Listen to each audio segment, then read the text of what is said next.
Everything starts here, buried under the shadows of a past we've all but lost. Think back for a second, do you actually remember how this nightmare truly began? We're diving into the ancient records, going back to a time before history was even written. This is a story from way back, from a world that looked nothing like the one we know today. The legend starts with a king, a man who found a door that was never meant to be opened. He forced open a gateway between worlds, and the second that seal cracked, our reality was changed forever. Total chaos hit the streets as everyone scrambled to escape, paralyzed by a fear they couldn't even understand. Because something was crawling out of that void, a literal tide of nightmares flooding into our world. Look at these things, monsters of pure malice, creatures that exist only to destroy everything in their path. That's when the world learned the terrifying truth, realizing that the stories were real, and they were much worse than we imagined. Welcome to the demonic realm, the birthplace of every horror you've ever been afraid of. Monsters poured through the gate without end, tearing the world apart and turning a peaceful era into a living nightmare. Humanity was being wiped out, and the entire world was painted in a deep, bloody red. But just when all seemed lost, a flicker of hope appeared. With his kingdom on the brink, the king fell to his knees, desperately pleading with God for a miracle. He begged for the strength to fight back, praying for any way to push these evil creatures out of his world. And against all odds, the heavens actually answered. A massive beam of light tore through the clouds, shining down with a power that could change everything. The monsters were vaporized into nothing but smoke. But the real shock came next, as strange marks started appearing on people everywhere. These weren't just tattoos, they were the keys to a brand new, supernatural power. The chosen ones were granted insane abilities, finally giving humanity a way to fight back against the darkness. They were praised as heroes and saviors, standing tall as the protectors of the human race. Known forever as mages. And that, they say, is how the legend truly began. And just like that, peace is back. The world is finally quiet after all that chaos, but don't let the pretty view fool you. Because deep in these ruins, we find a lone kid standing among the bones. Talk about a creepy contrast to that peaceful city.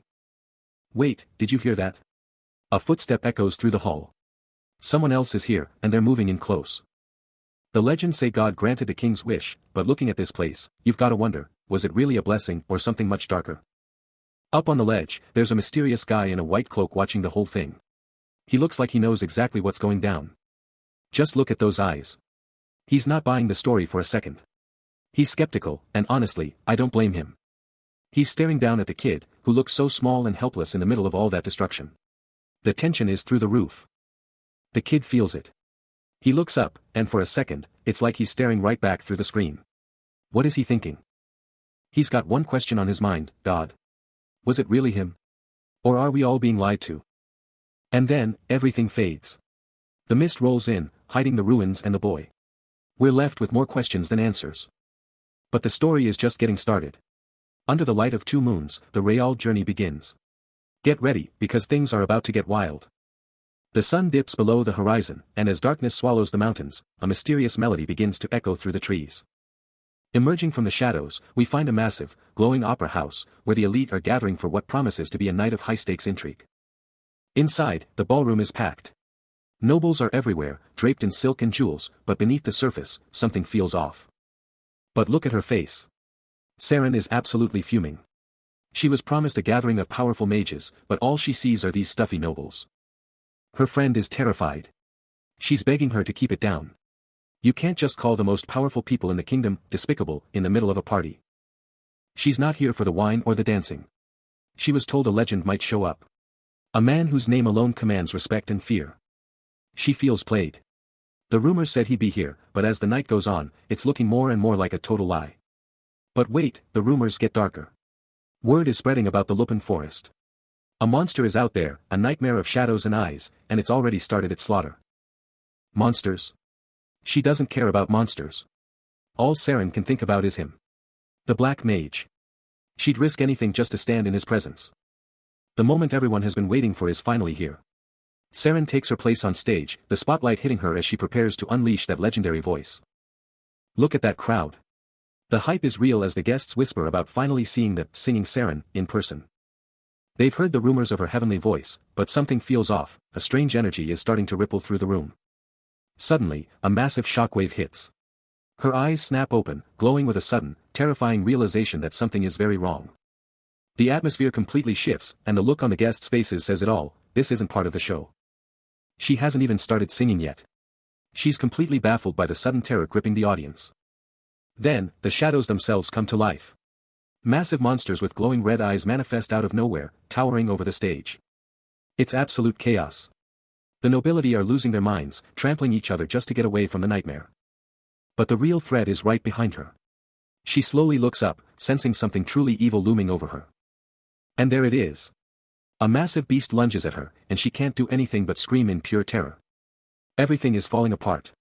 People are screaming to run, but where can they even go in this madness? This is a total disaster. Just what is happening right now? The gala has turned into a literal hellscape. Look at the size of that thing. The shadow monster lunges with lethal intent, ready to crush everything in its path. Someone screams her name, but it's almost too late as the darkness closes in on the lady. She's frozen in place, staring death right in the face as the monster's shadow looms over her. Wait, what was that? A flash of light cuts through the gloom, intercepting the attack at the very last second. He's here. The black mage stands his ground, shielding her with a presence that commands the very shadows.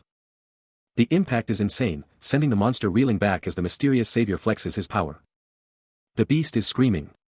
It didn't expect this kind of resistance, and now it's the one feeling the pressure. She can't believe her eyes, watching the back of the man who just saved her life from certain doom. He's going on the offensive. Leaping high above the fray, he gathers his strength for a devastating counterstrike. Boom. Direct hit. He slams the monster down with enough force to level the entire stage. Look at that cold stare. Rue doesn't even break a sweat, looking down at the mess like it's just another day at the office. The threat is gone, for now, but the real questions are only just beginning as everyone stares at the mysterious mage. The lizard men are closing in, their predatory eyes fixed on the helpless crowd trapped inside. But they didn't account for the monster lurking in the shadows, as a massive explosion of mana erupts from the center of the room. It's a total wipeout, the energy incinerating the entire swarm in a single, devastating heartbeat. The sheer force of the blast sends shockwaves through the building, leaving nothing but a ringing silence and the smell of ozone in its wake. Lady Saren is safe, but the shock of the near-death experience is written all over her face as she tries to breathe. Rue doesn't waste a second, charging toward the platform to make sure the threat is truly gone. Her maid is already there, panicking as she tries to make sense of the chaos that just unfolded. Saren can't even hear her, completely mesmerized by the overwhelming presence of her mysterious savior. This wasn't just a lucky break, this was the work of a high-tier mage, someone with ties to the legendary Ophion. There he is, the black mage himself, standing like a god under the moonlight after saving the day. Look at that gaze, he's not just a hero, he's a force of nature that just rewrote the rules of this engagement. The maid is desperate to get her to safety, but how can you run when you're looking at a living legend? The room goes cold at the mention of the Black Mage, the name of Ophion's most infamous shadow, sparking instant panic among the nobility. Word spreads like wildfire that the legend himself is here, and the realization that an Ophion operative is standing right in front of them is almost too much to handle. Every step he takes echoes with authority, a lone figure standing tall against the night sky while the survivors look on in awe. From the middle of the destruction, he looks like a dark god of war, his presence completely dominating the shattered landscape. He closes the distance in an instant, stepping right up to the lady and leaving her absolutely stunned by his sheer intensity. He checks for injuries with a calm that borders on chilling, asking if she's okay while she struggles to find her voice. Those sharp, piercing eyes lock onto hers, and for a moment, the chaos of the battle fades into the background. She's completely flustered, blushing under the weight of his stare as he prepares to ask for a favor. He's got a question, and he's making it clear that he needs her help with something specific. She's hanging on every word, ready to do whatever he asks without a second thought. But then things get a little awkward, as he starts digging through his gear, trying to find whatever it is he's looking for. The legendary Black Mage reaches into his pocket, and the air stays still as everyone waits for his next move, wondering what kind of powerful artifact he's about to reveal.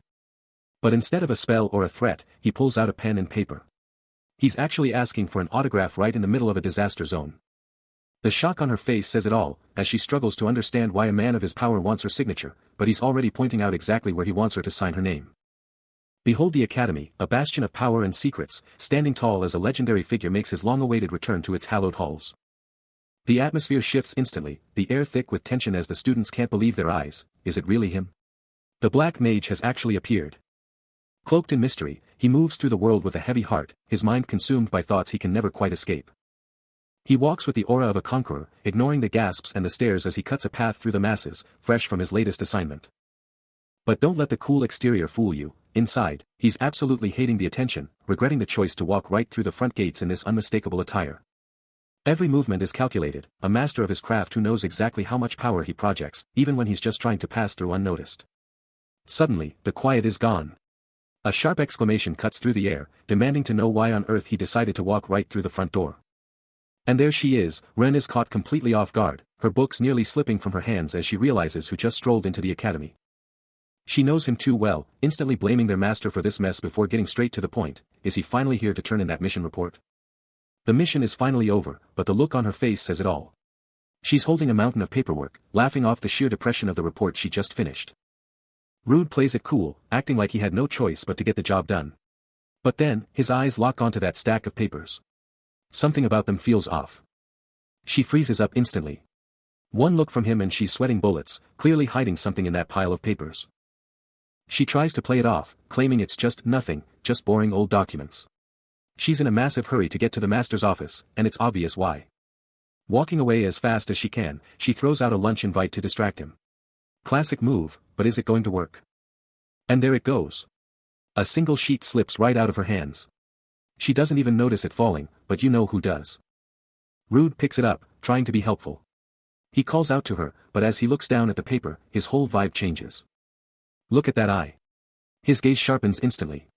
He's seeing something he definitely wasn't supposed to see. The moment of truth. He flips the paper over, and the secret is officially out. Are you kidding me? It's a full-blown recruitment poster for Blow the Black Mage. Roses, dramatic poses, the whole 9 yards. Rude is looking at his own face on a wanted style ad. She loses it.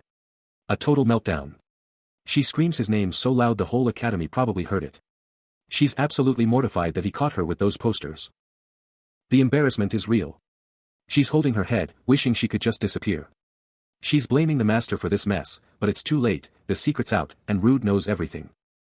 She is not having it, making it crystal clear this plan was a bad idea from the start, and honestly, can you blame her for being totally done with this situation? As Ren looks down at the absolute mess her master left behind, it's obvious that cleaning up after his wild ideas is becoming a full-time job. But check out the man behind the curtain, just chilling and taking a slow sip of tea like he didn't just start a PR nightmare. Just vibing with his tea like he didn't just cause a total disaster. He's looking out the window, probably thinking about what other trouble he can stir up today. The piece is about to get wrecked, though, because an uninvited guest is at the door, and judging by that shadow, someone is about to get a very angry earful. Bam! Right in the face with his own flyer.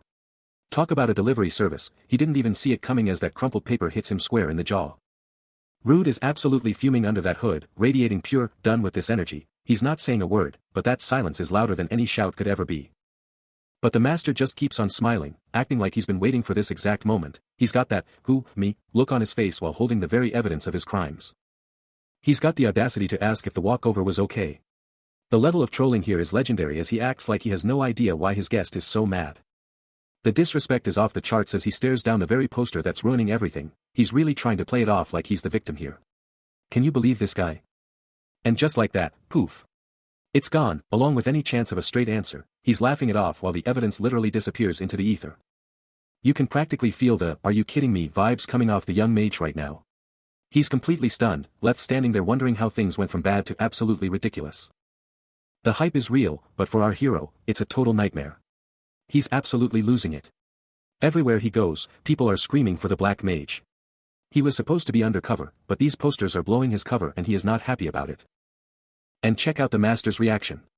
He's loving every second of this. He's just sitting there, mocking the legendary Blow for being a shy boy. Talk about adding fuel to the fire. Boom. That's the breaking point. He slams that desk so hard the whole room shakes.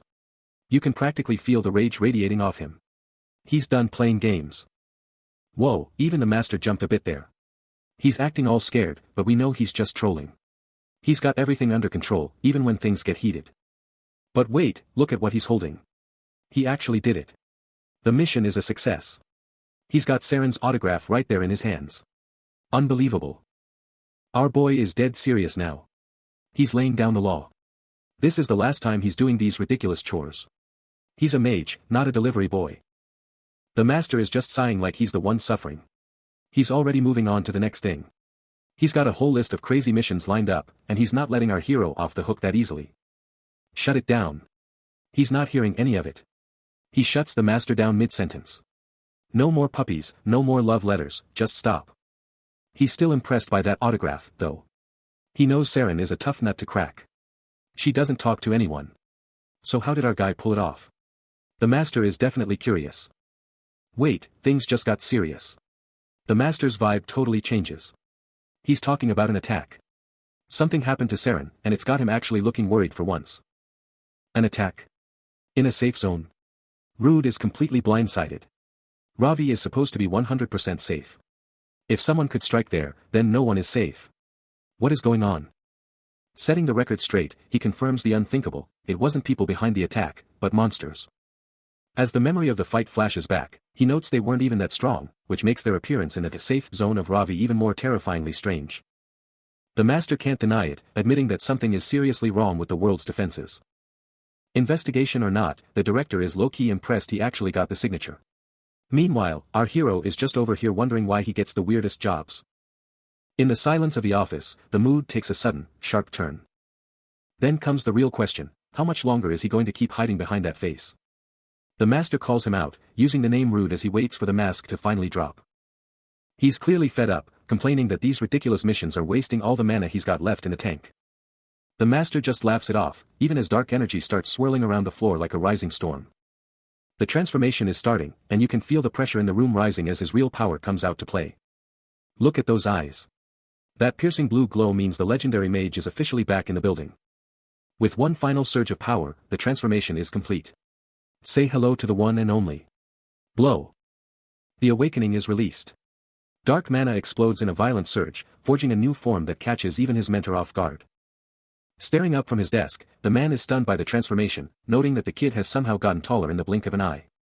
But there's no time for jokes, as the young mage stares back with a cold, lethal intensity, wreathed in shadows. Until the mood breaks into pure annoyance, and he snaps back, refusing to acknowledge the growth spurt. Slamming that autograph down like a trophy, he demands a mission that's actually worth his time. The laughter stops right there, and the room goes cold as the master's expression shifts. The fun and games are over, and the weight of the world starts to settle in. Ever since that incident, every mage and civilian in the city has their eyes locked on him. And it gets worse, because the association's most dangerous hunter, Shikmuan, is officially on the prowl. The hunt is on, and the stakes have never been higher. Back at the office, the master is looking at Rude's latest creation with a look that says, "I'm impressed, but also slightly terrified." He knows this kind of power doesn't come without a price. And then he gets greedy, asking if there's more where that came from. But our hero isn't having it, shutting down the master's nonsense before he can even finish the thought. Rude is done playing games, staring him down with that "give me the mission or I'm out" look. He's not here for small talk, he's here for the real deal. Finally, the master relents, realizing he can't distract him any longer. It's time to drop the act and get down to business. He starts talking about a big one, a legendary auction house that only opens 3 times a year. This isn't your local flea market, this is where the world's rarest items change hands. Check out this place. It's a massive hall built for the elite, a sanctuary for items so rare they don't even have a price tag yet. And here's the prize, a glowing yellow gem that's practically screaming with power. This is what everyone is going to be fighting over. This isn't just any rock, it's a named magic stone. In this world, that's like finding a nuclear reactor in your backyard. It's a game changer. Even Rude is shocked. A highest-tier magic stone. He knew the mission would be big, but he didn't realize it would be relic of legend, big. But there's a catch, the word is already out. Every high-level mage with an ego is going to be there, and they aren't just bringing their wallets, they're bringing their best spells. The master asks him straight up, "Do you get it now? This isn't a walk in the park. This mission is dangerous, high-profile, and exactly what Rude asked for." With a smirk, the director says this mission might actually be interesting. And in his world, interesting usually means deadly. Are you ready for this? The mission is set, but there's a secret brewing, and things are about to get a lot more complicated. Back in the office, buried under a mountain of paperwork, the master is holding something that could change everything. He looks it over, knowing exactly what's at stake, and the look on his face says it all: this is bad news. He's literally sweating bullets right now, thinking about how Rude would absolutely lose his mind if he ever found out about this. Check it out, it's an official admission notice, and it's addressed to Rude Chrissy himself, age 15, for the one and only Helios Magic School. The seal of the school is right there, staring him in the face as he tries to figure out his next move. Helios Magic School, the very place that's about to turn Rude's world upside down. Ran isn't just here for the party. She's got a goal of her own, and you can see that fire in her eyes as she declares her purpose, even as she wonders if the sheer number of mages present will complicate things. And then, the mood gets heavy. The legendary Black Mage is addressed, and even under that hood, you can feel the weight of that title settling over him. He's feeling the pressure, but those sharp eyes tell a different story. He's locked in and ready for whatever this mission throws at him. Ren can sense something is up, calling out to Rude as he stares off into the distance, his mind already miles away on the task at hand. Flashback time. We're in the master's office, and he's laying out the details of a new request, one fueled by a serious grudge. This isn't just any job, it's about revenge. The target is a real piece of work who destroyed the client's life, and now it's time for some payback. The master calls it rightful revenge, and looking at the state of the victims, it's hard to argue. This guy needs to be taken down. He's a slippery one, too. The master explains that this scoundrel has been dodging the law while preying on the weak, but his luck is about to run out. But don't get cocky, because the master warns that this mage is a dangerous opponent. He's not going down without a fight. And here's the name on the hit list, Dan Marcel. A tier 3 mage with a nasty history. This is the mission the master is handing over to our protagonist.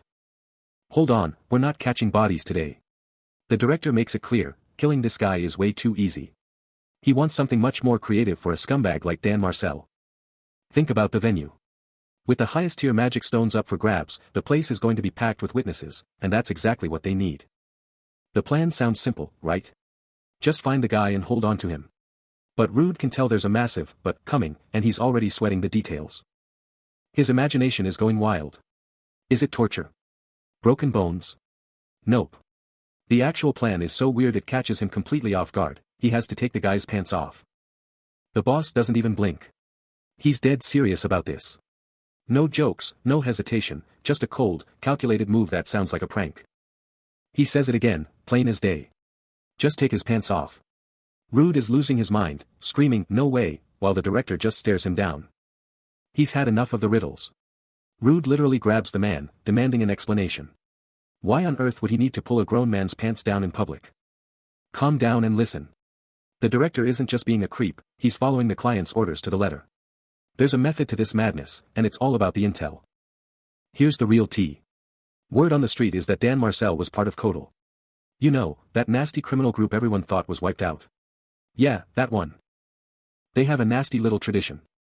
Codal members get branded on their legs with a crest made of poison. It's permanent, it's ugly, and it's a total dead giveaway of who they really are.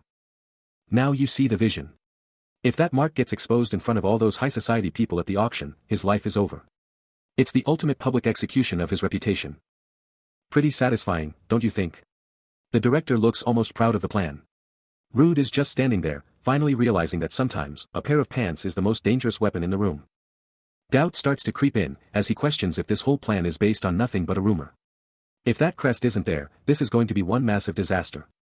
And then comes the full-blown tantrum, because the thought of pulling someone's pants down in public is just too much. He's not doing it, no matter how much the master insists it's for the greater good. But back in the present, the time for talk is over. Rude pulls his hood low, hiding his face as he prepares to step into the lion's den. With a little encouragement from his partner, he tries to stay positive. It'll work out somehow, right? It has to. The auction house is buzzing, filled with the laughter of the elite and the grand atmosphere of a high-stakes event. And check out this new arrival. A young girl is absolutely losing it with excitement, her heart fluttering as she takes in the massive crowd. Her attendant tries to keep her grounded, reminding Her Highness that they aren't here to play around. But she's clearly not listening. She settles in with a grin, making it clear that they're just here to watch. And she's got a feeling things are about to get very interesting. From her vantage point, she can feel it. Something big is coming, and she's got a front row seat for all the chaos. Suddenly, a voice booms out, calling for Tessie. Looks like someone important just walked through those doors. She looks up with a huge smile, ready to greet whoever just arrived. The real show is finally starting. Can you believe it? Princess Tessiana is out cold. Right in the middle of the most anticipated auction of the year, she's drifted off, leaving her attendants to watch over her. While she catches some Z's, someone nearby notes her sudden nap, barely managing to keep their drink steady as the auction heat starts to rise. But Lapis isn't sleeping. He's on high alert, his eyes darting as he's snapped back to reality by a sharp call. He's told to pull it together, because this isn't the time for distractions.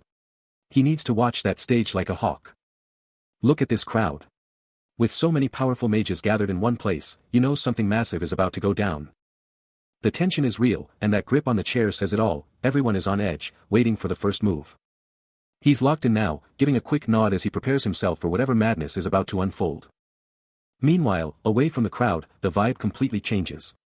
We're moving to a place where things are getting serious. Enter Shik. This beast man isn't playing around, and he's laying down the law right from the jump. He's making it crystal clear, they are here to protect, not destroy. But his partner doesn't seem to be listening at all. Is this mission going sideways? Shik walks away, but the tension between these two is thick enough to cut with a knife. The real show is just getting started. Shik is clearly fuming, his patience wearing thin as someone dares to interrupt his brooding silence. But his companion doesn't care, dropping a sharp insult that sends the beast man into a fit of indignant rage. The mission comes first, a cold reminder that they are here for one reason only, to protect the target at all costs. As a lone leaf hangs by a thread, the red-haired mage looks on with a chillingly calm expression, his mind already steps ahead. Until it finally falls, drifting down as the tension in the air reaches a breaking point. And then, crunch. The leaf is obliterated under a boot, a surge of power signaling that the time for talk is over. A wicked smirk plays on his lips, his eyes gleaming with the thrill of the hunt as he senses something big approaching. It's coming. A presence so powerful it demands attention, and it's headed straight for them. High above the auction floor, the two mysterious observers look down, watching the crowd like hawks as the main event begins. The air is literally burning, shimmering with a dangerous heat as the mana in the room begins to surge. Down in the pit, the auctioneer hammers down a sale, a priceless necklace going to a lucky young lady as the crowd cheers. But he's not done yet. With a dramatic flourish, he prepares to reveal the next item, and the crowd is on the edge of their seats. The moment everyone's been waiting for is finally here. The auctioneer takes center stage, hyping up the crowd for the main event as our heroes keep a close watch from above. He's talking about a legendary treasure, a magic stone with insane power. You can feel the tension in the room as every single person leans in to get a better look. Behold, Shazan's heart. The name alone is enough to send chills down your spine. Look at those guards, they aren't taking any chances with something this valuable. And there it is. The silk comes off and the whole room lights up. That red glow is absolutely mesmerizing, you can practically feel the mana radiating off it. The crowd is losing it. Everyone is stunned by the sheer power of this thing. You can see the awe on their faces as the light fills the entire chamber. This is it, the chance of a lifetime. The auctioneer is really selling it now, telling everyone that if they want this kind of power, they have to act fast. But while everyone else is looking at the gem, Ren is focused on the mission. She whispers to her partner, checking to see if he's spotted the target yet. He's having a hard time, admitting that he can't see clearly. The energy in the room is just too much, even for someone with his skills. Everything is a mess. He explains that all the mana in the room is getting mixed up, making it impossible to track anyone. Maybe the target didn't even show up today. They can't ignore reality anymore. She realizes she needs to get ready too. Things are about to get serious, and she's not going to be caught off guard. And here we go. Rude pulls back his hood, and you can see that look in his eyes. He's ready to move, and whatever happens next is going to be huge.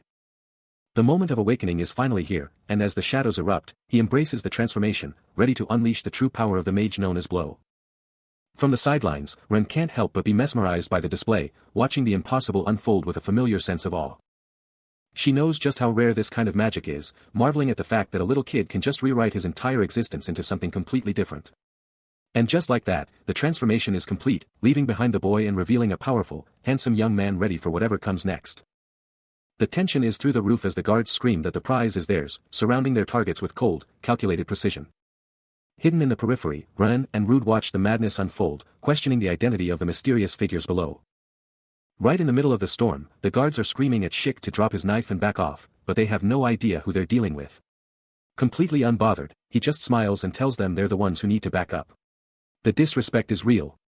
And then, boom. The mercenary lets loose a massive wave of mana, absolutely shattering the air around him. The impact is insane, sending those armored guards flying like ragdolls as the magical blast tears through their ranks. They're clutching their heads, completely overwhelmed by the sheer pressure of his mana. They can't even stand. Before they can even blink, he's already on them, grabbing a guard before they can even realize what's happening. The whole place is a mess now, and he's just standing there in the middle of the wreckage like it's nothing. They're all going down. The guards are hitting the floor hard, their armor clanking as they're crushed by the weight of his power. But wait, it's not over. These glowing golden rings start appearing out of nowhere, and you know something big is about to happen. The hype is real as the crowd starts buzzing, everyone's talking about how the drive to win just evaporated. Even with a room full of high-level mages, nobody seems eager to step up anymore. And all eyes are on the association's wild card, with everyone wondering, would things have gone down differently if he'd crossed paths with the Black Mage earlier? The disbelief is palpable, because seriously, what kind of absolute lunatic would actually try to throw hands with a monster like Shiknyuan? Suddenly, it hits them, and the whole room just freezes as they realize exactly what's about to go down. Look at this absolute flex. He's standing way up there on a pillar of pure mana, just chilling with a glowing orb like he owns the place, looking down on everyone. That smirk says it all, he's not just confident, he's completely unhinged and loving every second of this escalation. His eyes are literally glowing now, and he's straight up mocking them, asking if they're really going to play hide and seek instead of fighting like a man. Dan Marcel is losing his mind down there, yelling at him to stop, but he just brushes the old man off, telling him to back off because he's just ruining the vibe. Boom. The air just snaps, and this massive wave of blue energy rips through the sky, shutting down all that trash talk in an instant. He didn't see that coming. The Black Mage just appeared out of nowhere, right in his face, looking like a total phantom in the middle of all that mana. The whole place is literally breaking apart. The impact is so insane it's shattering the air itself, sending shockwaves of distorted mana everywhere as these two titans clash. When the smoke clears, you can see the entire arena has been completely rewritten. That's the kind of power we're dealing with here. High above the battlefield, Shiknyuan perches on his frozen throne, looking down at the world like it's his for the taking. Wait, something's wrong. The cocky smirk vanishes instantly as the very air begins to scream with a power he didn't see coming. Then, total whiteout. A massive surge of energy explodes, blinding everyone in the stadium with a flash of pure power. The ground shakes as the blast hits, tearing through the arena with enough force to level a mountain. Everything is getting shredded. The ice, the stone, the very foundation of the arena, it's all being turned to dust in an instant. The statue is history, its massive head crumbling into nothing as the smoke starts to clear, revealing the aftermath. But look closely through the smoke, someone is standing right in the middle of that mess, and they don't look bothered at all. Check out this entrance. A mysterious woman walks out of the dust, looking completely composed while everyone else is still reeling. She draws her rapier with zero hesitation, the blade gleaming as she steps onto the stage, ready to make her move. Shiknyuan is losing his mind. He shouts out, demanding to know who this intruder is and why she's crashing his party. She doesn't even blink, coolly telling him that she's just here for the auction, and she's playing by the rules. And the kicker. She holds up one tiny silver coin like it's a fortune, completely trolling the most powerful mages in the room. The power is absolutely overflowing. A massive pillar of red mana detonates, signaling the start of something truly terrifying. Boom. The entire area is leveled in an instant, leaving nothing but a crater where the ground once stood. The smoke starts to clear, and everyone is left speechless by the sheer scale of the devastation. Look at that damage. The courtyard is a total wreck, and the tension is thick enough to cut with a knife. Wait, did you hear that? Something is still moving in there. Out of the shadows she comes. A lone figure stands tall amidst the wreckage, ready for round 2. She's just standing there, menacingly. The aura coming off her is completely different now. Shiknyuan finally says it. He calls her out by name, Teshiana. The secret is out. Check out those eyes. Something deep inside her is waking up, and it's glowing with pure power. It's time. The command is given, awaken. Here comes the real show. Whoa. Look at that transformation. She's completely changed. Blue flames, glowing hair, she's on a whole different level now. But Shiknyuan isn't scared. He just scoffs at her. Does she really think a new look is going to save her? The prize is finally within his reach, and Shiknyuan isn't planning on leaving any witnesses alive to tell the tale. He issues a chilling ultimatum, anyone who even looks at the stone is already a dead man. He doesn't just talk, he acts, raining down a storm of purple destruction on everyone in the courtyard. The sheer speed of the attack is blinding, a violet streak of pure mana aimed directly at the heart of the defense. The ground erupts in a massive explosion, swallowing the scene in a cloud of smoke and shattered stone. But wait. A shadow cuts through the smoke, and Rude is right there to tell him that things won't be that simple. The look on his face says it all, he never expected anyone to actually stand their ground against him. He's actually struggling. The sheer power of the counterattack forces a gasp of pain from his lungs. A dagger slams into the ground, a silent warning that the real fight is only just beginning. He stands tall in the middle of the storm, completely unfazed by the monster standing right in front of him. Look at those eyes. The blue mana is surging, and Rude is about to show him exactly why he's the one in control. The shadows are rising, and the atmosphere is getting heavy as the real power play begins. The air is thick with killing intent as Shiknyuan stares down his opponent, unable to fathom the power beginning to swirl before him. The ground itself begins to tremble, and he can only watch as the very fabric of the air starts to distort under an impossible pressure. Then, it happens, his eyes flare with a terrifying blue radiance, signaling the awakening of a power that shouldn't exist here.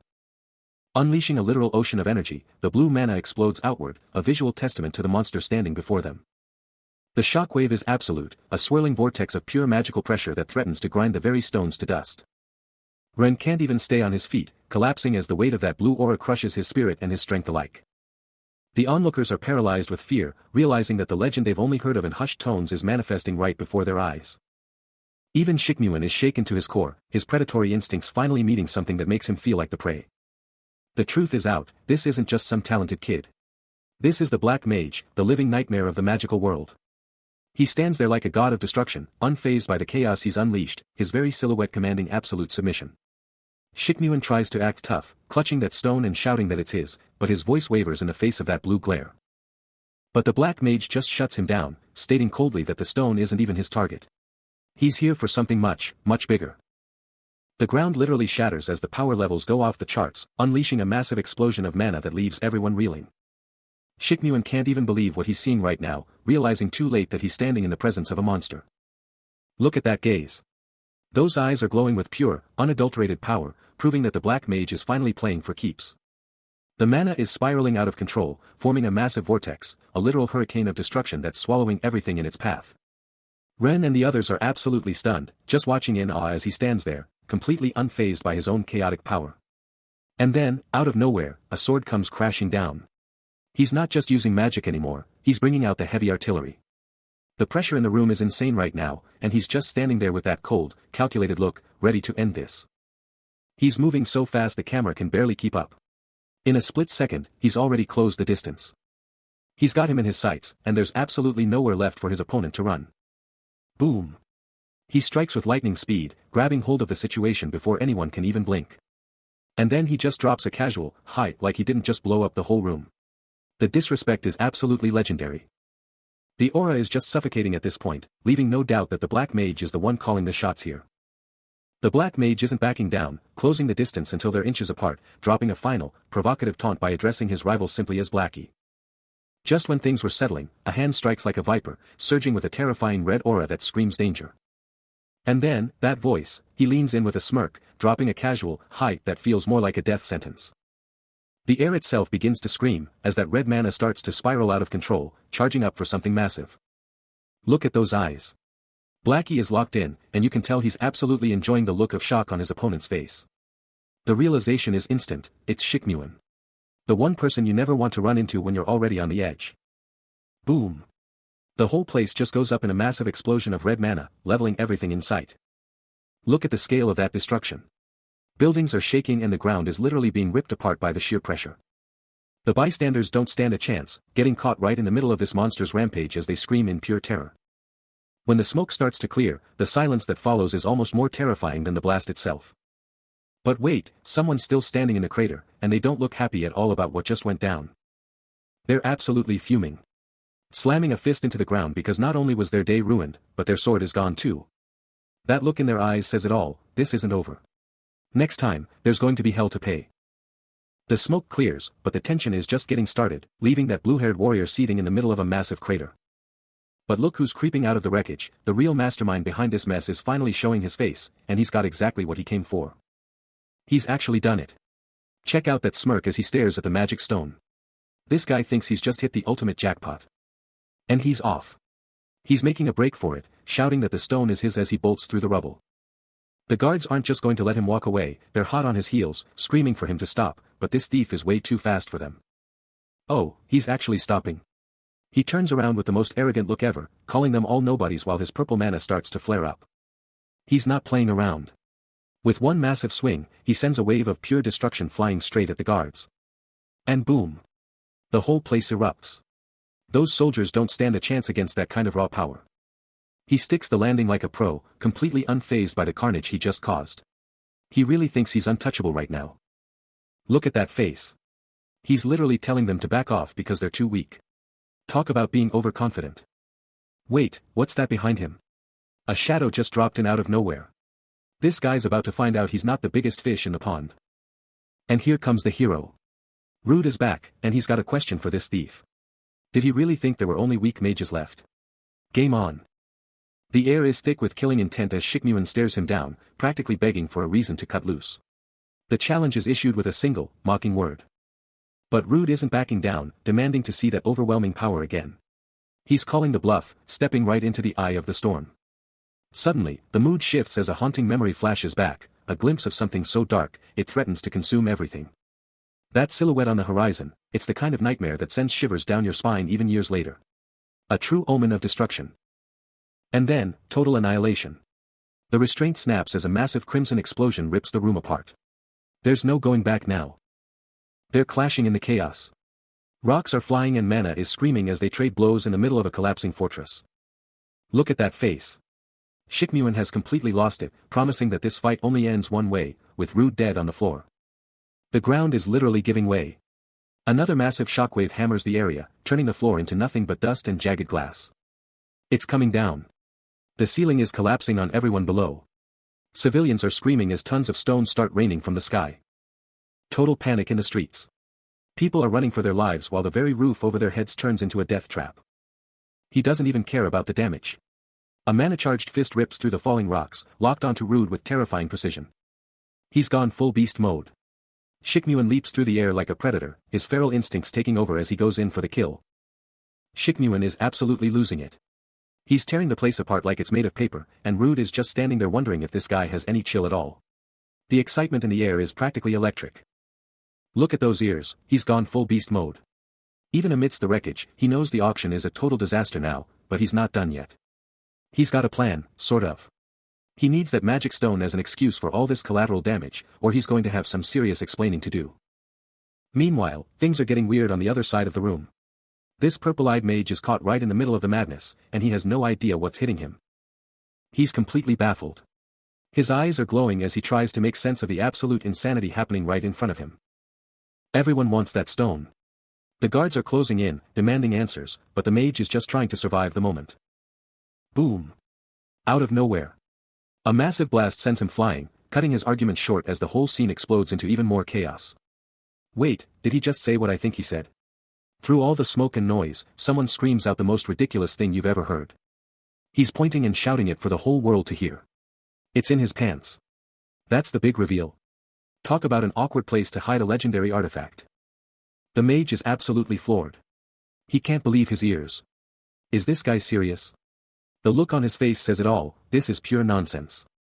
The whole room just went quiet. Everyone is just staring, trying to process the most awkward moment in the history of magical duels. What happens next is anyone's guess. Panic sets in as she shrieks at the others to look up, demanding to know if they're even paying attention. She's looking for any opening, any chance to bolt before things get even worse. But she's too slow.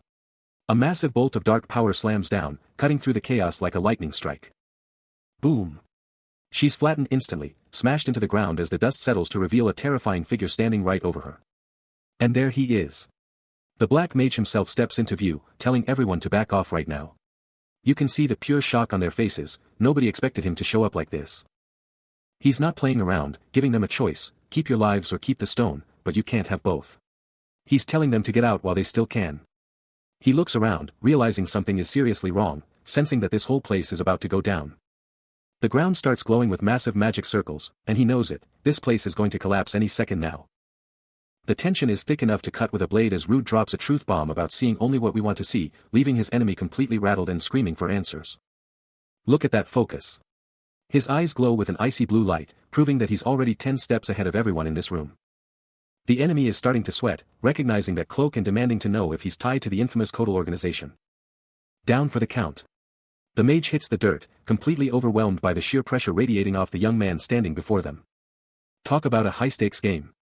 The mage tries to play the bounty card, mocking him for being dumb enough to show his face in Radin after all this time. He doesn't even blink. He's done talking and decides it's time to just see the truth for himself, moving in with cold, calculated intent. Panic mode, engaged. The mage is absolutely losing it, desperately trying to hide something as the pressure continues to mount. The ultimate bribe. In a last-ditch effort to stay alive, the mage pulls out a glowing magic stone, begging him to take it and let them go. There it is. He confirms the stone is the real deal, but he doesn't look impressed, he looks like he's just checking off a box on a list. Wait, what was that? Out of nowhere, a massive blast of dark energy rips through the scene, slamming into the mage before anyone can react. Boom! The impact is absolutely devastating, exploding in a cloud of red and black that completely swallows the enemy. Cold as ice, he just stands there watching the smoke clear, completely unbothered by the sudden violence that just went down. No mercy shown, as the boot slams down, crushing any hope that Trash had of walking away from this encounter. Staring at the pathetic sight, he asks if this was really supposed to be a challenge, clearly insulted by the low quality of his opposition. Amidst the rising smoke, those golden eyes flare with a dangerous light, signaling that his patience has finally reached its absolute limit. Standing his ground, the young mage keeps his cool, though the sheer pressure radiating from his companion is becoming impossible to ignore. Trying to talk sense into a madman, he barely gets a word out before the air itself explodes, forcing him into a desperate, mid-air retreat. Losing his cool completely, he snaps, realizing that words are useless against someone who refuses to just cut loose and fight. Moving like a blur, he strikes out, his movement so fast it leaves the ground trembling in his wake.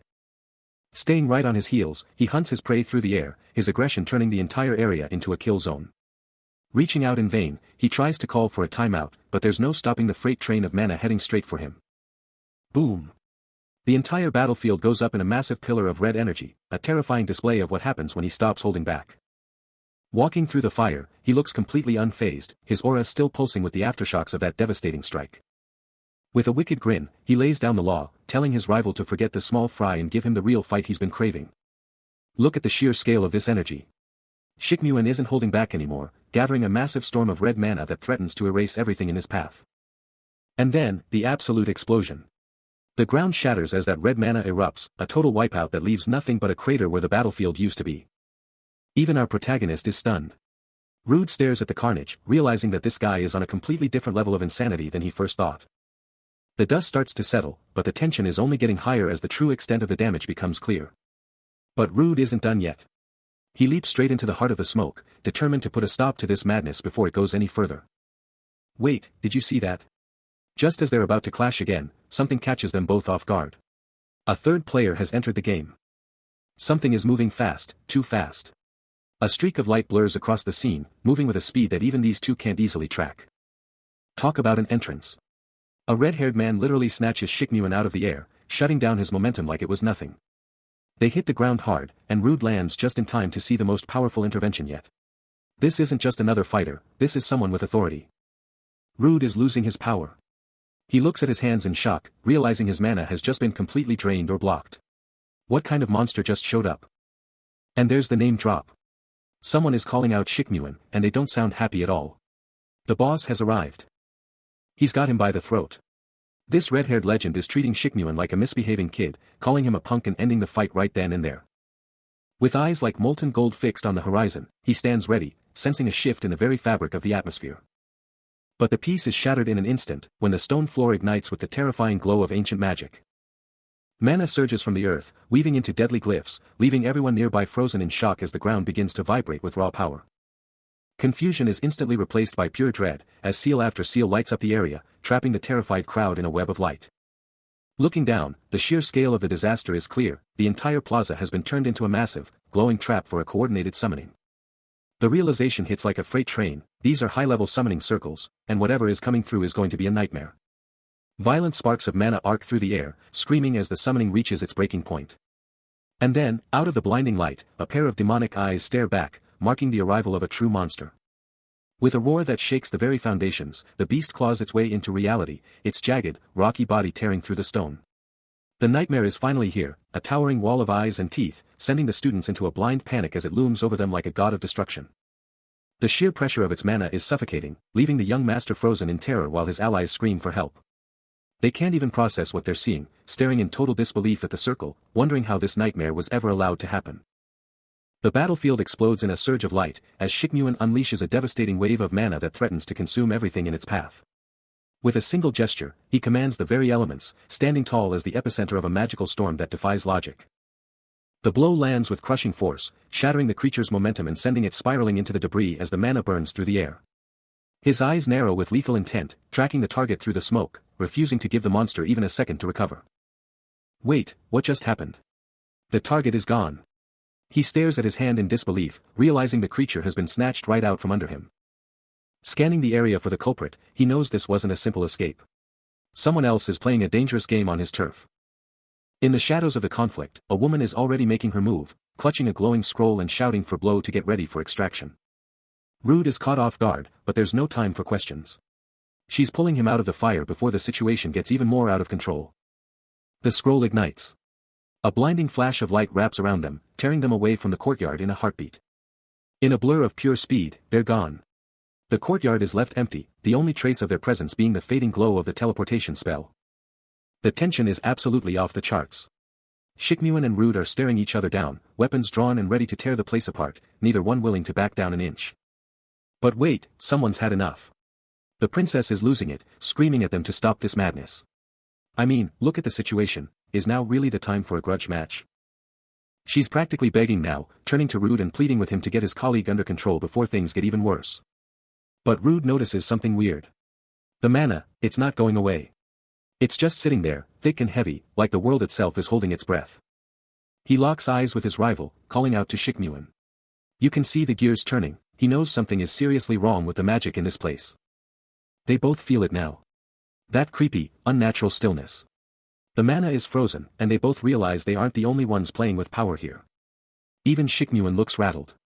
That cocky attitude is fading fast as he realizes the rules of the game just changed right under his feet. He looks at those monsters, admitting that even they're acting weird. Whatever's happening, it's way bigger than their little fight. He finally calls a truce, realizing that fighting each other right now is just plain stupid. There's something else out there, and it's definitely not friendly. And then, boom. Before they can even finish the thought, a massive flare of energy rips through the air, and the whole ground starts shaking like crazy. A total cataclysm hits the courtyard. Something huge just slammed into the earth, sending a massive shockwave and a pillar of destruction straight into the sky. Talk about an entrance. The princess is absolutely terrified, clutching her scroll and staring at the carnage. Whatever just landed, it's on a whole different level of scary. Just when things couldn't get any more intense, a massive explosion of pure energy rips through the ground, a blinding flash that signals the arrival of a power far beyond anything they expected.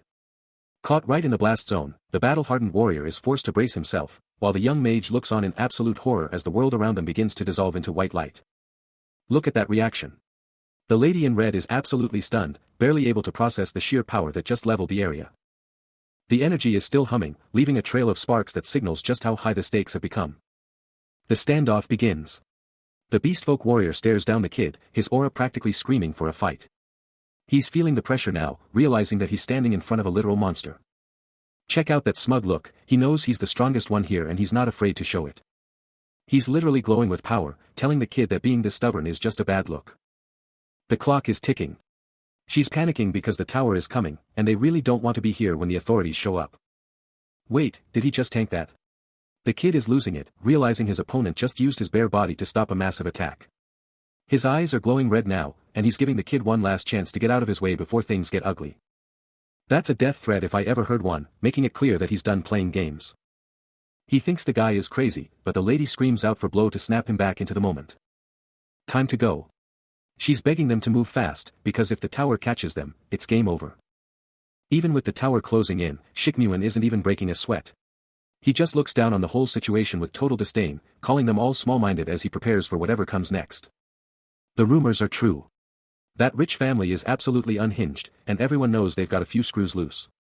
As the mystery deepens, she can't help but wonder what kind of madness is brewing behind those wealthy gates. Back at headquarters, the higher-ups are playing it safe, deciding to lay low and avoid any more heat, no matter how frustrating it feels. They're trying to give their star player a break, but something about this whole setup is starting to feel incredibly suspicious. The official smells a rat, noticing that the high-tier magic stone auction was immediately followed by a total disappearance of mana. Then came the monsters, grotesque nightmares with too many eyes that shouldn't even exist in this world. This isn't just a minor glitch, it's a full-blown catastrophe that they can't just sweep under the rug. The fallout is going to be insane, with the association and the tower about to lose their minds over this failure. And there it is, the final verdict, a big fat, failed stamp that marks the end of their hopes for a clean resolution. After getting such a pathetic report, the boss is fuming, but there's a bigger problem on his hands. Where the hell did Rude disappear to? Rude is digging deep, but the records are clean. Too clean. There's not a single trace of those creatures in any of these books. He's hitting a wall, realizing these basic books aren't going to give him the answers he needs about what really happened. Just as he's about to give up, a local kid breaks his focus, bringing over a fresh drink to the cluttered table. Meet Ben. This kid is all smiles, totally unaware of the high-stakes mystery the guy across from him is trying to solve. The kid is curious, asking why there are so many books. He's never seen anyone study this hard in the middle of a busy tavern. One look at those pages and Ben's brain is melting. It's all magic circles and ancient text that looks like total gibberish to him. He's officially impressed, calling the guy a genius. But our hero just plays it cool, keeping his true power hidden behind a mask of humility. The tavern is packed, but Ben's got time to talk. Little does he know, the rest of the room is starting to whisper about something big. Suddenly, the mood shifts. The whispers turn to one man, the Black Mage. Everyone is talking about his insane power and what he did to those thieves. He's listening close now, hearing the rumors spread. They're terrified and amazed by the magic they think they saw. The legend is born. They say the Black Mage crushed anyone who tried to cross him. The rumors are making him out to be a total monster. The legend is growing. Our hero sits back as the stories of his own exploits as the Black Mage are shouted across the tavern, painted as a savior who crushed the bad mages. Talk about a fanboy moment. The kid is absolutely starstruck by the idea of the Black Mage, calling him really cool, while the man himself just tries to keep a low profile. But it's not just about the mages, the kid's got some big news of his own, and he's beaming with pride as he mentions his sister. The inspiration is real. Turns out his sister wants to be a powerhouse mage too, just like the legend everyone's talking about. Wait, did he say Helios? The traveler's ears perk up at the mention of the magic school. This isn't just any academy, it's the big leagues. Helios isn't just a school, it's a symbol of power and prestige, and getting in is a massive deal for anyone with magical talent. Look at that place. Helios is a fortress of knowledge, a legendary academy where only the best of the best are allowed to sharpen their skills. But there's a catch, success comes with a price, and for this kid, it means being separated from the sister he clearly adores. He's taking it like a champ, knowing that her future is more important than his own feelings, even if the house feels a lot emptier now. Our protagonist can relate, giving a small, thoughtful smile as he listens to the kid's story, knowing all too well what it's like to have a heavy destiny. And just like that, break time is over. A loud shout for Ben echoes through the tavern, dragging him back to the grind before he can finish his story. He's got a bolt, but not before giving Rude one last bit of encouragement to study hard, leaving our hero alone with his thoughts once again. The deal is struck, and he gives a short nod, keeping his true intentions buried deep beneath a calm exterior. With a final word, the server departs, leaving the legendary Black Mage to blend into the background of the rowdy pub. Now alone, he focuses on the task at hand, his sharp eyes scanning for any clue that might explain the chaos. In the heart of the city, the common folk carry on, completely unaware that the man who saved them is sitting just a few feet away. The rumors are spreading like wildfire, with everyone having a different theory about the explosion and who really walked away the victor. The public is desperate for answers, blaming a shadowy figure called Cloak while spinning wild tales about the Black Mage's true identity. He can't help but feel annoyed, hearing the public distort the facts of a battle he fought with his own two hands. They're looking for a scapegoat, dumping all the blame on one man while completely ignoring the most dangerous part of the whole incident. The headlines tell one story, but he's looking between the lines, questioning if the very institution meant to protect them was actually behind the attack. Something doesn't add up, because those monsters shouldn't even exist inside a city that's supposed to be impenetrable. A dark thought crosses his mind, and he realizes the danger might be far greater than anyone suspects. Could the barrier be broken? He tries to shake the idea, but the terrifying implication lingers in his mind. The peace is shattered instantly. Someone's not happy about the intrusion, and they're moving fast to lock the place down. Faced with a wall of muscle, our hero doesn't even blink. He's just standing there, completely unfazed by the intimidation tactics. Talk about cold. He just looks away like they aren't even worth his time. The disrespect is real. And here comes the lecture. The guy in charge starts talking down to him, thinking he's just some clueless kid who wandered into the wrong neighborhood. But he's already 10 steps ahead. He's not looking for a fight today. He's just looking for the fastest way out of this mess without making a scene. Time to bounce. He's done listening. While the big guy is still yelling, he's already decided to just vanish. Boom. One step is all it takes. He launches himself into the air with insane speed, leaving everyone in the dust. Look at their faces. They didn't see that coming at all. He's a total blur, just soaring right over their heads while they stand there like statues. He's airborne. The sky is the only thing in front of him now as he takes the ultimate shortcut. Talk about a leap of faith. He's dropping straight down from the balcony, falling floors in seconds. This kid has zero fear of heights. Down on the street, a carriage is rolling by, and someone's watching from the shadows of their hood. Things are about to get interesting. And look who it is. He sticks the landing right in front of Shiknyuan. Those golden eyes are locked on, this meeting was definitely not in the plan.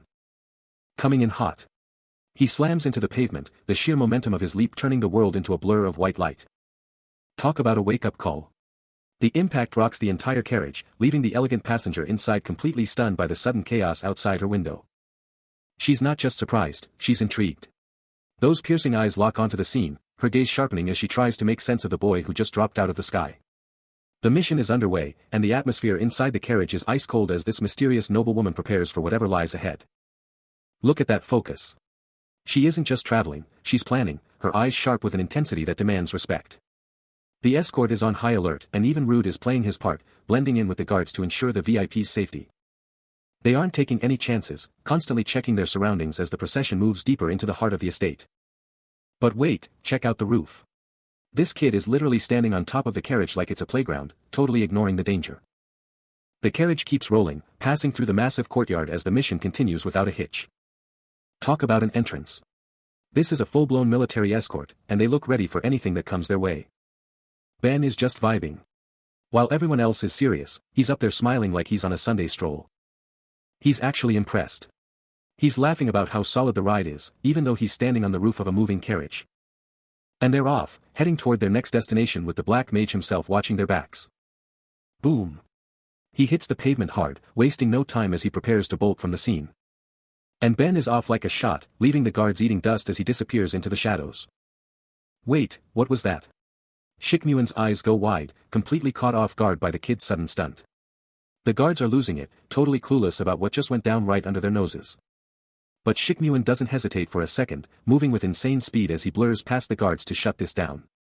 Schwing. The steel is out, and you know things are about to get serious. In the blink of an eye, the blade is at Rude's neck, pinning him down before he can even think about moving.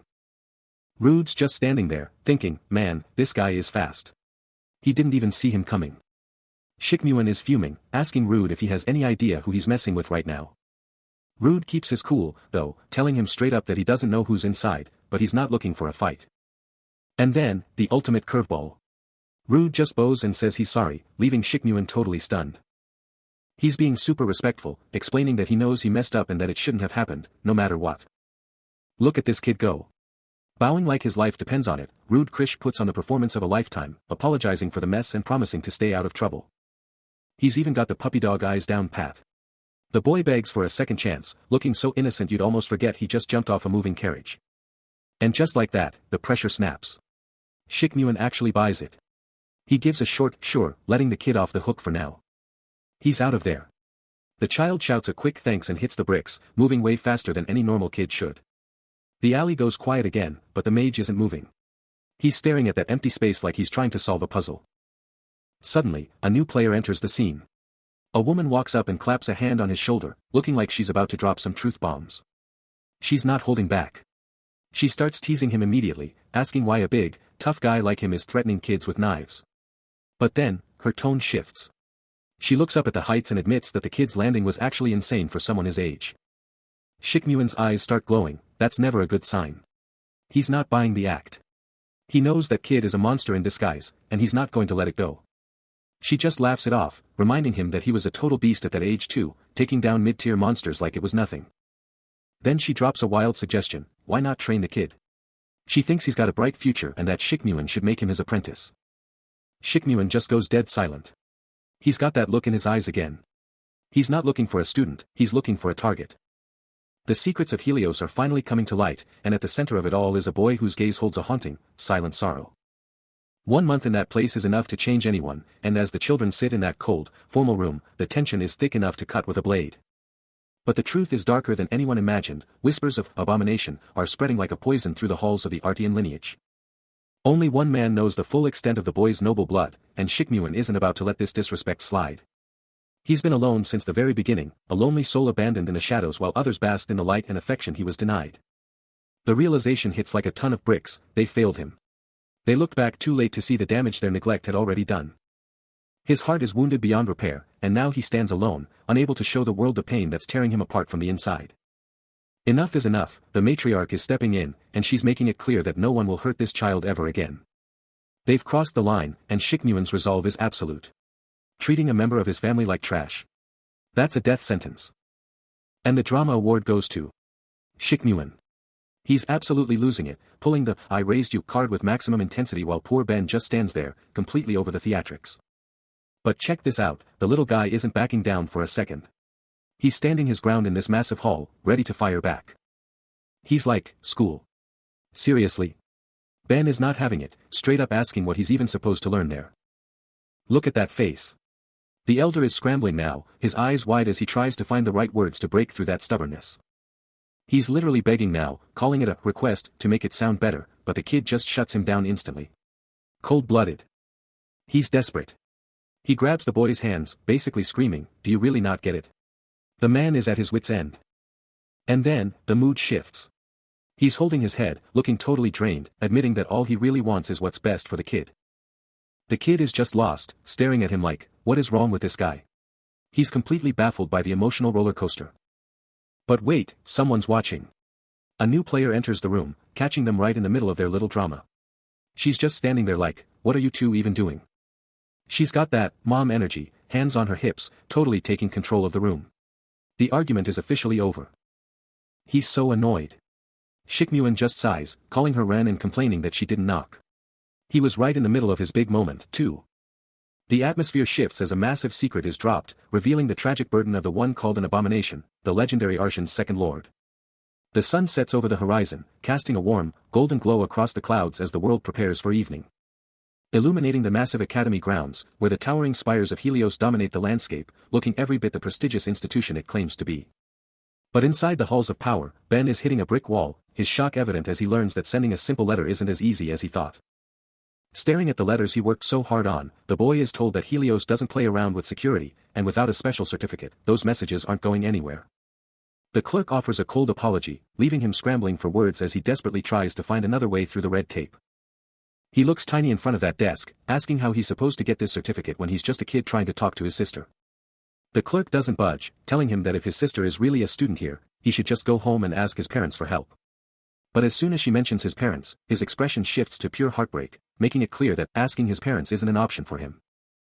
He begs her to just send them anyway, but Ben is shut down one last time, left standing there with his letters and no way to reach the person he loves most. Wait, is that? Just when things looked bleak for Ben, a certificate of authorization appears. The roadblock is finally cleared. Talk about a clutch move. Ben is absolutely hyped, calling out to Rude to make sure those letters get sent with the luggage. It's finally happening. Look at that face. The kid is in total awe. He can't believe the impossible just became a reality. But for our protagonist, it's just another step in the journey. He looks at those letters, knowing exactly what's at stake. Welcome to Helios Academy. The most prestigious school around, where the elite gather and the stakes are always sky high. And you know what that means. Gossip. The hallways are buzzing with rumors about someone new. The word on the street is, that kid is finally showing up today. Everyone is on high alert. Get this new kid got a perfect score on the admission test. The instructors are losing their minds over it. Everyone's got an opinion. Some want to be his best friend, others think he's just lucky, but for some, all this noise is just a massive headache. And then there's this guy. While everyone else is freaking out, Varys is just out cold. Sleeping right through the hype. Check this out. While the rest of the class is obsessing over shiny new toys, the atmosphere is about to take a massive turn. They're all just chilling, showing off their loot, completely clueless that the legend himself is walking in. But then, boom. Rude Krish enters the room, and the entire place just goes dead silent. He's walking through like he owns the place, and you can hear a pin drop as every eye follows his every move. He doesn't even give them a glance, just heads straight for the back to set up shop. The moment he sits down, the hype in the room is off the charts, but nobody dares to speak. Even Varys is wide awake now. He's staring down the new guy, trying to figure out what makes him so special. Look at that face, he's definitely suspicious, wondering if this perfect score student is the real deal. But our boy Rude? He's cool as ice, acting like he doesn't even notice the entire room is staring at him. The silence is absolutely deafening, and you can just feel everyone's brains working overtime. Finally, some peace and quiet. One student is just glad the annoying chatter has finally stopped. The stage is set, and the real academy life is about to begin with a bang. Check out the pressure on this kid, the first ever perfect scorer is finally stepping onto the scene. Meeting with the staff in the courtyard, you can tell everyone is waiting to see if he's the real deal. The instructor isn't pulling any punches, joking that even a genius needs a good beating if they don't put in the work. He lets out a huge laugh, completely flipping the vibe of the conversation. Giving him a solid pat on the back, the official admits this kid is definitely something special. Even with the warm welcome, our hero is starting to realize that being the perfect student is going to be a massive target on his back. With a grin, he officially welcomes Rude Chrissy to the academy. The doors swing open, and it's time to see what Helios is all about. Walking into the main hall, he's surrounded by students who have no idea who just walked in. This is where the elite gather, the place where raw talent is forged into something dangerous. They're here to master the flow of mana, turning their potential into the power of a real mage. But don't forget the hierarchy, only the strongest make it into the elite upper class, the Hurries. The hunt is finally over. A mysterious voice wonders just how much history is hidden behind that youthful face, and with a single thought, the target is acquired. Look at that focus. With a single, piercing look, the observer narrows his eyes, completely locked in on the boy's arrival. He steps into the heart of Helios, a lone figure amidst the grandeur, completely oblivious to the powerful gaze watching him from the shadows. Then, the atmosphere shifts, as a new player enters the board. A name is whispered with absolute authority, signaling the arrival of someone important. Check out this posture. Seated behind a desk with total confidence, this guy is clearly in charge, waiting for the perfect moment to make his move. Meet Lydersis Dain Artian. This isn't just another student, this is the face of the elite, and he's already got his sights set on our protagonist with a look that says he knows exactly who he's dealing with. The atmosphere shifts as we meet a new power player, Lydersis Dain Artian, a student who clearly carries himself with the weight of his lineage. You can feel the tension in the air, this isn't just any student, he's someone who notices everything. Those eyes don't miss a beat, staring forward with a cold, calculating intensity that's hard to read. And then there's the newcomer, Chrissy, looking completely unfazed despite the heavy reputation he's already built. Told to take a seat and blend in, he just gives a short, understood, and moves to his spot without a word. Lydersis is already analyzing him, wondering how someone who looks this solid could ever be called something as dark as an abomination. The mystery is deepening, why would they call him that? What is everyone so afraid of? He's not jumping to conclusions yet, instead, he's going to sit back, watch, and see exactly what this guy is made of. It's all about the long game, observing every little detail until the truth finally comes to light. But wait, the observation is interrupted. Someone reaches out with a hello, and it looks like Chrissy wasn't expecting it at all. Look at this place. The academy stands tall and proud, a massive stage where the next generation of elites is about to make their mark. Walking through the grounds, Lydersis plays the guide, admitting the place is huge and confusing at first, but he's sure his new companion will find his footing in no time. Breaking the ice, he asks if he can just call him Rude. No formalities here, and the blonde youth is perfectly fine with that. Getting comfortable, he looks back on his own first days. It's not easy for a noble to step into a place like this, and the nerves are real for everyone. He really thought he had it made, believing that once he got through those gates, the hard work was over and it was nothing but smooth sailing from there. Talk about a reality check. The dream died the moment the test results came back. Dead last. He's absolutely crushed by the ranking. But then there's this guy, a total genius. Rude didn't just pass, he's the first person to ever land a perfect score. The gap between them is insane. Humble as always, the blonde prodigy just brushes it off as luck. Yeah, right. Lydersis isn't buying that for a second. He's practically begging now, asking Rude to share some of that luck. But then his focus shifts, there are a ton of new students around lately, isn't there?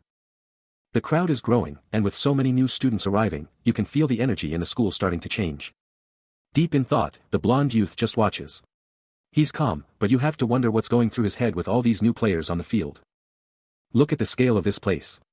The Academy Library is massive, a literal cathedral of knowledge where our heroes are just beginning to find their footing. He's literally shaking.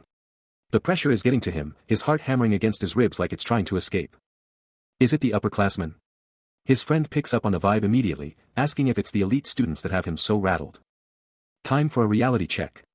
He calls out Rude directly, telling him he's still a young soul who doesn't know how the real world works yet. Fixing that collar like a boss, he's getting ready to drop some serious knowledge about how things really run in this academy. Listen up. He grabs him by the shoulders, making sure he's locked in because navigating Helios is no joke. Step 1. Rude is all ears now, waiting to hear exactly who these top-tier players are. The real deal.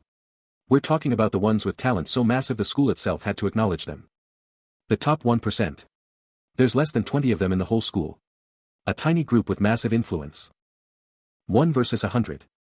These guys have special privileges and skills so broken they can take on an entire army alone. Wait, what? Rude is calling Cap. How can they be that strong if they haven't even awakened their powers yet? The Haris. Lydersis drops the name, the Haris. To regular students, they're like the stars in the sky, completely out of reach. After all that work to get here, Lydersis is really hoping this mission is actually worth the trouble. He's finally at the door, ready to come face to face with the main target. But wait, is the guy even in there?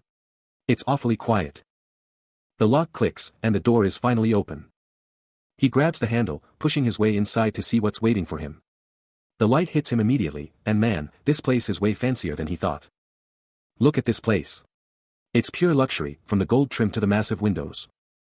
The room just keeps going, it's more like a suite than a standard dorm. As he walks in, he's thinking this is way too much space for just 2 people. Then he spots the bed, and there's someone just lying there, completely out of it. He's just standing there, totally speechless at what he's seeing. Is he seriously still sleeping? At this hour? Come on, he's acting like a newborn chick. Night falls on the academy, but for some, the real work is only just beginning under the cover of darkness.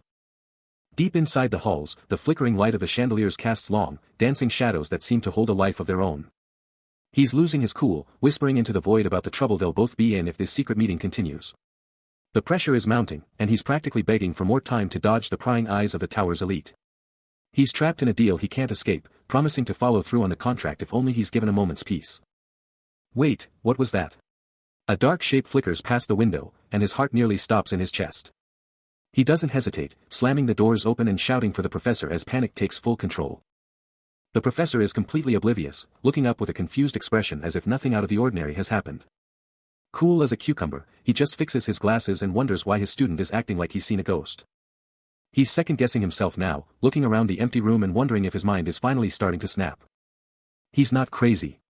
He points into the darkness, swearing on his life that something was standing right there.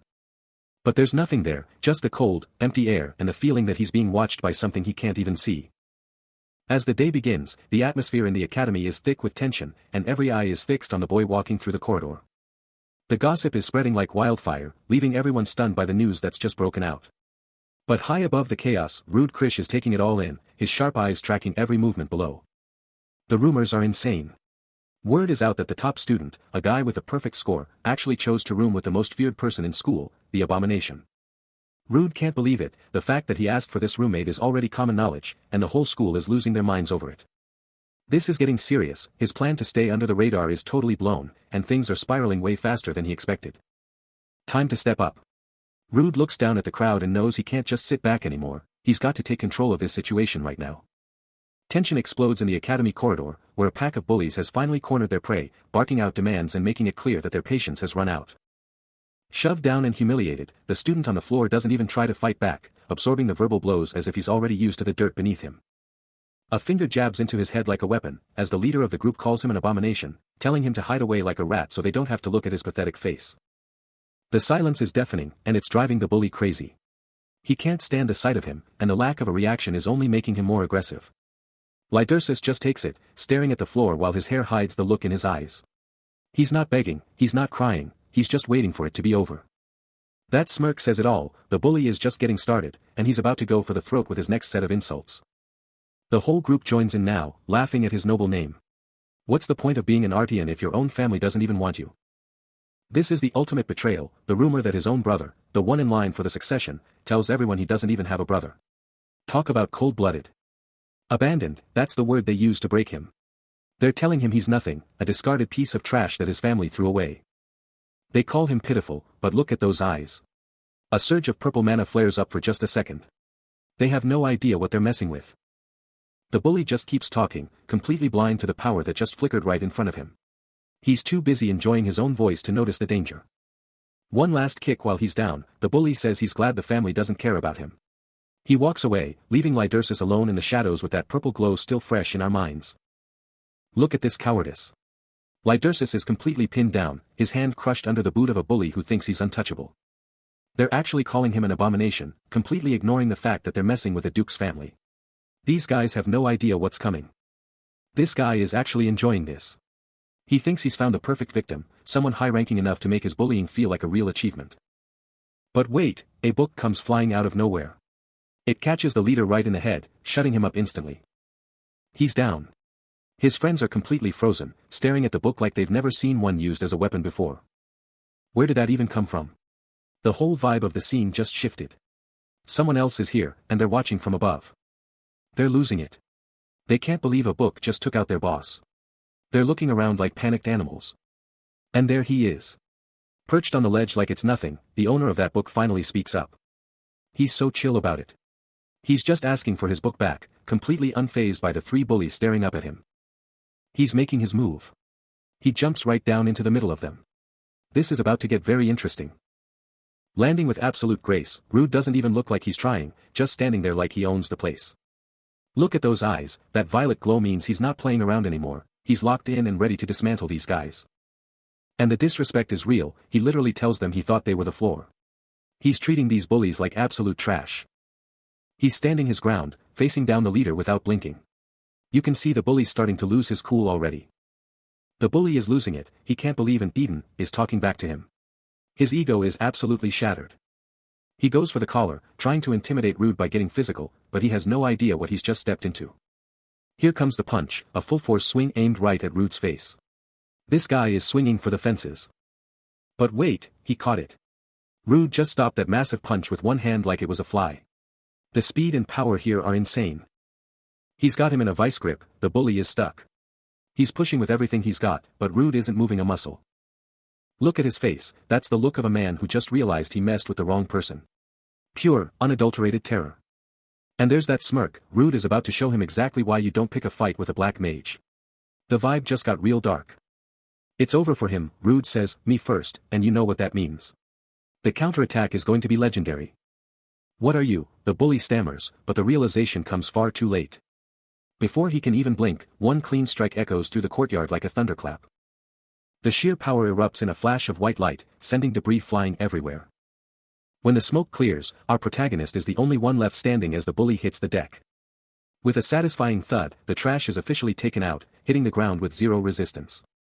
He's out cold, completely neutralized before he even knew what hit him. The whole area goes quiet, everyone watching in total shock at the absolute destruction of the Academy's elite. He's actually disappointed, thinking to himself that these guys are way too fragile for his level. His eyes turn to Lydersis, wondering what's going through the head of the guy he just saved. Without saying a word, he just walks off, leaving everyone stunned in his wake. Suddenly, a voice screams out, calling for the noble as the situation starts to draw some unwanted attention. And just like that, a new player enters the scene, stopping dead in their tracks as they see the carnage. The fight is over, but the tension is just getting started as Lydersis tries to push the mysterious boy away with a desperate warning. He's practically shaking, telling him to stay back before things get even more complicated. But Rude? He doesn't care about the rules, shutting down the warning with a cold, calm look that says it all. Just like that, he's gone, leaving nothing but a stunned silence in his wake. The other students are losing it, staring in total disbelief at the chaos left behind. High above the courtyard, he looks down as the school realizes their top dogs have been absolutely wrecked. He can't stop thinking about it, those words replaying over and over, why did he say it like that? The sun is out and the academy looks perfect, but something has definitely shifted under the surface. Everyone else is just going about their day, clueless that the hierarchy of this school just got flipped upside down. He's back in the mix now, but his mind is miles away, trying to figure out who that guy really is. This isn't the same kid from yesterday, he's acting like a completely different person, and it's honestly terrifying. While his friends are looking for him, Lydersis is already gone, and the questions about Rude are only getting louder. The atmosphere thickens as Rude Krish processes the shocking claims, his expression unreadable as he weighs the truth of the situation. Until a fellow student corners him, his eyes wide with warning as he drops a bombshell about a dangerous connection to the mysterious Shevel. The truth comes crashing down when the student points the finger directly at Lydersis, labeling him as the school's ultimate pariah. A heavy silence follows, and he stares into the void, realizing just how deep the animosity toward his roommate truly runs. His mind races, questioning the logic behind such a brutal and widespread shunning. Disbelief flashes in his eyes, unable to accept the harsh judgment being passed so freely. He finally snaps back, demanding to know if these rumors really give everyone the right to treat Lydersis like a monster.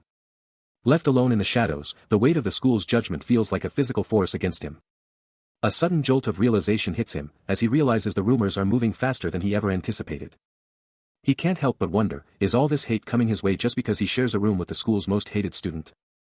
The grim reality sets in for Rude Krish, as he realizes this situation is far more dangerous and widespread than he ever feared. Rude wanted to keep things low-key, but looking down at the chaos erupting in the academy, he knows he can't just stand by anymore.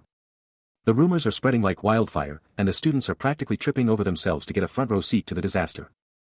Right in the middle of it all, Dain Ardian is trying to disappear, but the bullies are already closing in, mocking his every move. High above the fray, Rude is keeping watch, while the crowd below starts to panic, wondering if they should have called for help a long time ago. Even with things getting heated, nobody wants to step up. They've seen this all before, and to them, it's just another day at the academy. Then, the line is crossed. A brutal shove sends the young master flying back, the sound of the impact cutting right through the whispers of the crowd. He hits the ground hard, but there's no mercy here.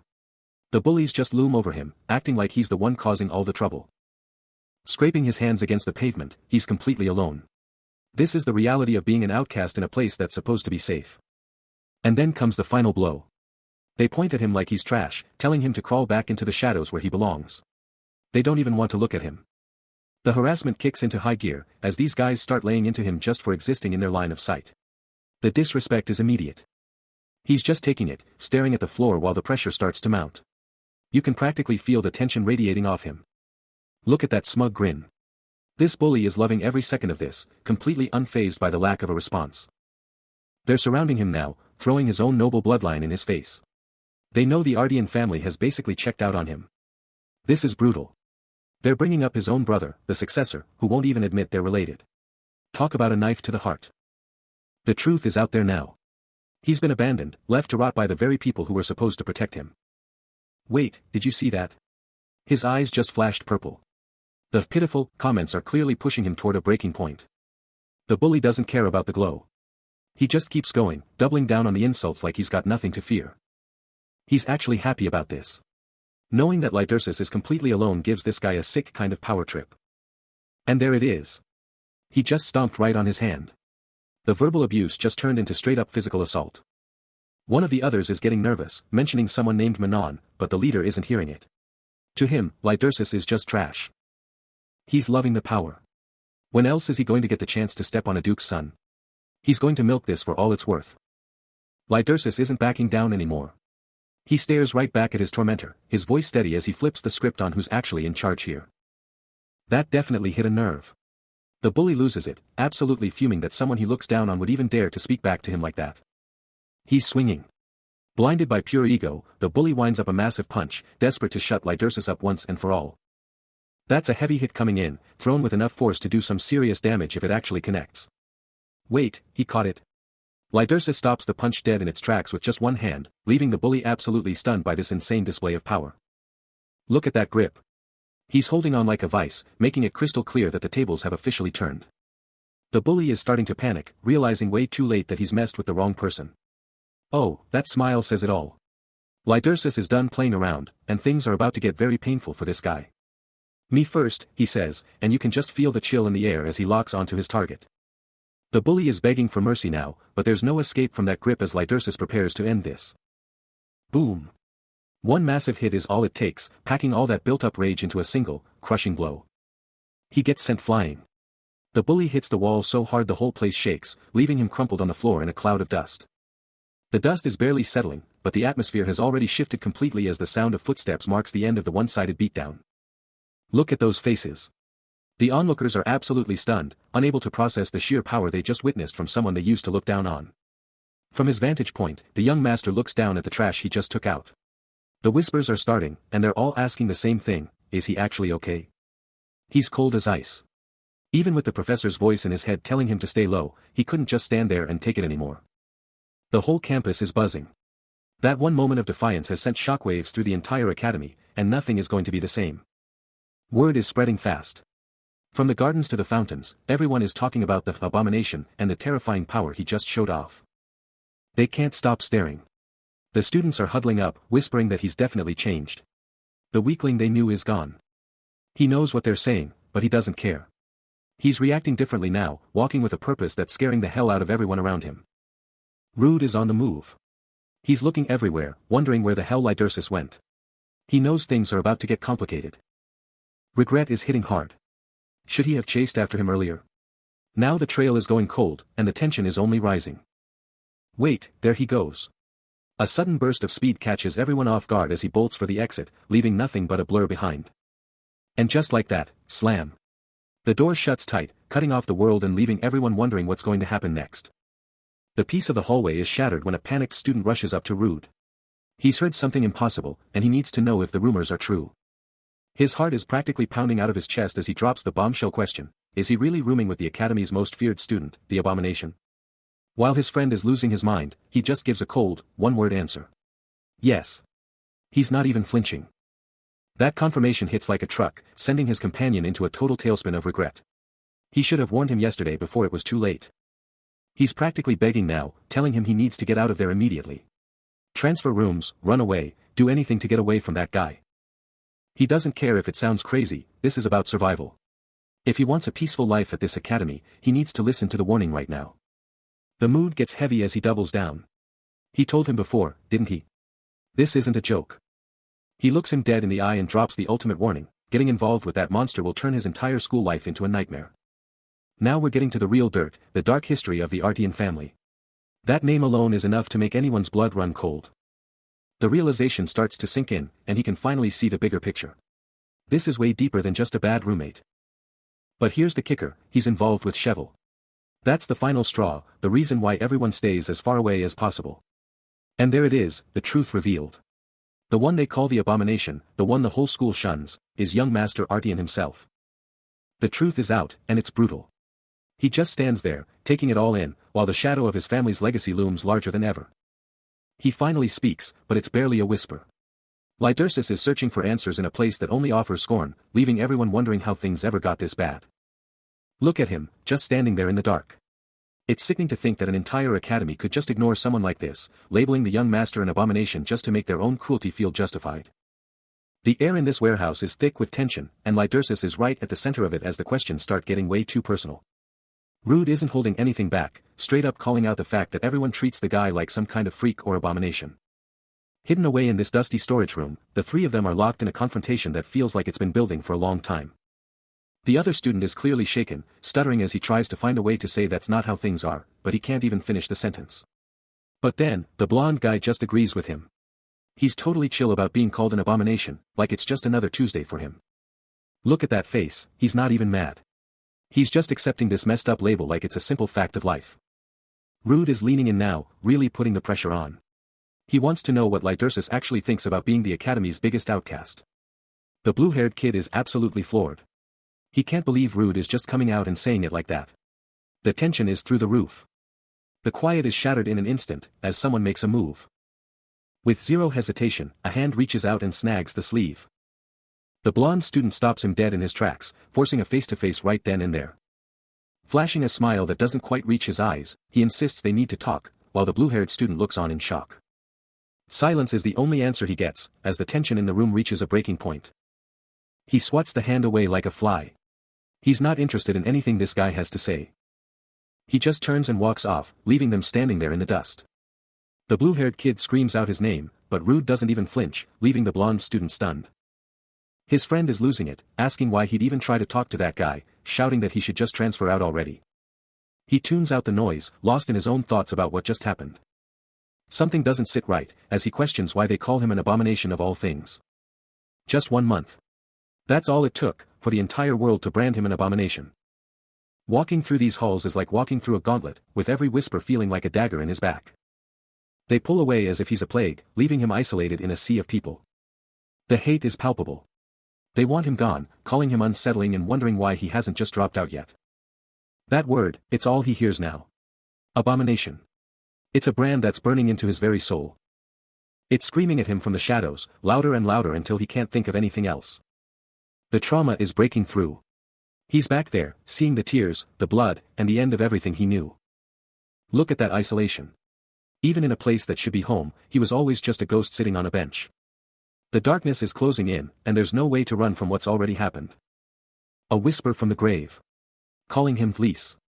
A name from a time before he became this monster. And here it is. The killing blow. You were the cause of her death, weren't you? The guilt is absolutely suffocating. He's losing it.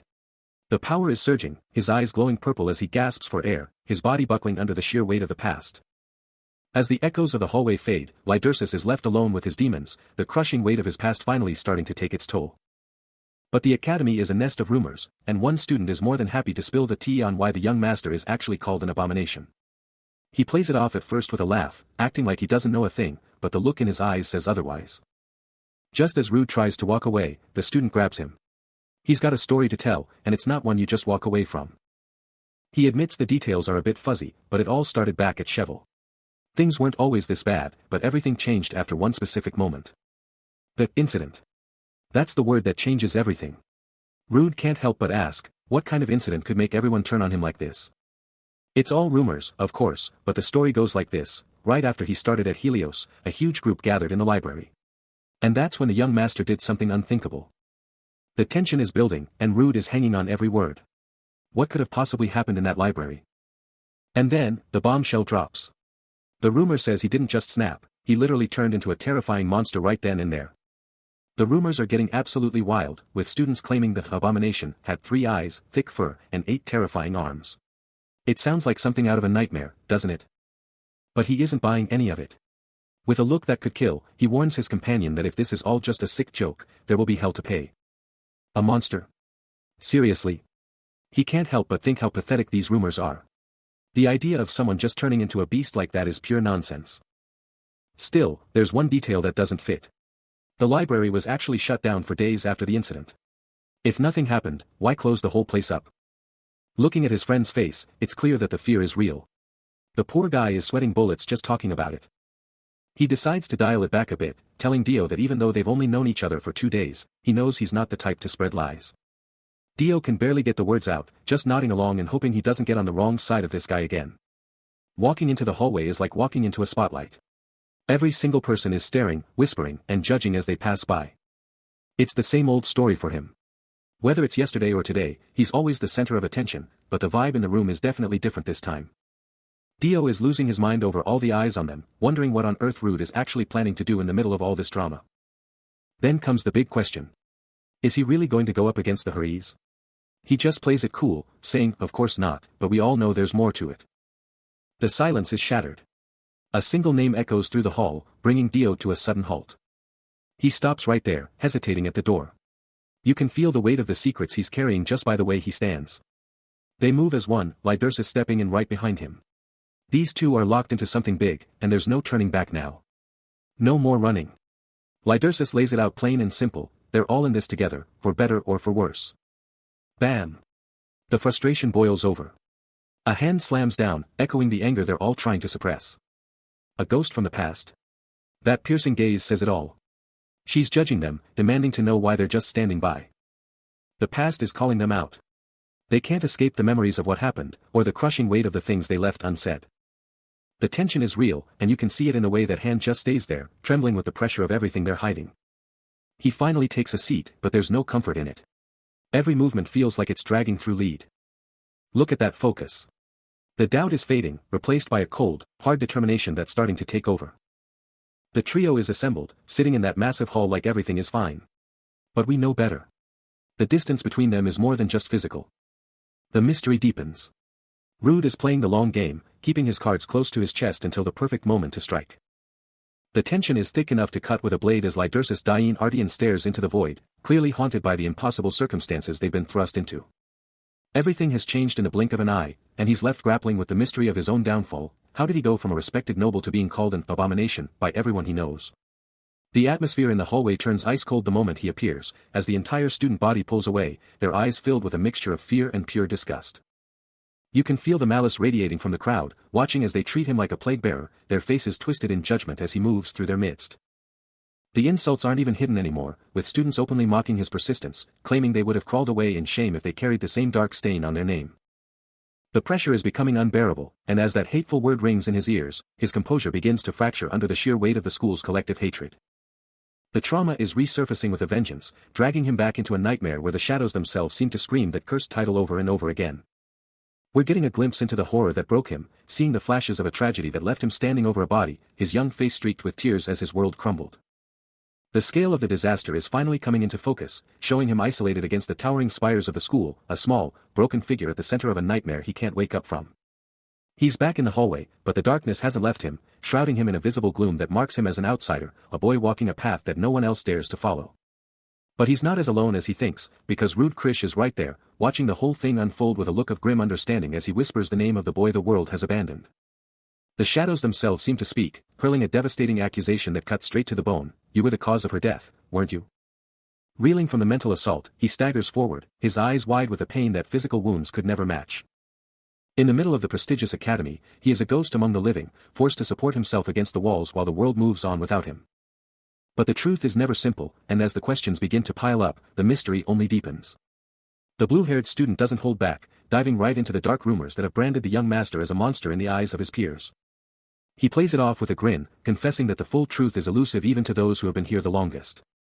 The protagonist stays quiet, taking it all in, until a sudden spark of memory causes his friend to stop him in his tracks. The pieces of the puzzle start to move, as a name finally surfaces from the rumors, Cheval. That's where it all started.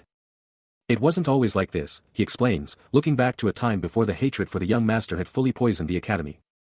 One moment changed everything, branding him an abomination in an instant.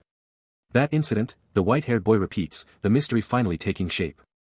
He's only working with fragments, the whispers and shadows of a story that most are too afraid to tell in full.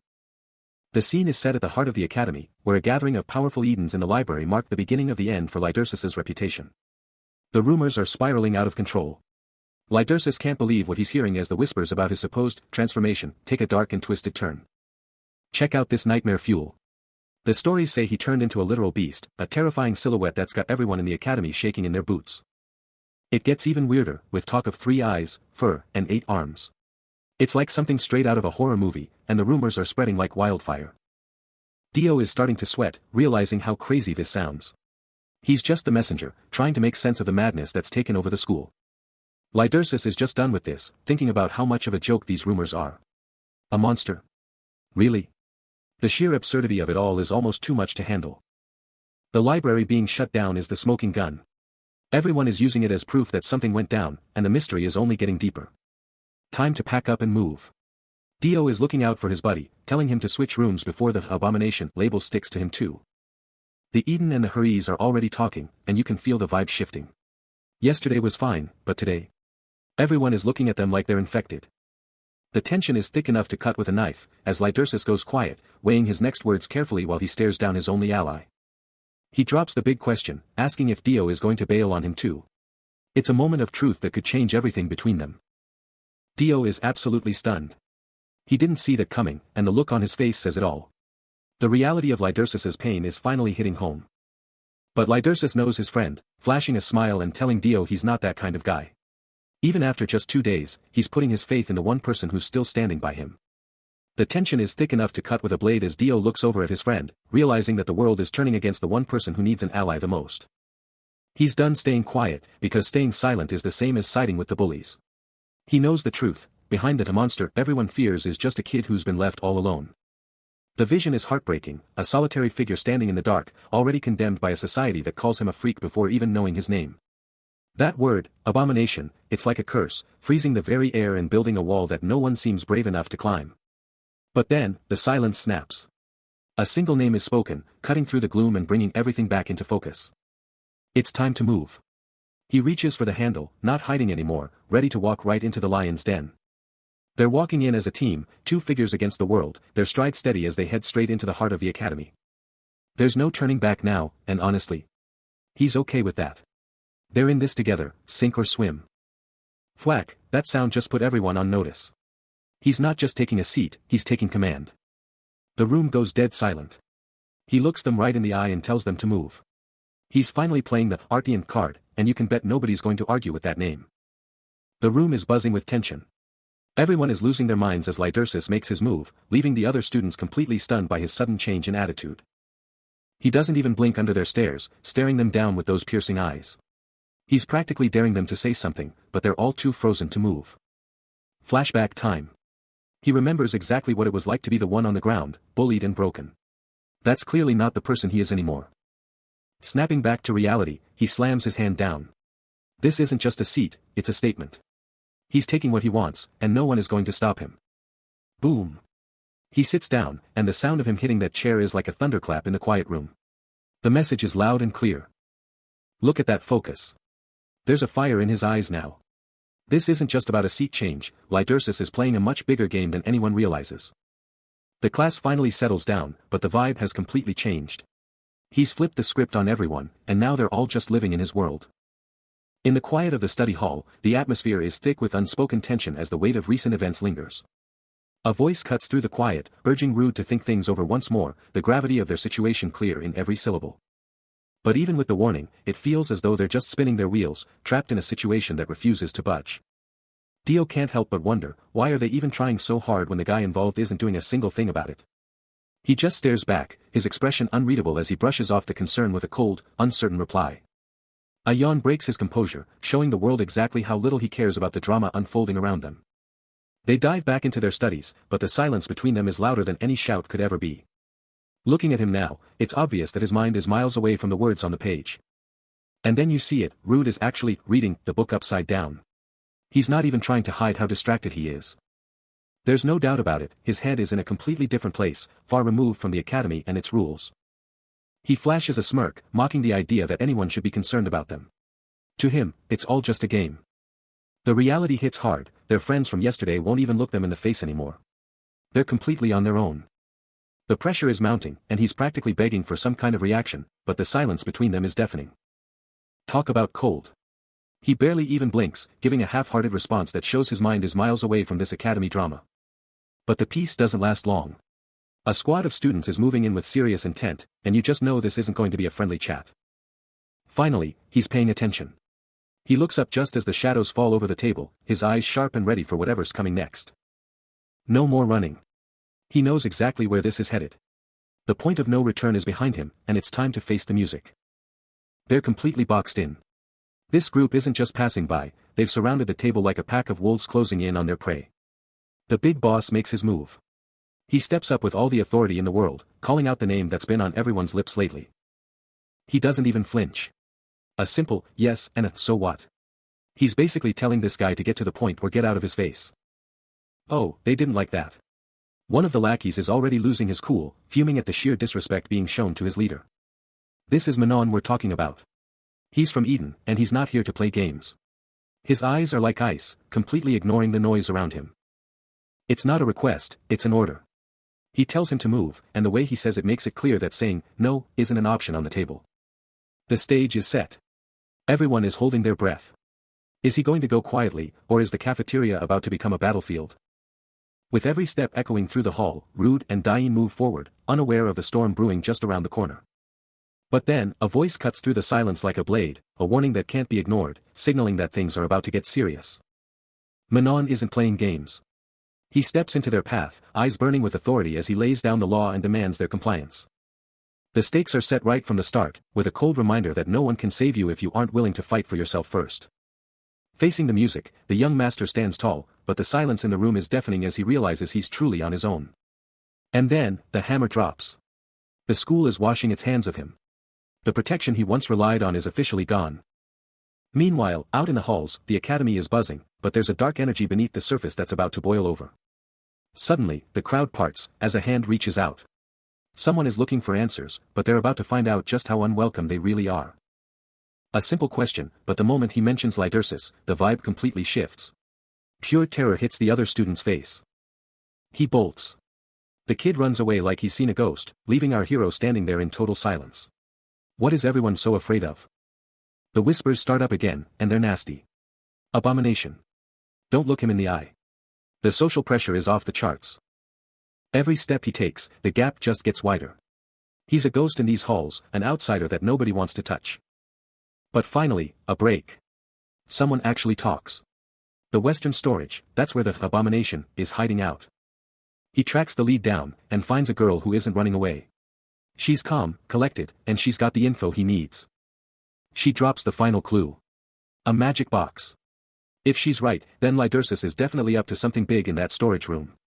Perched high above the academy grounds, he's on the hunt, calculating every possible route to catch his target before they vanish.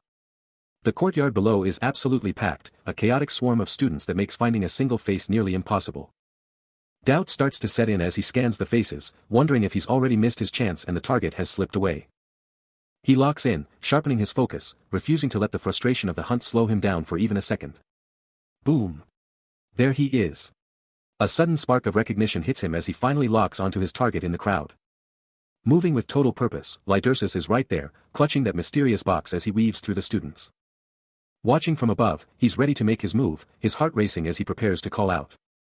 But wait, he stops cold, a sudden wave of hesitation hitting him as he realizes something isn't right. The distance is just too much, and he's left wondering if his voice could even cut through the noise of the massive crowd below. In that sea of faces, he's not the only one watching, there are eyes in the crowd that look anything but friendly. A chill runs down his spine, like a silent warning just echoed in his head, telling him to stay quiet or else. He stays frozen, processing the danger, his mind working overtime to find a way to reach him without alerting everyone else. Look at that grip. He's done waiting around. The tension is at a breaking point as he prepares to make his move. He sees right through him. Lydersis thinks he can just walk away, but our hero knows better. He's not letting him slip through his fingers again. And there he goes. No more hesitation. He takes the leap, diving straight into the heart of the courtyard. Boom. Talk about a superhero landing. He hits the deck with enough power to rattle the entire courtyard, making his presence known instantly. He's locked in. Emerging from the dust like a man on a mission, he doesn't waste a single second before starting the pursuit. Out of the way. He's cutting through the crowd like a hot knife through butter, leaving everyone else in his wake. He has no idea what's coming. Lydersis is just standing there, completely unaware that his peaceful walk is about to end abruptly. He's coming for you. The hunt is on. He's determined to catch up, and nothing in this academy is going to stop him. Gotcha.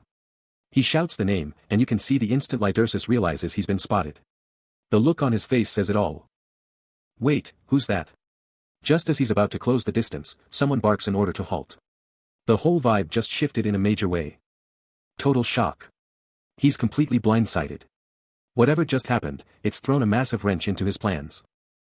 The absolute madness of that landing leaves the entire crowd paralyzed.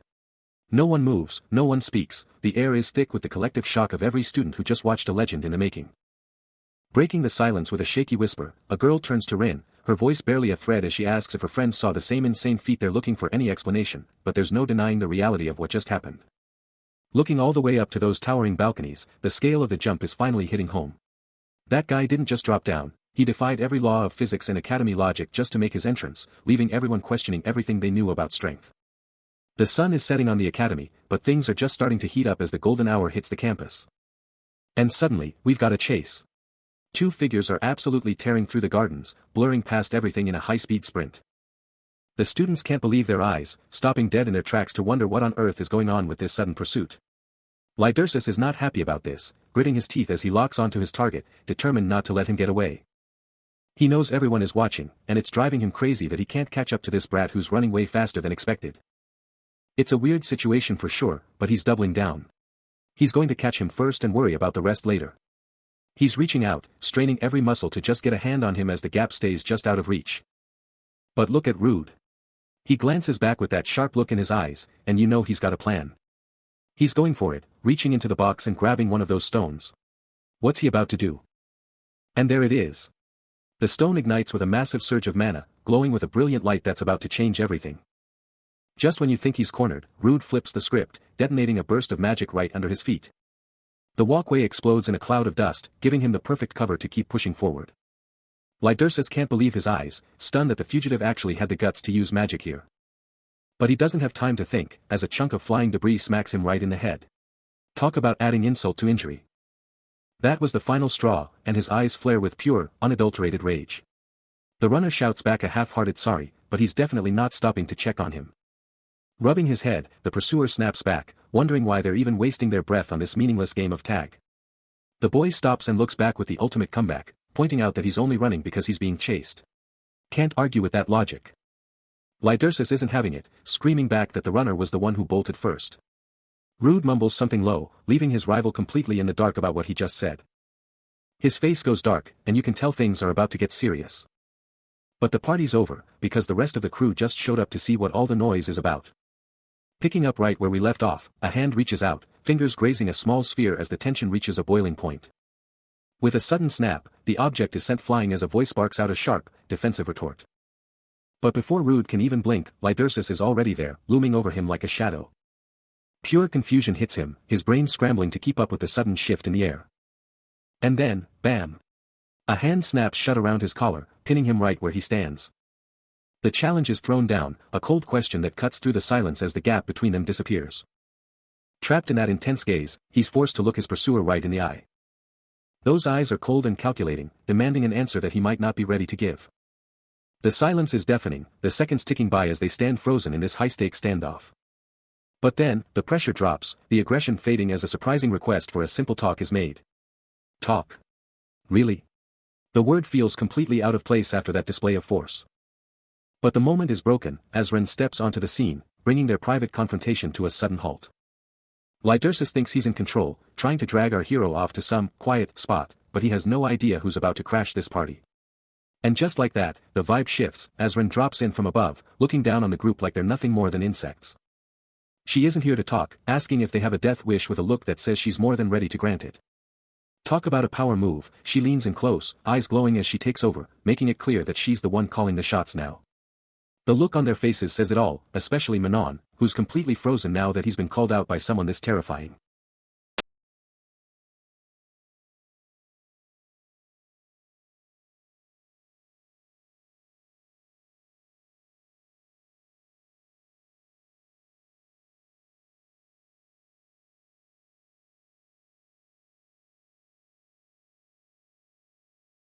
Facing the heat without breaking a sweat, Rude drops a cold denial, keeping his poker face perfectly intact. The official just laughs it off, completely buying into the act while the peanut gallery in the back starts chirping their own doubts.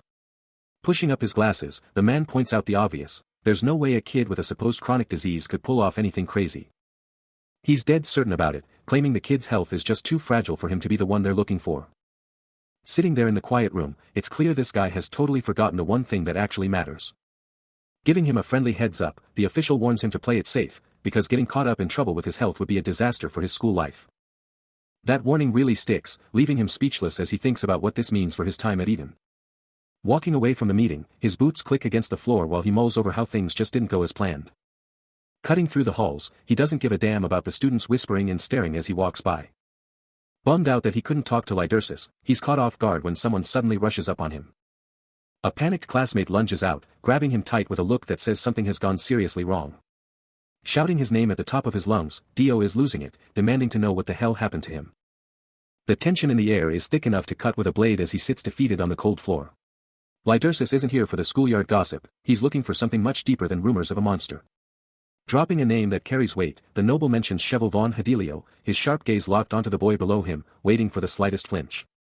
The interrogation takes a personal turn, demanding to know the truth behind that terrifying label. Why would someone like Hedelio call him a monster? Silence is the only answer at first, but the pressure doesn't let up. The question echoes, forcing him to face the darkness he's trying so hard to hide. The mask slips for just a second, revealing a gaze that could freeze blood. He doesn't care what people call him, he just wants the world to stay out of his head. He's reaching his breaking point, begging for the world to just back off. Stop watching, stop caring, and just leave him to his own shadows. The dam finally bursts, and he screams it at the top of his lungs. He's done with the questions and done with being under a microscope. The room goes dead quiet, leaving the young master speechless. He wasn't expecting that level of venom, and for a moment, he doesn't know how to react. From the sidelines, Dio can only watch in shock. He's seeing a side of his friend that's completely falling apart, and he's powerless to stop it. But the noble isn't finished yet, doubling down on the hard truth. Is he really just going to roll over and let everyone call him a monster without a fight? Then comes the confession that chills the air, a quiet, soul-crushing admission. It's not just a rumor to him anymore, it's the truth. He is an abomination. Hiding his face from the world, he shuts down completely. The conversation is over, the damage is done, and he just wants to disappear into the dark. Check this out. High above the academy, the elites are already gossiping about the monster and his roommate, Dio Varus. But get this, even with the highest admission scores in the entire test, these guys aren't impressed at all. Talk about ego. The long-haired noble just scoffs, wondering where a nobody gets the nerve to be so arrogant. His friend is curious, asking what he's actually going to do about a guy who's only famous for a test score. And here comes the plan. A cold smile spreads across his face as he starts plotting something truly sinister. He's going to crush him. He promises to make sure the monster never crawls back up, just as dark energy starts leaking from that blue gem. Look at that shadow. The darkness gets thicker, turning into a cloud of pure malice that's ready to hunt. It's on the move. The shadow detaches from the gem and starts slithering away, searching for its prey. Descending into the dark. The mist drifts right over the railing, a silent predator dropping down into the gardens. Moving fast now. The curse weaves through the trees with insane speed, hidden from everyone, or so they think. Wait, someone noticed. A hand grips the railing tight. Someone just felt that shift in the air. Lydersis is on high alert. Lydersis stops dead in his tracks, sensing something is very wrong, just as someone calls out to him. Up on the balcony, the mood is light as a cheerful voice breaks the silence, beckoning her companion to look over. But things get serious fast when the man at the table drops a stern warning, telling the princess to stop messing around with her snacks. She's not having it, though, snapping back that she doesn't want to be called princess here, even as the man calls out her own double standards. Totally ignoring the lecture, she reaches out for that crazy stack of cookies, ready to take what she wants. Inside these walls, everything is different, and she makes it clear that she's leaving her old identity at the door to be someone else for a change. She takes a bite, cool as ice, looking every bit the elite she is, even if she's trying to play it low-key among the other students. Balancing a double life is never easy, and Rude's master isn't letting him off the hook, pushing him to actually enjoy his school days and, believe it or not, make some actual friends for once. But when the sun goes down, the student act disappears. High above the grounds, he's back in operative mode, reaching for a mysterious, glowing blue artifact. He's inches away from the prize, but a sudden shout cuts through the air. Someone spotted him, and they know exactly who he is. Talk about bad timing. He looks more annoyed than scared, his brow furrowing as he realizes his quiet night of thievery just got a whole lot more complicated. Mission scrubbed. He backs away, moving quickly across the rooftops. Having a witness wasn't part of the plan, and he needs to disappear before things escalate.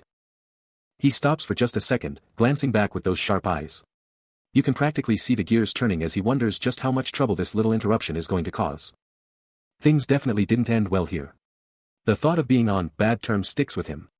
It looks like he's going to have to do some serious observing to fix this mess. Fast forward to the next morning, and we're miles away from the school drama. The sun is out, the sky is clear, and the vibe is completely different. Check out this view. A massive, luxury estate sits right on the edge of the cliffs, looking out over the ocean. It's peaceful, quiet, and looks like the perfect place for a fresh start. Up on the balcony, someone is finally taking a breather. A hand in a sharp purple suit grips the railing, like they're finally letting go of a long, stressful night. And there he is. This guy in the purple suit looks like he's been through the ringer, but as he lets out a huge sigh, you can tell he's just glad to have a moment of peace. Back at the estate, our mysterious man in purple is finding the human world way more interesting than he expected, especially with a giant pink fish lounging in the middle of the room.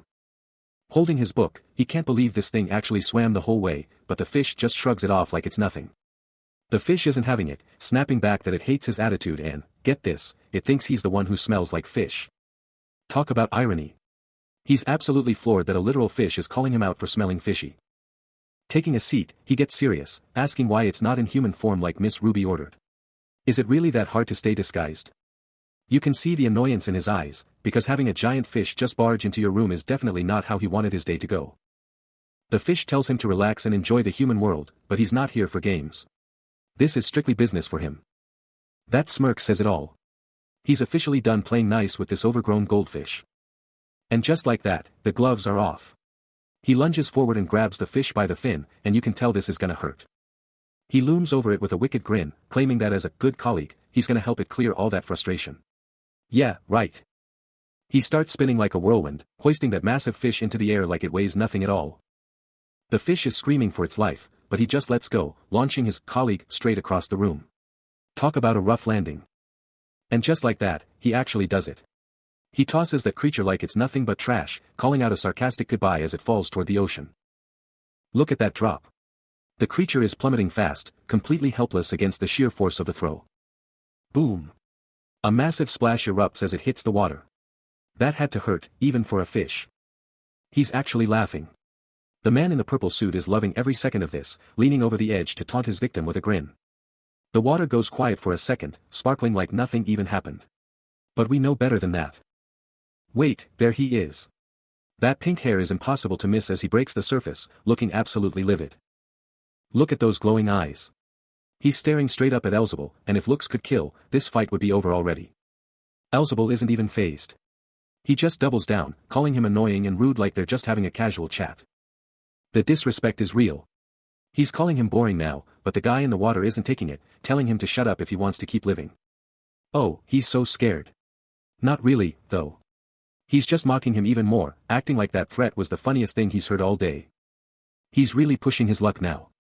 He tells Gamode to just change his name to Fish because it's cute. The response? A simple, brutal, just die. And then, silence. They're just staring each other down now, the ocean crashing below them as the tension reaches a breaking point. Check this out, the Hedelio family isn't just any noble house, they're a literal factory for high-tier mages. And leading the charge is the Marquis himself, a guy who's clearly not just sitting around, he's active, influential, and always has his hands in the capital's business. He's the ultimate power player in the capital, the kind of central figure that every other noble has to keep an eye on. But don't let the suit fool you, one look at him and you know he's already calculated every move in the room. Of course, power breeds enemies, and the beef between Marquis Hedelio and Duke Artian is the stuff of legends, they absolutely cannot stand each other. It's a classic family feud, a rivalry so deep that neither side is ever going to back down. And right in the middle of all this drama, our boy is getting the lowdown on just how messy this rivalry really is. As he walks, he's processing everything, the rumors of one-sided beatdowns and the feeling that someone's definitely getting played. If only things were simple, right? But they aren't, so he's diving deep to investigate both sides and find out what's actually going on. But hey, even a top-tier investigator needs a break, and Rude is told straight up, don't take this whole thing so seriously. The client is important, sure, but he's gotta enjoy that school life too. You know, actually making some friends for once. But social life will have to wait, because right now, under the night sky, he's finally got his hands on the prize, that glowing blue gem. High above the courtyard, Elzebul is already losing his patience, judging everyone below for their total lack of common sense. Tracing the wall with a lingering hand, he knows that if his target wants to survive here, that explosive attitude is going to have to go. Even he's feeling the pressure, as a drop of sweat betrays the tension hiding behind that calm face. But the silence doesn't last long, not when a bizarre new presence decides to crash the party. Flipping the switch to playful mode, in a heartbeat, he calls out for Miss Ruby, with a voice so sweet it's almost suspicious. He's literally pulling a face now, putting on a show of childish charm to hide whatever he's actually thinking. The little pink guy is caught off guard, staring up in shock because Elzebul is the last person he expected to see here. It's a weird standoff in the middle of the library, with books scattered everywhere as these two face off in the quiet room. The act drops for a second as he rubs his head, looking like he's already getting a headache from just being in this place. Finally, the fish speaks up, letting him know that the lady of the house isn't even home right now. He takes that in with a smirk, admitting that this human world is actually turning out to be a lot of fun. But he's still got questions, asking the little guy if he seriously swam all the way here just to read some books. Right off the bat, Elzebul isn't hiding his annoyance, staring down the creature with pure ice in his eyes. But the creature hits back, calling out a fishy smell that's apparently stinking up the whole place. Gamode is confused, wondering why his partner isn't sticking to the human form Miss Ruby told them to use. You can see the fuse burning, as the man in the purple suit admits just how annoying this whole setup is.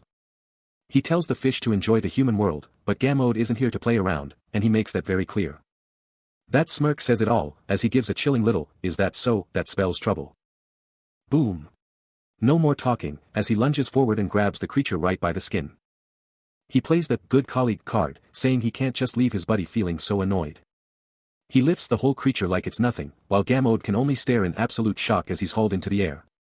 Gamode is panicking, but the man in the suit is already winding up for the ultimate frustration-clearing throw. And there he goes.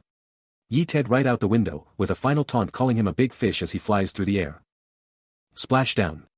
Gamode hits the water hard, leaving nothing but a massive ripple where he used to be. With the mission finally underway, he clutches the confirmation in his hands, ready to play his part in the deception. And as those predatory eyes gleam, it's clear that the infiltration is just the beginning of a much larger game. The grand towers of Helios rise into the sky, looking peaceful and secure, unaware that the enemy has already walked through the front gates. But inside the academy walls, a frantic search is already beginning as a student shouts for her missing teacher. The shouting catches the attention of a nearby scholar, who looks on with a calm, calculating gaze that seems to see more than he lets on. Stopping in her tracks, she realizes she's found Professor Hale instead, and immediately asks if he knows where her instructor has gone. But the answer she gets only deepens the mystery, leaving her completely baffled as to how a prominent professor could just vanish without a trace. He doesn't seem interested in the drama, simply turning back to his work with a cold indifference that's almost unsettling. As his hand touches the glowing runes, a heavy silence falls, leaving us to wonder what secrets he's hiding behind that calm exterior. Look at that focus. The professor is deep in the zone, meticulously crafting the massive teleportation circle that's going to be the heart of Eden's upcoming field training. She can't even believe her eyes, asking if he really pulled off this insane level of complexity all by himself. And with total confidence, Professor Hale just confirms it's all his handiwork. But there's more to this than just a test. Word is getting around that they're linking this field training directly to the tower this time, raising the stakes to a whole new level. You can see it in her eyes, the sheer weight of what that connection means. She's looking up, caught between the excitement of the training and the shadow of the tower. And then, the power surges. The whole room erupts in a brilliant blue glow as the mana stabilizes, lighting up the entire hall with pure magical energy. Just look at the scale of this thing. They look like ants next to that massive circle. It's going to be absolutely legendary when this teleportation finally kicks off. Word is spreading fast about the field training at the tower, and you can practically feel the electricity in the air as the students assemble. Staring wide-eyed at that massive, glowing teleportation circle pulsing with power right in the middle of the grand hall. The instructor can't help but smirk with pride, knowing full well that this teleportation array is a masterpiece. But he's not letting them get too carried away, dropping a serious reminder that this first training session needs to be handled perfectly. Professor Hale is laying it out clearly, preparation is everything, and he's not taking any chances when it comes to the safety of his students. And the students are absolutely here for it, showering the master of teleportation with the praise he deserves. But meanwhile, in a much quieter corner, things are getting mysterious, as a hand slams down on the cover of an old, weathered tome. That sudden move catches Dio completely off guard, and you can see the curiosity burning in his eyes as he stares at the book. He's locked onto that strange seal on the cover, wondering exactly what kind of secrets are hidden inside this thing. The hunt is on, and these bullies aren't planning on a friendly chat as they scour the halls. Then, out of nowhere, a massive splash of water catches him completely off guard. The impact leaves Rude soaked to the bone and forced to the floor, while the empty bucket rolls away with a mocking clang. The insults start flying immediately, with the bullies laughing at how well the wet rat look suits their high and mighty target. He doesn't even say a word, taking the heat as they warn him that a couple of idiots on his side won't save him from this nightmare. Trapped under the archway, the tension spikes as the group's real leader finally steps into the light. Manon takes charge, making it clear that they have much bigger plans than just messing with this monster today. He's got that cold authority, asking if they really thought this was just about a little water and some name-calling. The lackeys fall right in line, hanging on every word as their leader prepares to drop the hammer. Leaning in for a whisper, they share a secret that's definitely going to spell trouble for our hero. That smirk says it all, he's absolutely loving the power trip and the chaos he's about to unleash. And then comes the final blow, as he gives the cold-blooded order to drag the monster off to whatever fate awaits him. The atmosphere is electric. A massive crowd has gathered, and you can practically feel the tension rising in the air. Confusion is spreading like wildfire, with everyone wondering where their teacher is and why the elite clads are suddenly running the show. Look at that lineup. The elites are out in force, standing tall and making sure every eye in the room is fixed right on them. And there he is, Manon, looking as cold and calculated as ever, giving the green light for whatever they've got planned. That smirk says it all. The trap is set, and the elite knows he's got every single target right where he wants them. It's go time. With one final question, he's ready to kick off this twisted game. But wait, check this out. While things are heating up over there, the actual classroom is completely empty. It's ghost town quiet. Poor Professor Hale is totally lost. He's standing there all by himself, wondering where on earth his entire class disappeared to. After a long day of grinding for intel, Dio is absolutely wiped out, telling Manon how tough it was to get anyone to talk to him. Manon looks over the list with a critical eye, wondering if these guys actually have what it takes to go up against Cheval. But Dio's got a method to the madness, explaining that he narrowed it down to the top-tier nobles and the highest-ranked students. Manon just stares him down, waiting to see if his partner has anything better than just a list of high achievers. While the rest of the room goes about their day, these two are plotting their next big move right under everyone's noses. One of the girls nearby catches a vibe, but she brushes it off, acting like everything is totally normal. Dio snaps back into action, hyping up two specific names on his list that are absolute game-changers. He's so sure of himself that even Manon is starting to listen, ready to hear who these mystery powerhouses are. And the first heavy hitter is Yushanin Maria Kanziel. Just hearing that name should tell you everything you need to know. She's not just any student, she's royalty, and she looks every bit the part in that insane dress. We're talking about a direct imperial princess here, the only one of her kind at Helios, and everyone treats her like the literal queen she is. She's got imperial bodyguards on her 24/7, meaning even the professors have to watch their step around her. She's basically untouchable. The piece is shattered instantly as a massive splash erupts against the masonry, signaling the start of a cruel confrontation. Revealing a humiliated Rude Krish, soaked to the bone while his tormentors watch the bucket roll mockingly away. Standing over him with absolute disdain, the student mocks his appearance, calling him a wet rat in front of the gathered crowd. While the protagonist remains silent, the verbal assault continues, reminding him that no amount of allies can save him from his current status. The bullying is interrupted as Manon steps in, ordering the group to back off as they prepare to move on to something far more serious. With a cold, calculating look, he makes it clear that petty harassment is beneath their true objective for the day. Demanding to know if they're all on the same page, the leader gathers his followers, his authority unquestioned as they move through the academy. The plot thickens as a student whispers a secret, ensuring that their next move remains hidden from anyone who might interfere. Taking in the news, his expression remains unreadable, though the gears are clearly turning behind those cold eyes. Issuing the final order to drag the monster, his gaze sharpens, signaling that the time for games is officially over. As he strides toward his destination, he declares that the stage is set, and the real show is about to start.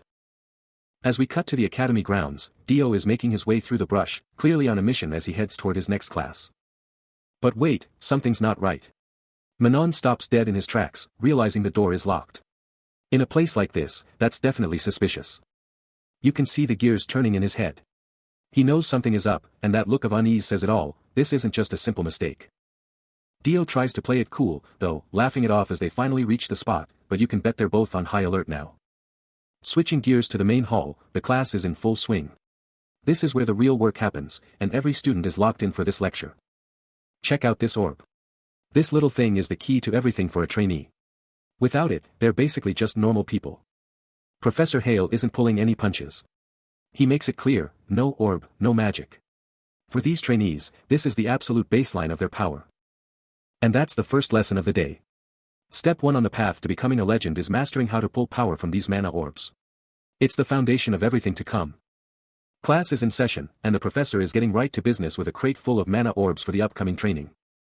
He's not holding back, announcing a special class to see exactly who among them can actually manifest their power. The look in his eyes says it all as he drops the one word that matters, mana. That uniform isn't just for show, it's a symbol of the absolute authority he holds over these students. But wait. Someone's actually brave enough, or stupid enough, to interrupt him. Dio steps up with a question, wondering if the higher-ups even know what's going down in this classroom. The atmosphere shifts in a heartbeat as a blur of pure speed closes the distance to the back of the room. Boom. The boy gets absolutely leveled, silenced in an instant by a brutal strike that leaves the whole class reeling. Look at those faces, pure terror. They just learned the hard way what happens when you talk back to this man. The room goes dead silent, and then comes that cold, terrifying voice telling them it's time to move on. He's back at the front like nothing happened, daring anyone else to open their mouth. Who's next? Anyone? Total silence. The fear is real now. They finally understand that this isn't just a class, it's a survival test. The man of the hour steps up, and Professor Hale isn't wasting any time getting this twisted lesson started. Check out the hardware, as he points out the carts filled with glowing mana orbs, the tools for today's little test. He grabs one of those glowing greens, explaining that these aren't for your average spells, they're custom-built just to measure raw power. With a look that could freeze blood, he tells them the orbs stay dormant until you kickstart the mana inside. It's a simple game of light, where the brighter that orb shines, the more control and raw power you're packing. So, your whole grade depends on one thing, how much pure force you can shove into that little glass ball. And then comes the kicker, accompanied by a heavy mechanical grind that echoes through the entire room. The goal is simple, he says, just hit the target. But wait until you see what the target actually is. The wall opens up and, oh man, it's Rude Krish. He's tied up like a common criminal, wrapped in chains and ropes. The poor kid is speechless, probably wondering how things went south this fast as he stares down the class. And the teacher doesn't even blink, claiming that if it's not pure mana, it won't even leave a scratch. Yeah, right. The trap is set and the order is given, charge up that mana and fire. They're actually going to use him as target practice. With the stage set, Professor Hale lays out the rules of this twisted game, his voice dripping with a terrifying calm. While the crowd begins to murmur, the weight of his words starts to sink in, sparking a wave of disbelief among the young mages. But he's just getting started, realizing that without a little extra incentive, the fun would be entirely missing from the lesson. Holding the glowing orb aloft, Hale drops the bombshell, anyone who manages to land a direct hit on the target's head gets bonus points. Pointing directly at his victim, he makes it clear that Rude is nothing more than a prop for their practice, a living target for their aggression. With a flick of his wrist, the signal is given, and the atmosphere in the hall turns razor-sharp. But just as the first orb is about to fly, a jarring noise cuts through the tension, catching everyone off guard. Orbs scatter across the ground, rolling away as if the very magic in the room has been disrupted by an unseen force. Trying to regain control, he calls for a volunteer, his gaze searching for anyone willing to step up to the plate. But he stops mid-sentence, a flicker of doubt crossing his face as the silence in the room becomes deafening. Spinning around to face the target, he's met with a sight that defies logic. The chains are empty, and Rude has vanished into thin air. Manon breaks the silence with a frantic shout, confirming the professor's worst fear: the boy is gone, leaving the entire class in a state of shock. With the target set and the stakes higher than ever, Hale looks out over the class, waiting for someone, anyone, to show a shred of courage. Silence fills the room, but he isn't about to wait around, singling out a terrified girl and forcing the weapon of the assessment right into her path. You can see the absolute dread on her face, trapped under his gaze while everyone else just watches, thankful it isn't them. She tries to back out, her voice trembling, but he shuts that down instantly with a threat that turns her blood to ice. The shock hits her like a physical blow, realizing there's absolutely no way out of this nightmare. She's literally crying for help now, but the room is dead silent. No one is coming to save her from this. Backed into a corner, she has to step up, even if it feels like her world is falling apart. Look at her hands, she's shaking so hard, but the mana orb is already starting to react to her touch. He's hovering over her like a hawk, making sure she doesn't hesitate for even a second longer. He's not even impressed, calling out her weak mana output like it's just another failed grade. But he doesn't care about the numbers, because the real fun is just getting started. He's got something special planned for this first shot. The pressure is on. Manon drops some cold hard facts: if you're gonna take down a beast like this, your aim has to be absolutely perfect. And then, boom. A blinding flash tears through the scene with pure, violent intent. The power is insane. The wall just disintegrates into a massive crater, purple energy surging everywhere from the sheer force of the hit. Everyone's losing it. Dio is completely stunned by the carnage, but Rude is already looking away, his mind racing to figure out what just happened. He can't believe his eyes, staring at the wreckage with his jaw on the floor. That kind of power just doesn't make sense. The stress is real, and you can see it all over Rude's face. He's pushing himself to the absolute limit here. Even after that blast, he's still locked down in those massive chains, standing right in front of the hole he just ripped in the wall. But here's the kicker: he missed. All that power, and he still didn't hit the target. The whole crowd is watching, and the silence is deafening. He's standing there, head down, feeling the weight of every single eye on him. Even the professor is worried, and you can see it in Hale's eyes. This situation is spiraling, and he knows it. He's in total shock, thinking there's no way he could have messed that up. The frustration is boiling over. Wait, hold on.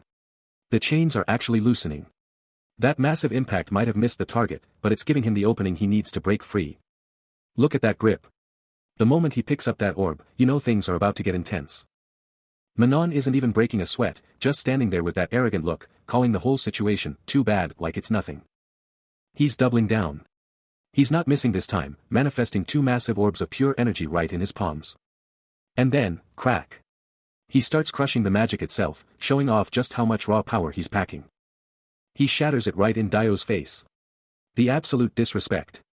Dio is completely paralyzed, watching the magic explode inches away from him.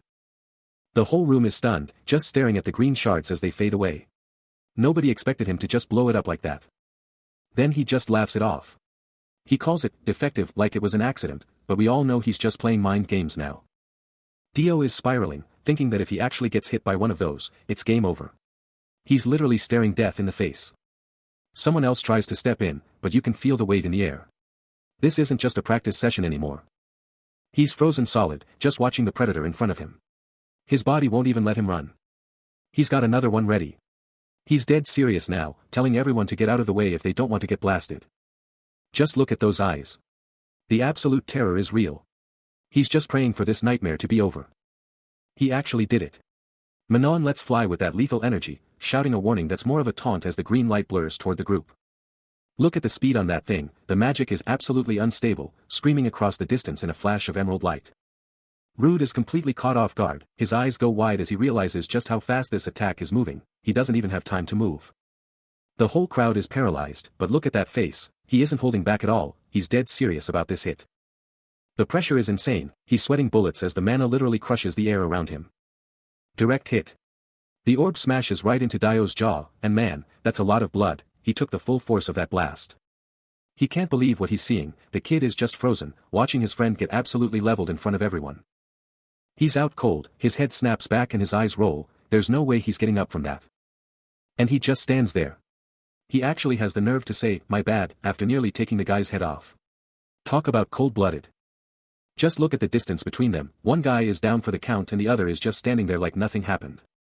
That thud says it all, he hits the floor hard. The silence in the room right now is deafening. Rude is just left staring, he's asking why, but he already knows the answer. This wasn't an accident, it was a message. Out of nowhere, a hand grabs him. Raoul is right there, her face cold and unreadable as she takes control of the situation. He's completely frozen, staring up at her in total disbelief as he realizes exactly who just caught him. He drops to his knees, shaking with relief. Dio is literally thanking God right now, thinking he's finally safe because she's here. But wait, something's not right. That relief is fading fast as he looks at her face and sees something that makes him hesitate. He asks her what's going on, but she just stays focused on the shadows, whispering that someone is watching them. He tries to shout a warning, but she's too fast. She claps her hand over his mouth, shutting him down instantly. He's struggling, but she's not letting go. She holds him tight, forcing him to stay quiet while she keeps her eyes on the threat. She doesn't even look at him. Her eyes are locked on the distance, scanning the darkness for whatever is lurking out there. Raoul's jaw drops, sensing the immediate shift in the air as chaos erupts. A devastating blow lands, shattering the peace of the academy in an instant. The academy's seal flashes, marking the beginning of a desperate struggle. Dio is sent flying, hitting the ground hard as the protagonist stands over the scene. Rude stands his ground, looming over the magic orb with a cold, calculated silence. The crowd turns on him. They're screaming for everyone to catch him before he can claim the prize. They swarm him from all sides, desperately trying to hold him down by sheer force of numbers. They think they've got him, but they have no idea who they're actually dealing with. The hits keep coming, but Rude is just waiting for the perfect moment to strike back. They've pinned him down, but the look in his eyes says this is far from over. The pressure is building, and the students are about to learn a very painful lesson. Boom! He blasts them all back with insane force, showing everyone exactly why he's the Black Mage. Rude isn't playing around anymore. He lets out a massive burst of energy that sends those academy students flying in every direction. Look at the fear in their eyes. The boy they thought they could bully just turned the tables in the most terrifying way possible. He's right behind him. A simple, "excuse me," is enough to make anyone's heart stop when it's coming from a monster like this. The mood has officially shifted. He's in a bad mood, and honestly, I wouldn't want to be anywhere near him right now. He's just walking away, telling them straight up, "Don't touch me." The absolute disrespect is legendary. Just look at the carnage.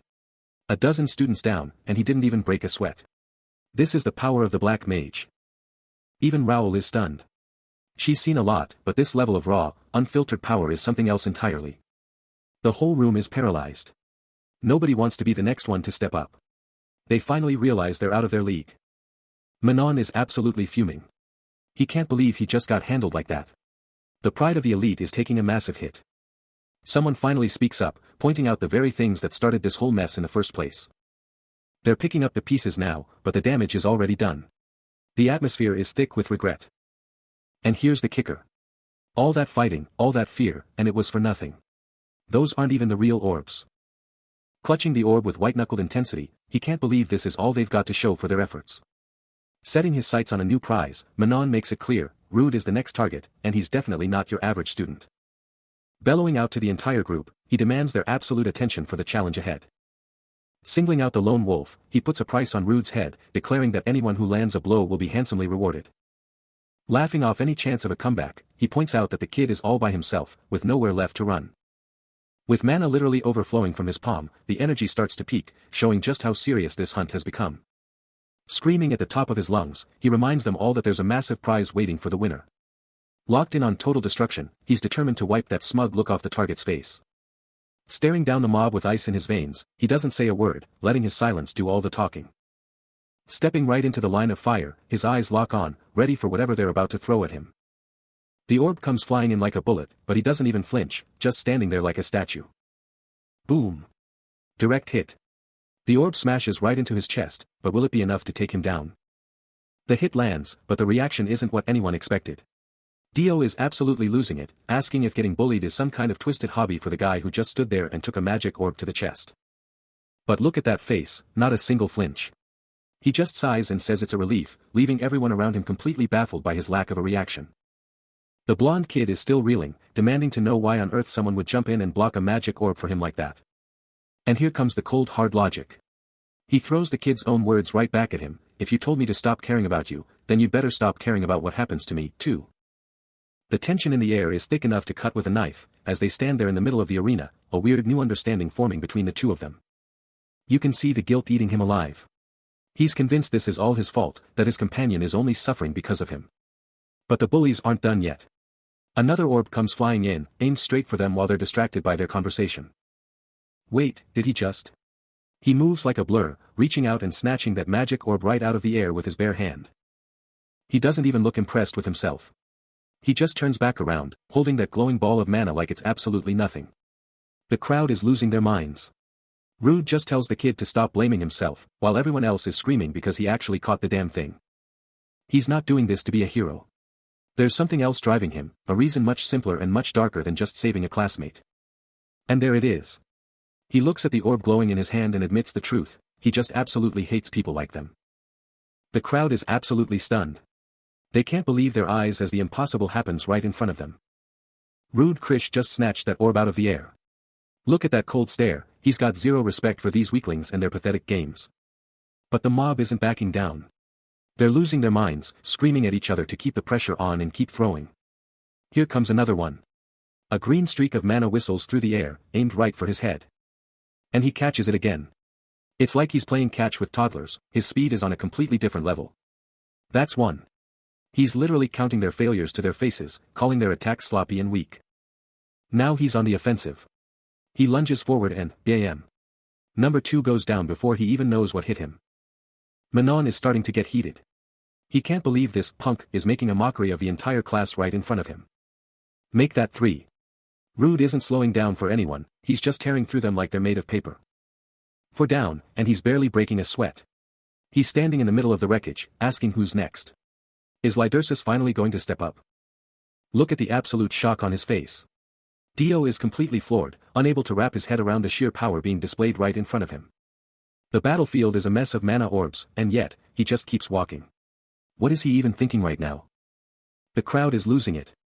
Fear is spreading like wildfire as they realize he's coming straight for them. Every footfall echoes with authority, stepping right over their failed attacks without even a second glance. Wait, hold on a second.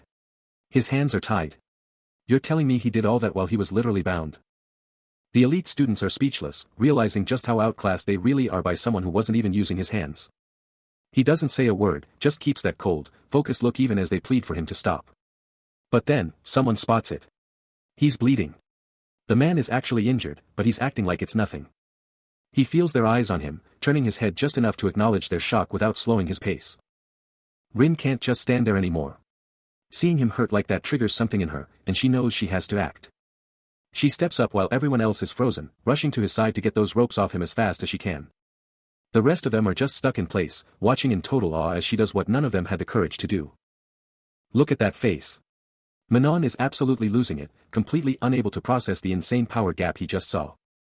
The same question is on everyone's mind right now, just what on earth is this guy? He's on a whole different level. Just look at the carnage. The elite students are down for the count, left in the dust by a single person. Manon is literally shaking, wondering if he's actually awake or if this is just one giant nightmare. But the show isn't over yet. That single step forward says everything we need to know. He's just standing there, menacingly. The absolute confidence radiating off him is enough to make anyone freeze up. And then he drops the line. Rude just smiles and asks if they want more. The disrespect is real. You could hear a pin drop in there. Nobody knows how to react to that kind of flex. Check out those ropes on the ground. They didn't stand a chance against him. He was never really trapped. Ren is stepping up now, looking a bit worried about what's going to happen next.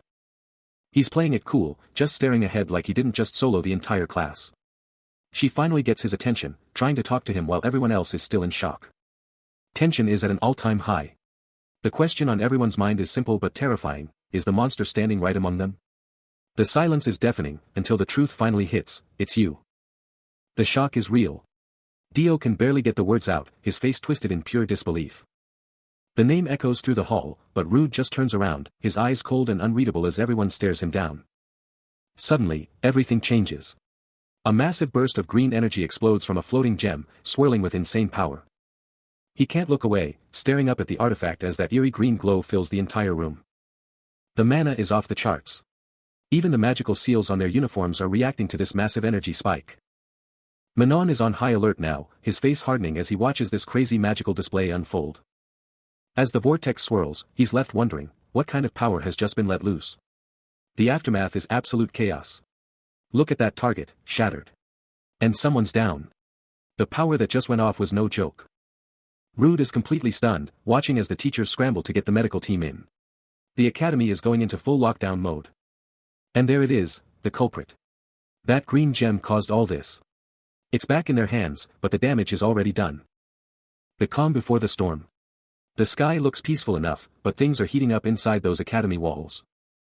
The academy looks majestic, but don't let the view fool you. Rumors are spreading like wildfire through every corridor. Everyone's talking. The students are on edge, whispering about a monster. The tension is so thick you could cut it with a blade. Lapis is not happy. He's getting stared at and he knows exactly who to blame. Talk about an awkward situation. But check out this guy's smirk. He's totally unfazed, telling Lapis they should just head back to their own turf. Back in the library, the argument continues. Lapis is still annoyed, but his purple-haired friend is playing it cool among all those books. Helios has that main character energy. He's questioning where his territory even is, looking like he owns the whole place already. Talk about confidence. Helios says the whole academy is theirs. And then he drops a bombshell. He saw a whoopee during his secret training. Lapis isn't buying it. He's calling out the bragging. A cute thing turning into a mid-tier monster. He's not impressed, but Helios is just laughing it off. The interrogation is officially on, and he isn't letting anything slide, locking eyes with an intensity that says he wants the whole story. The big question finally hits the table, zeroing in on that fateful meeting with the black mage that everyone's been whispering about. He's absolutely losing it, waving his hands around like a madman, begging for some discretion before they get caught talking about things way above their pay grade. The mood shifts instantly, and you can see the gears turning as he looks back on that encounter with a newfound seriousness. He's trying to play it cool, acting like it was just another Tuesday, insisting that the whole black mage thing was totally overblown. He wraps up his story with a "that's all folks" vibe, but his buddy isn't buying it for a second, looking at him like he's grown a second head. That wasn't nearly enough for this guy, who's now practically climbing over the table to squeeze out every single scrap of info he can get. And then things get weird, because suddenly he's asking about the mage's favorite snacks and what he does for fun. Talk about a fanboy moment. He's completely floored by the sheer randomness of it all, just staring back with a face that says, "Are you actually serious right now?" He finally snaps out of it, demanding to know why on earth anyone would care about what a legendary mage likes to eat for breakfast. But he just hits him with that sparkling, you-know-why grin, looking like he's about to burst with excitement over his own obsession. The realization hits him like a ton of bricks, and Helios starts sweating bullets, thinking about how absolutely terrifying the mage's master must be to keep such a tight lid on things. Lapis just won't quit. He's actually dreaming about a coincidental meeting with the black mage, completely oblivious to the tension he's causing. But the mood shifts fast, taking us deep into the shadows of the forest where things are getting serious. Magic is still heavy in the air, sparkling like embers as a frustrated sigh breaks the silence of the clearing. Ren can feel it too. She knows this is bad, her face showing the weight of the trouble they're in. Helios is reaching his breaking point. He's done playing games and is ready to demand some real answers from his master. And there he is, Blow. The team checks in on him immediately, worried if the battle left a mark on the legendary mage. Cool as ever, he just shrugs it off. He's fine, but you know this is just the calm before the next storm. With the battle over, the first concern is whether everyone made it out in one piece. Brushing off the concern, it's time to move out and leave this place behind. But just as they turn to leave, a voice cuts through the air, stopping them dead in their tracks. Staring them down, the gravity of the situation finally starts to sink in for the kid. Knowing this is his only shot, he pushes past his doubt and finds his voice. It's now or never, and he's not about to let the legendary mage just disappear. Throwing his pride aside, the boy bows low, begging for the chance to learn. The group is completely floored, unable to believe the kid is actually serious. Trembling with nerves, he doubles down on his request, pouring his soul into the plea. He says it loud and clear, he wants to be the black mage's apprentice, no matter what. Knowing he's got a lot to learn, he swears he'll do whatever it takes to live up to the name. With everything on the line, Lenost watches as the desperate student throws away his pride, begging for just one chance to save his reputation. But the black mage doesn't blink, shutting him down instantly with a cold no that leaves the kid completely speechless. Thinking fast to end the awkwardness, she drops a truth bomb, or maybe a convenient lie, about academy rules that make discipleship impossible. Crushed by the rejection, the boy can only watch them leave, while the duo shares a secret laugh about the rule they just made up on the spot. Fast forward back to the academy, and the reality of what just happened is starting to sink in, and it's not looking good. Cringing at his own memories, he's absolutely dying inside, realizing just how embarrassing his little outburst really was. Hiding his face in shame, the student is questioning his entire life right now, while a girl nearby wonders what the heck is wrong with him. Suddenly, the vibe changes completely, as a name echoes through the halls that makes everyone stop in their tracks. Hidilio is here.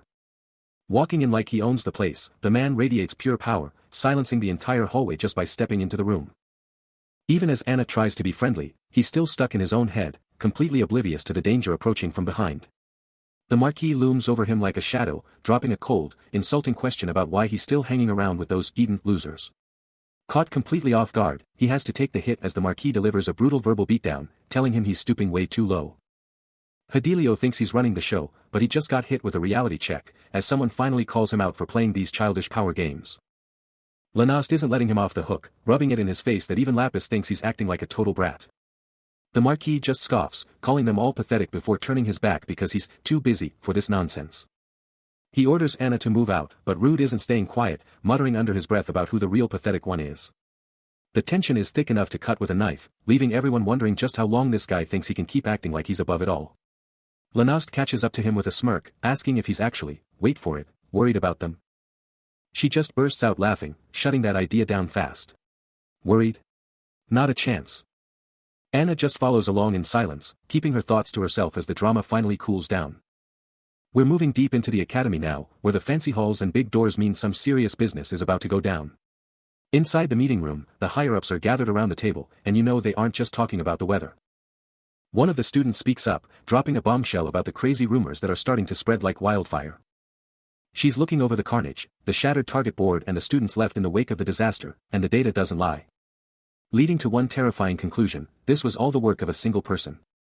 She leans in, locking her eyes on the kid slumped over the table, ready to drop the hammer. The question hits like a ton of bricks, aimed right at Rude Chrissy. He plays dumb, muttering a denial without even looking up, acting like he's totally clueless. But she's not buying it for a second, her eyes cutting right through his act. The pressure keeps building in the hall, as she demands to know if he's actually a mage. The silver-haired kid watches the whole thing go down, feeling the tension in the room crank up to 11. The blonde student stays hidden in his sleeves, too scared to even look up. That's when Professor Raoul steps in, shutting it down with pure authority. She calls out the nonsense, asking why a powerful mage like Chrissy would be acting like such a loser. But even with the backup, he's sweating bullets, barely holding his act together. The tension is rising as Rude starts to sweat, wondering if he just blew his cover. Did they feel that? Did he just make a massive mistake? But check this out, Lanast is absolutely sure she didn't use a drop of mana. If it wasn't her, then who was it? Suddenly, Chrissy starts acting out, clutching his head like he's in major pain. Is he really hurting, or is this just a distraction? Raoul wants to help him out and get him to the infirmary, but Lanast isn't buying it for a second. She shuts it down instantly, claiming he's just fine. She's calling Raoul out now, demanding to know how she can be so sure about him, while the boys just sit there, feeling the heat. Flashback time. Remember when Chrissy just straight up collapsed? The professors were right there, and things were getting crazy. Chrissy is still playing the victim, acting like he has no clue what's going on or what they want from him. He's really leaning into the act. He's stuttering now, trying to make it sound like he was just a normal kid reacting to something scary. But is anyone buying it? He's talking about that magic orb now, acting like he was terrified when it came flying at him. He's trying to look as innocent as possible. And boom. Lanast shuts it down. She tells him to stop lying right to his face. She's seen through the act, and she's not playing around anymore. Rude is absolutely stunned by that, and Lanast is just fed up. She's done with the games, and the tension in the room is through the roof.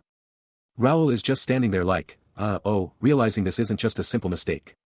Something much bigger is going on here, and it's getting intense. The professor isn't playing around, handing off the punishment to Professor Hale for now while she deals with the immediate fallout. She kicks them out, telling them to get lost until everything is settled, but you know this is just the calm before the storm. He's got the nerve to talk back, questioning if he's really off the hook or if she's just playing a deeper game. It's just a temporary break, and he knows the heat is still on, even if she's letting him walk for the moment. Raoul's name coming up. That's definitely going to complicate things, and he's already calculating the next move. Look at that smirk, he knows exactly how annoying this is about to get, and he's almost looking forward to the chaos. Suddenly, the vibe shifts. Everyone's frozen in place as a massive power level just walked into the building. Enter the heavy hitter. This guy's presence is absolutely massive, and he's just walking in like he owns the place. The students can't even believe it. Cheval is actually here.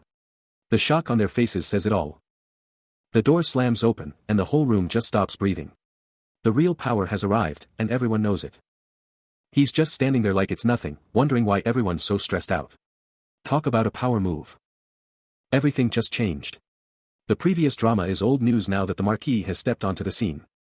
The atmosphere instantly turns heavy as Marquis Hedelio blocks the path, his sheer aura enough to make anyone think twice about moving a muscle. Caught in his sights, Rude and Varys are stuck in a high-stakes standoff where even a single breath feels like a challenge. With those piercing yellow eyes, the noble is practically dissecting them, looking for the slightest crack in their composure.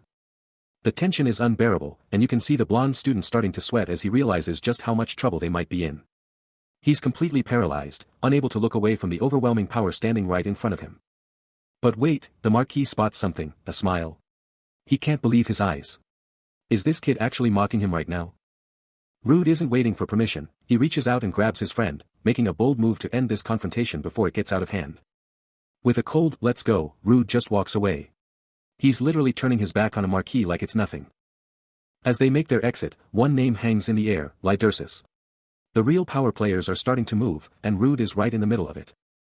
Walking away like he owns the place, he doesn't even look back, leading his companion through the halls with a calm that borders on total defiance. But the real power play is just beginning, as the true Lydersis makes his presence known, his golden eyes burning with a quiet, calculating intensity.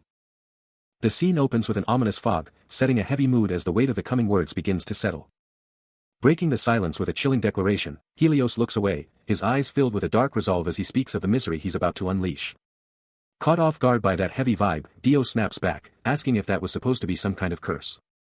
Brushing it off with a bitter laugh, he looks down, thinking about the chaos they just witnessed and how hard it is to even put into words. But Dio isn't backing down, flexing his confidence and claiming that even 100 enemies wouldn't stand a chance against him. He doubles down on the support, telling his friend to stop carrying the world on his shoulders and start looking out for number one. Wondering how someone so soft can make it in this brutal world, Helios shuts it down instantly, telling him straight up that he doesn't have a clue what's really going on. In front of the Grand Academy gates, the reality of the situation starts to sink in. Keeping it real, Dio admits he's completely in the dark about what's going on in that head of his. Seeing the barrier Helios has put up, he decides to back off, respecting the silence even if it kills him. But wait, there's more, as he leaves things on a massive cliffhanger, ready to drop one last truth bomb. Right there in the middle of the hall, he drops the ultimate lifeline. No games, no conditions, just a straight-up offer for help.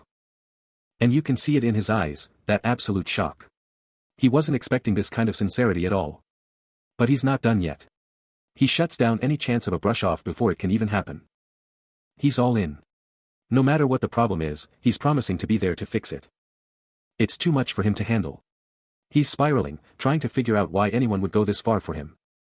He's choking on his words, but Helios finally manages to push back, insisting he doesn't need anyone's help. He turns away, literally cutting the connection because the truth of that offer is just too intense. He starts to back off, his body moving before his mind can even catch up. He just needs to get out of there. And check out that smile. Dio isn't even mad. He just takes the rejection with total chill, like he expected it. That "I see" hits like a ton of bricks. It stops him dead in his tracks for a second. The lack of pressure is actually more rattling than a fight. Then, he just bolts. He's running for his life from a conversation, leaving his friend calling out after him. But as he disappears, he leaves behind one last whisper. A quiet, "I'm sorry," that says everything. Look at this tension. The classroom is a pressure cooker of anxiety as the students huddle together, dreading what comes next. They're terrified, whispering in the shadows as they try to make sense of the chaos unfolding around them.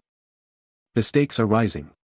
They're terrified that the Hurries scandal is going to destroy their futures and leave them with nothing. But check out Dio, he's just sitting there, soaking in all the toxic gossip with a look that says he's reaching his breaking point. And now the blame game starts. They're calling him a monster, wishing he never existed just so they could save their own skins. They feel like outcasts, treated like trash by everyone else in the school, and they absolutely hate it. They're ready to bail. Talking about begging for a transfer just to get away from the drama. Talk about loyalty, right? Then it gets ugly, someone actually suggests making him disappear from the school for good. They're crossing the line now. And Dio has had enough.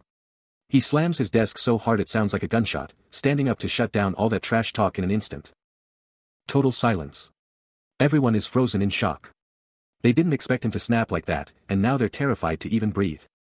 He's staring them down, letting the silence do the talking as he prepares to put these cowards in their place once and for all. He's finally had enough.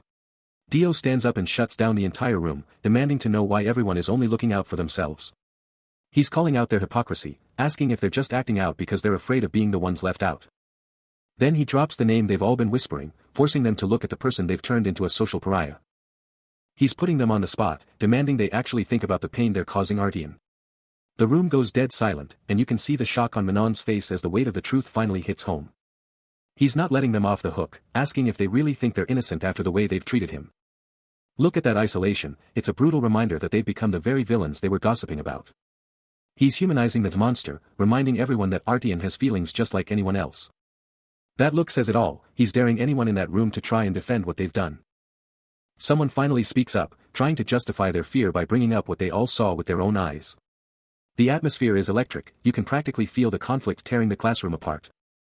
Look at those faces, the guilt is starting to set in as they realize they might be the real monsters here. Look at that presence. The memory of the monster is still fresh, a terrifying shadow with eyes that pierce right through the soul. It's pure nightmare fuel, an image of absolute dread that no one in that room is ever going to forget. The darkness is fading, but the vibe? The weight of that presence is still heavy, suffocating the very air of the academy. Back in the light, the tension is peaking. Dio's classmate is losing it, demanding to know how anyone could just brush off something that terrifying. The fear is spreading, and you can see it on their faces, everyone is shaken to the core by what they saw. But wait, someone isn't buying it. A cold, calm voice cuts through the panic, coming from a student who seems completely unfazed. Enter Cheval Von Hedelio. This guy is an illusion master, and he's about to drop some serious logic on their terrified heads. Snap, he slams his book shut, basically telling them they were all played by a high-level illusion. He's got a point, though. If Artian was actually dangerous, there's no way the academy would just let him hang out in the dorms. And just like that, he's out. He walks away, leaving them with a parting shot that basically calls them all idiots for being so easily fooled. Ouch, that's gotta sting. The boy is left speechless, his face turning red as he tries to process the absolute disrespect. Total silence. They're just standing there, stunned and humiliated, watching the one guy who isn't afraid walk away like he owns the place. The Marquis just walked out after dropping a bombshell, leaving the entire room in a stunned silence as they try to process the idea that everything they saw was just a high-level trick.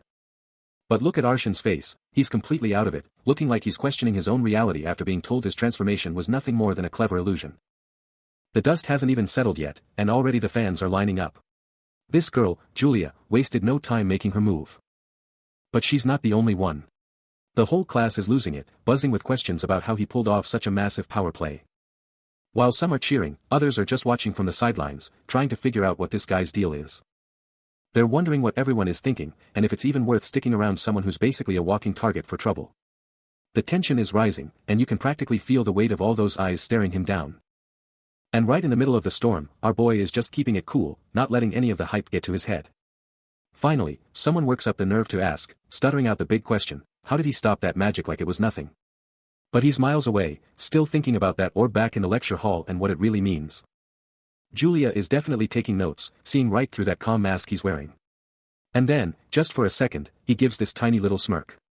It's like he's got everything exactly where he wants it. The sun is shining down, but don't let the pretty lights fool you, things are about to get a whole lot more intense at this academy. The air turns cold as a powerful figure scoffs at the warning, demanding to know why a simple kid from Eden should even be on his radar. Ren tries to interject, her voice trembling slightly, but Cheval isn't interested in hearing any more excuses. With a sharp, dismissive glance, he shuts her down, ordering her to clear her mind and stop obsessing over things that don't matter. Stunned into silence by his coldness, she struggles to find the words to respond. Walking away with an air of absolute confidence, he leaves her with a cryptic promise of major news on the horizon. Night falls over the academy, bringing a moment of silence after a day of absolute chaos. Lying awake in the dark, Rude is left alone with his thoughts, questioning everything that happened today. He sits up, the pressure of his secret identity weighing on him, wondering if he's actually pulling this off or if he's in over his head. The memory of the crowd is still fresh, the voices of dozens of students shouting his name over and over again. He collapses back onto his pillow, letting out a long sigh at just how insane his life has become. He can still see their faces, the shock and awe of the students who now see him as something more than just a transfer. Sleep won't come easy tonight, not with the weight of the world on his shoulders and a target on his back. Buried under the blankets, our hero just can't catch a break. His mind is spinning with everything that's gone down. Staring into the dark, he's thinking about the others.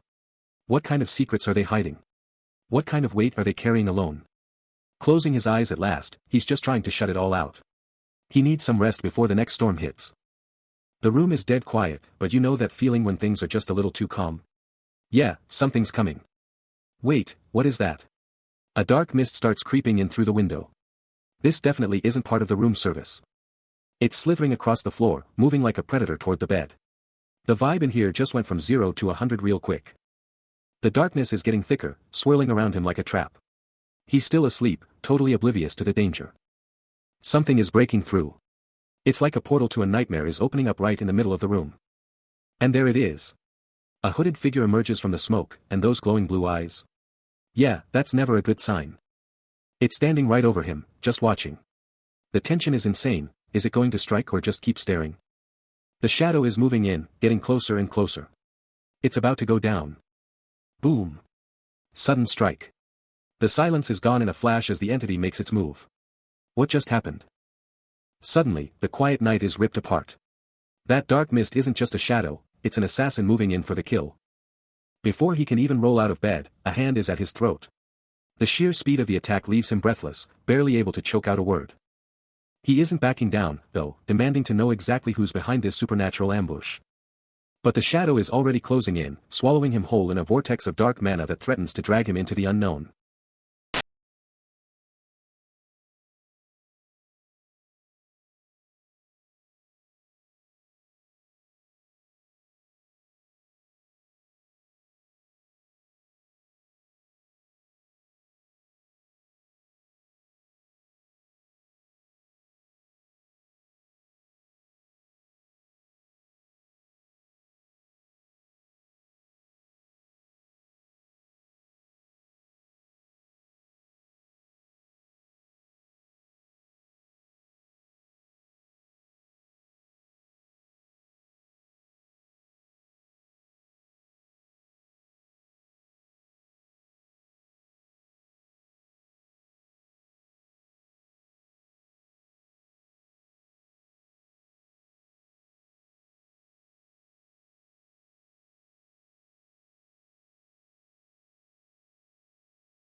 The halls are buzzing. Everyone is stopping in their tracks, wondering what kind of massive event is drawing such a huge crowd.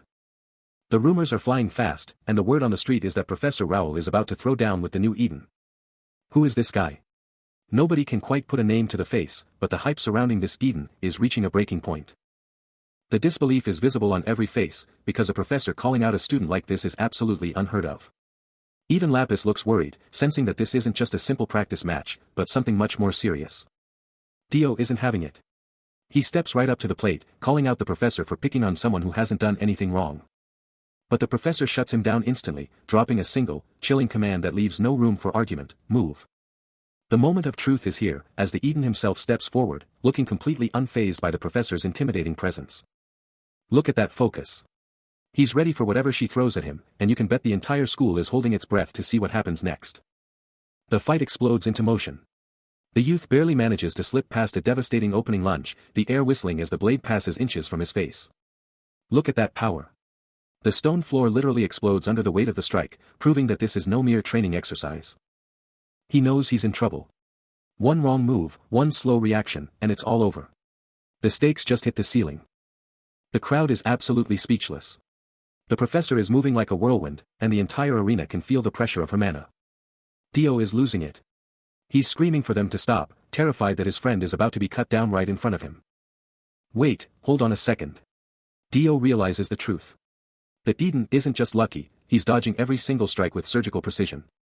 She's getting serious now. The professor's eyes are locked on her target. She's not playing games anymore. The gloves are off. She shouts that she's not going easy on him, launching into a high-speed assault that pushes the youth to his limits. Everyone is on the edge of their seats. They're all chanting for Rude, wondering how much longer he can keep up this insane pace. It's a total blur of steel. They're moving so fast you can barely see them. It's a masterclass in high-level combat. Boom. Did you see that? The air itself seems to crack as the intensity of the duel reaches a fever pitch. The ultimate standoff. Neither side is backing down. This is just the beginning of something much bigger. Thinking fast to save his skin, Rude puts on his best, helpless student act, claiming he's just not up to the task. Dio backs him up instantly, reminding everyone that the kid's practically made of glass. But Dio almost blows the whole thing, blurting out that he was moving just fine a second ago. Rude has to shut him down fast, claiming it's all just his imagination. Lapis is watching the whole show, and he's not buying it for a second. He's seen what this weak kid can actually do, and the gears are starting to turn. But Raoul isn't having any of it, shutting down his rejection with zero hesitation. The rest of the class is losing it, they've never seen the professor this intense before. The memory of that block hits like a truck, proving the kid is a total beast. Even without a drop of magic, he stood his ground against the professor's raw power. That's not just luck, that's pure skill. Raoul knows she's found something special, realizing this newbie handled her strength like it was nothing. She's convinced now, this kid is a diamond in the rough, and she's going to be the one to polish him. Lapis is starting to sweat, feeling the heat as things get way too real. If Raoul keeps pushing, Rude's cover is going to be blown sky high. Suddenly, a voice booms across the field, stopping Raoul dead in her tracks. Everyone turns to see a new player entering the game, and he looks like he means business. He steps up with total confidence, telling the professor straight up that forcing a student to fight isn't her style. He's calm, cool, and completely in control of the room. The Marquis isn't playing around, staring her down with those golden eyes. He's basically telling her to back off and find a better way to teach. Talk about a power move. The Marquis steps in and the dust settles, but the mystery is just beginning.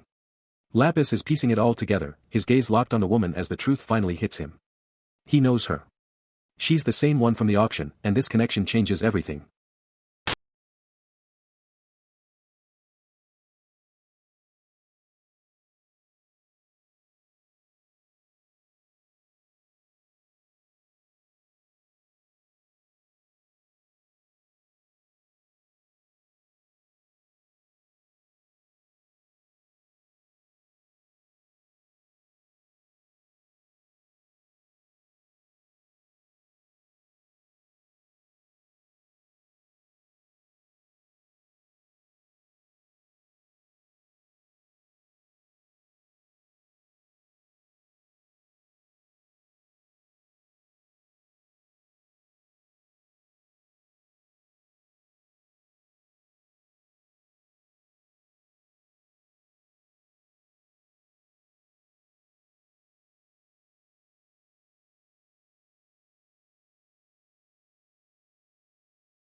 A buzz of anticipation fills the air as the day begins.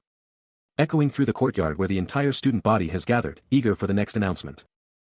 In the middle of the pack, our protagonist seems miles away, lost in his own thoughts. He can't shake the feeling of unease, wondering why his master has gone completely silent for so long. Then, the word comes down.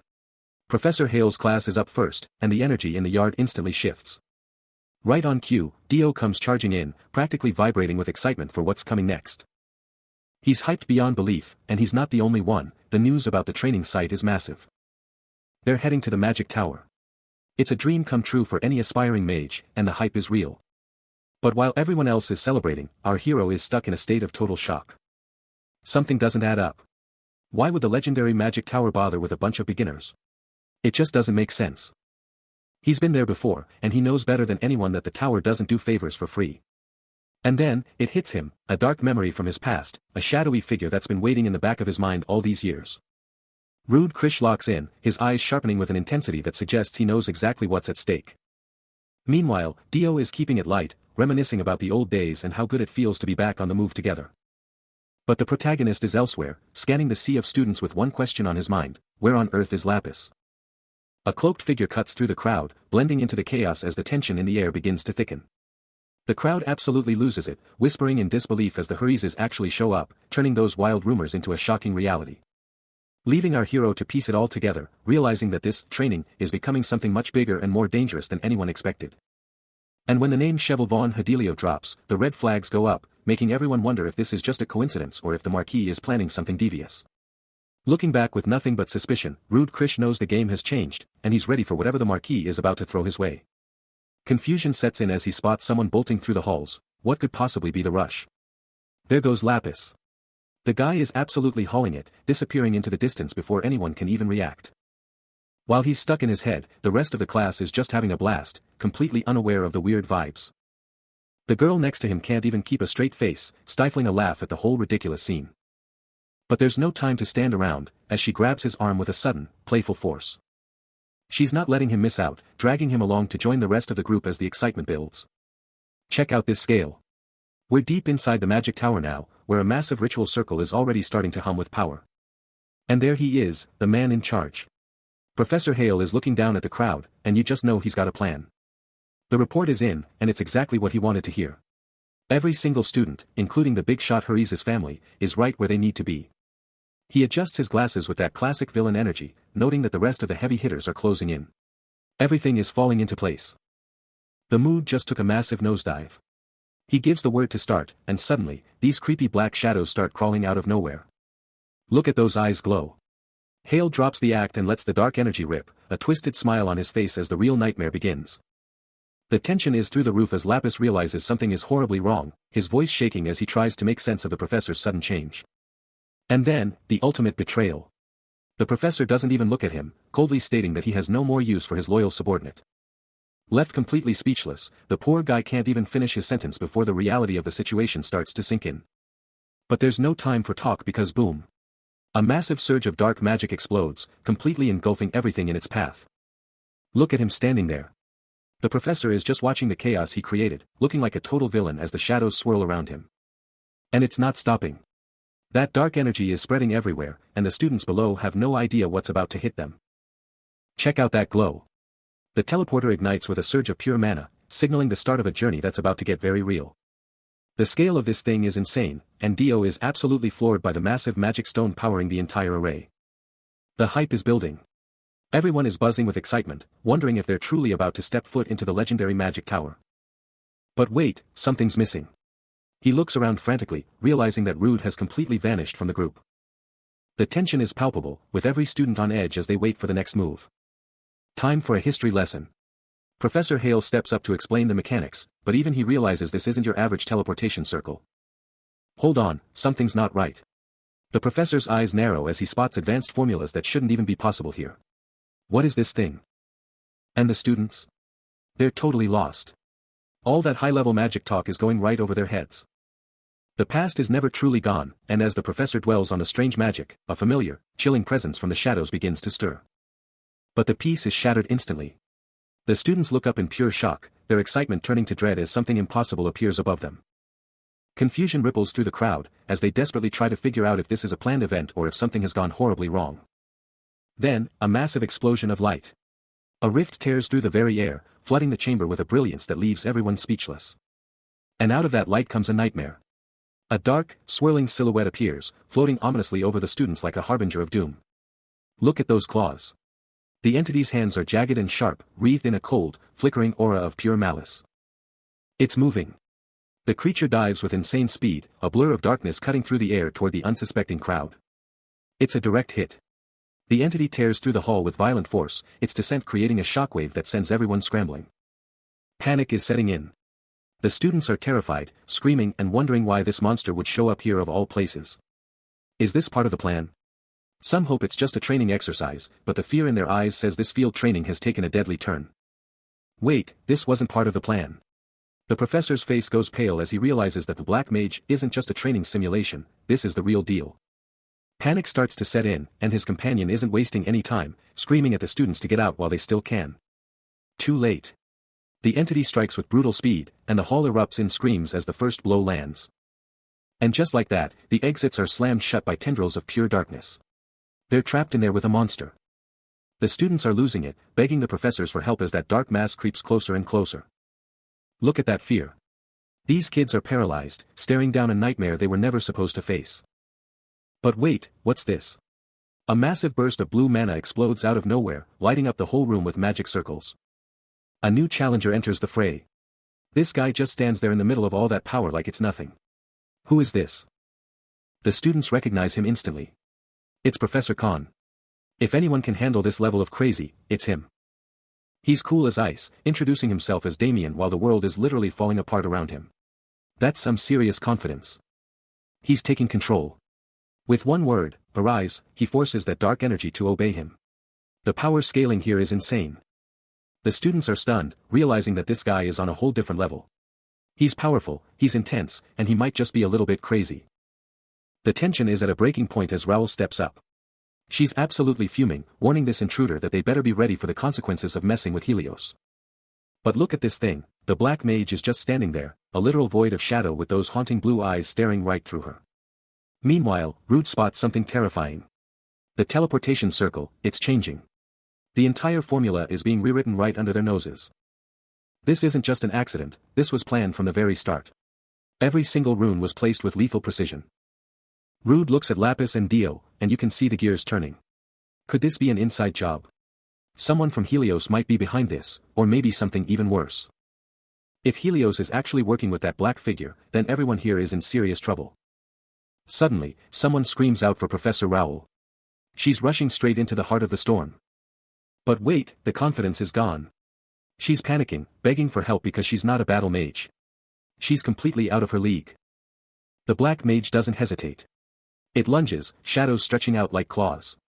It's going straight for her. Rude can only watch in horror, shouting out as the trap finally closes in on them. Something massive just showed up, and while Lapis doesn't know what it is, he's betting on the professors to handle the heat. But things are going south fast, with these massive pillars of dark energy slamming down and trapping everyone inside. Standing his ground next to the hooded mage, he figures they'll be safe as long as they don't make a move. But he's dead wrong, and the sight of chill out cold on the floor is the wake-up call he didn't want. The vibe is absolutely toxic now, and you can feel the dread hitting the students as they lose their minds in the chaos. Looking at the fallen student, there's a glowing seal burning right into his chest. This isn't just some random attack. The mana in the air just shifted, and he's locking in, ready for whatever nightmare is coming next. Out of nowhere, a splash of water rips through the dark, throwing a wrench into the enemy's flow and leaving everyone stunned. He's not waiting around, instantly triggering his ring and calling out the command, Belita. A massive shield flares up, slamming down as a wall between them and the shadows trying to swallow them whole. He's pouring everything into this shield, holding the line while the whole courtyard shakes under the pressure. But even with the shield up, he's left wondering what the hell is actually going on as the chaos just keeps building. Just when things look dire, a massive impact shakes the entire academy grounds, and Lapis can only watch as the atmosphere shifts instantly. Rude sees what's coming and panics, screaming for the professor to stop before she sets off a magical bomb that could level the whole area. But she isn't listening, locking onto her target with eyes that glow with a terrifying, icy resolve. She lets it rip, sending a massive pillar of crystalline energy surging through the darkness like a frozen lightning bolt. The attack slams down, crushing the dark magic circle under the weight of a spell that looks more like a force of nature than simple sorcery. It's a direct hit, and the magic stone stands no chance, splintering into a million pieces as the professor's power takes over. The whole building trembles, and you can practically feel the dark energy screaming as it's burned away by that blinding blue light. In a flash, the courtyard is cleared, the dark pillars vanished and replaced by a shimmering frost that covers everything in sight. Rude is absolutely floored, thinking to himself that she just ended the whole crisis with one single move. Talk about a power gap. The professor doesn't even look tired, standing there like a goddess of ice while she looks for any shadows that might still be hiding in the corners. But the danger isn't over for everyone, and Rude rushes over to a girl named Tessie, holding her tight as the dark mist tries to close back in. She's finishing this right now, shouting out a command that sounds like a death knell for whatever evil is still lurking in the shadows. Chaos erupts as the darkness takes hold, and Lapis can only watch in horror. Everyone is being swallowed by the void, and the panic in his voice is unmistakable as he calls out to his master. The situation is spiraling out of control, leaving the attendant paralyzed with fear. He's desperate, searching for any way out, but the darkness is closing in fast. But look at Rude's face, he's completely checked out. There's a haunting look in his eyes, like he's already accepted a fate that Lapis is still fighting against. The mist is alive, churning and twisting into a wall of pure shadow that cuts off the world entirely. He's walking away. Rude is stepping deeper into the abyss, leaving Lapis behind to be swallowed by the very shadows he's retreating into. One last look, but there's no turning back now. The world he knew is gone, replaced by this suffocating, endless dark. He's all alone now, standing in the middle of nowhere. The scale of this darkness is insane, it's like he's trapped inside his own nightmare. And then, a voice whispers, cutting through the silence like a knife. It's cold, it's mocking, and it's calling out to him from the shadows. A massive shadow rises behind him. It's getting into his head, telling him that all this misery, all this pain, is his fault. It's a brutal psychological attack. The voice won't stop, twisting the knife and telling him he's a curse. It's trying to break him, to make him believe he's the villain of his own story. Rude is completely shattered, speechless as the shadow reminds him of the truth he tried to run from. He's got no defense left, no way to fight back against the guilt. And he collapses. The weight of it all is just too much. Rude hits the ground, defeated not by a physical blow, but by the crushing power of his own mind. Broken and alone in the dark, he listens as the shadows whisper their final judgment, claiming his very existence is a mistake. The manifestation of his guilt closes in, taunting him with a cold, spectral flame and demanding he accept his fate. He's at his breaking point, drowning in the darkness as the weight of his past threatens to pull him under forever. But wait, something is happening. A mysterious mark flares to life on his hand, signaling that the real fight is only just beginning. He takes it all on his shoulders, embracing the pain as his eyes change, reflecting a terrifying new resolve. The transformation is complete. The legendary blow awakens in a storm of mana, shattering the psychological chains that held him back. Look at that gaze. His eye ignites with a cold, azure light, marking the arrival of a force that the darkness cannot contain. The mist is blown away, shredded by the absolute pressure of his awakening as he stands tall amidst the chaos. The trauma still lingers, haunting him with visions of those who fear what he has become, a monster in their eyes. The voice demands his end, desperate to stop the power that is now surging through his veins. The sound of power resonates, a high-pitched frequency that signals the reality of the situation is about to change forever. And just like that, the academy comes back into view, but the boy who left it is gone, replaced by something far more dangerous. The trap has been sprung. Rude stands in the middle of a ghost town, realizing with a sinking heart that every single one of his allies has been teleported away. But he isn't as alone as he thinks. He spins around, eyes narrowing as he catches the faint shimmer of something moving in the darkness. The very air begins to scream. Shadows lash out like whips, coiling around the space with a lethal, predatory hunger. An ambush from the dark. A jagged blade of shadow strikes, but his mana explodes in a brilliant flash of blue, intercepting the blow with overwhelming force. The mask is off now. He stares through the chaos, his eyes glowing with a terrifying light as he realizes he's been playing this all wrong. He's done holding back. A wave of regret hits him, not for the destruction, but for the time he wasted trying to play nice. It's time to end this. The Black Mage is fully awake now, and he's decided to finish this fight exactly how it should have started, with absolute power. The realization hits like a ton of bricks. Rude Krish finally sees the error of his ways, and the look in his eyes says everything is about to change. He knows he messed up, admitting that he completely misjudged the scale of what he was dealing with. But the time for regret is over, as his eyes ignite with a terrifying blue glow, showing the world that the gloves are coming off. He should have ended this from the start, and now, he's not going to waste another second holding back his true power. The darkness explodes outward, a violent torrent of shadow and mana that absolutely obliterates the surrounding space. And out of that chaos steps a legend, the Black Mage himself, wreathed in darkness and radiating a pressure that would make anyone's heart stop. The witness can't even believe their eyes, choking out a single word of pure terror as they realize just what they're looking at. They're shaking with fear, asking the only question that matters: what kind of monster is this? The shadows just keep coming, consuming everything as the Black Mage finally shows the world what true power looks like. With a single word of confirmation, the Black Mage grounds himself, letting the shadows erupt from the very earth beneath his feet. Answering the silent question hanging in the air, he makes it clear, this overwhelming force is precisely what they wanted to see. The darkness swells, swallowing his form until only a lethal shadow remains within the growing storm. Then, the absolute explosion of mana, shattering the air with jagged spikes of energy that tear through everything in their path. Stepping out from the blast, he advances with terrifying poise, the sheer weight of his presence crushing the ground beneath him. With a casual gesture, the shadows strike like lethal serpents, shredding the environment into nothingness. He takes flight through the carnage, moving so fast he's practically a ghost, a blur of pure destruction closing in. Massive vortexes of shadow erupt, spinning into existence like dark tornadoes that threaten to swallow the entire world. Dropping back into the fray, he readies his blade, his eyes locked onto his prey with a cold, lethal focus. One last burst of electric blue mana, tearing through the dark fog as the two forces collide in a blinding flash. Caught in the middle of the storm, the enemy is exposed, looking like a mere speck against the Black Mage's absolute power. Looking straight through the chaos, those glowing blue eyes tell the whole story. He's not done yet, and the real nightmare is starting now. Staring down the abyss, the Black Mage doesn't flinch, charging a devastating sphere of mana as the air itself begins to scream. In a flash of lethal intent, he unleashes a barrage of energy spikes, shredding the gloom with surgical precision. He's a ghost in a machine, flickering through the battlefield so fast that he leaves nothing but afterimages and the scent of ozone. The collision is absolute, a thunderous roar of raw power that threatens to tear the very fabric of the space apart. Wait, something's off, and he feels it instantly, a hitch in the rhythm of the fight that makes his blood run cold. The disrespect is real, and his expression darkens as he realizes he's being toyed with by a mere imitation. He's back on the offensive, diving headfirst into the chaos to unmask the coward hiding behind these shadows. Boom! He lets it all out, unleashing a shockwave of pure destruction that levels everything in its path.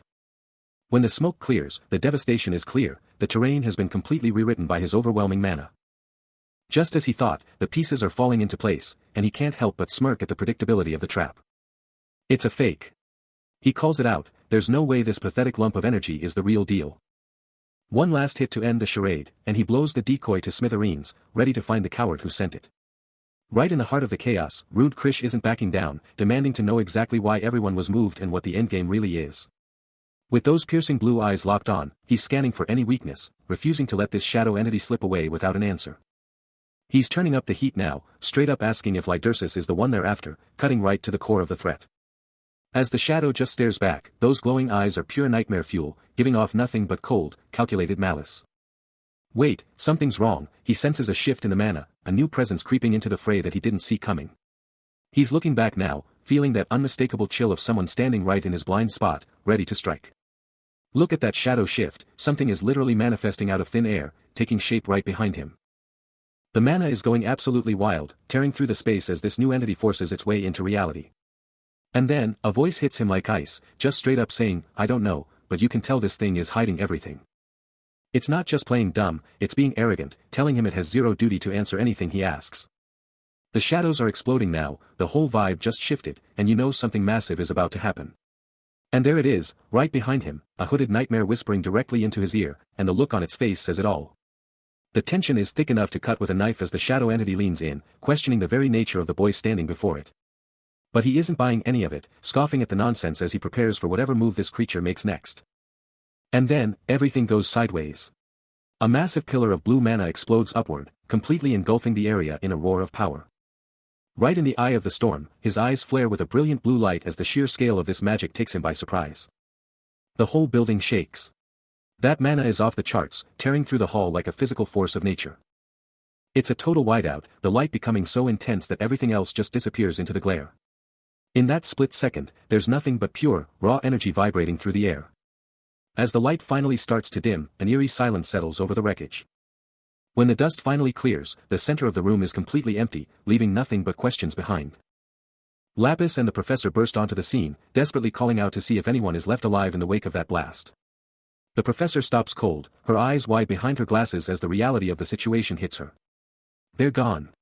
The boy, the enemy, everyone has vanished into thin air, leaving the search party with nothing but an empty room. The world has shifted into a nightmare landscape, where the very sky bleeds a crimson hue over a skeletal forest.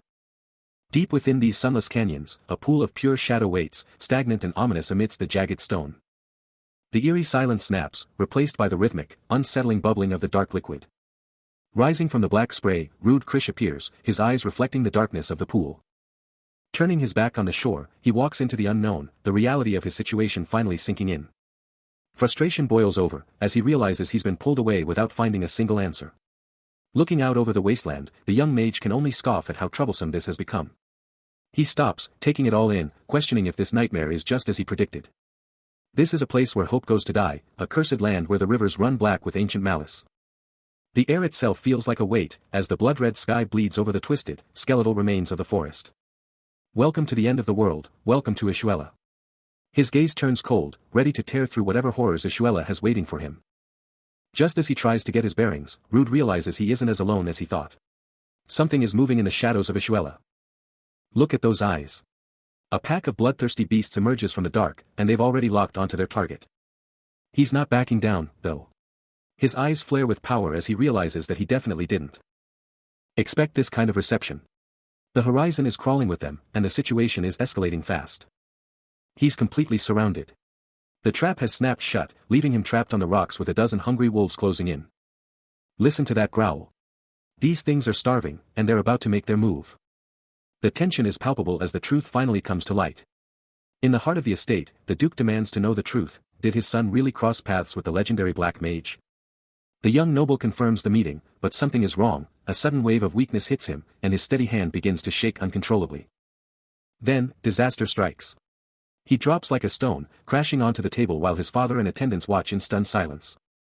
The atmosphere turns cold, as the Duke and his loyal servants look on, their faces masks of concern and hidden agendas.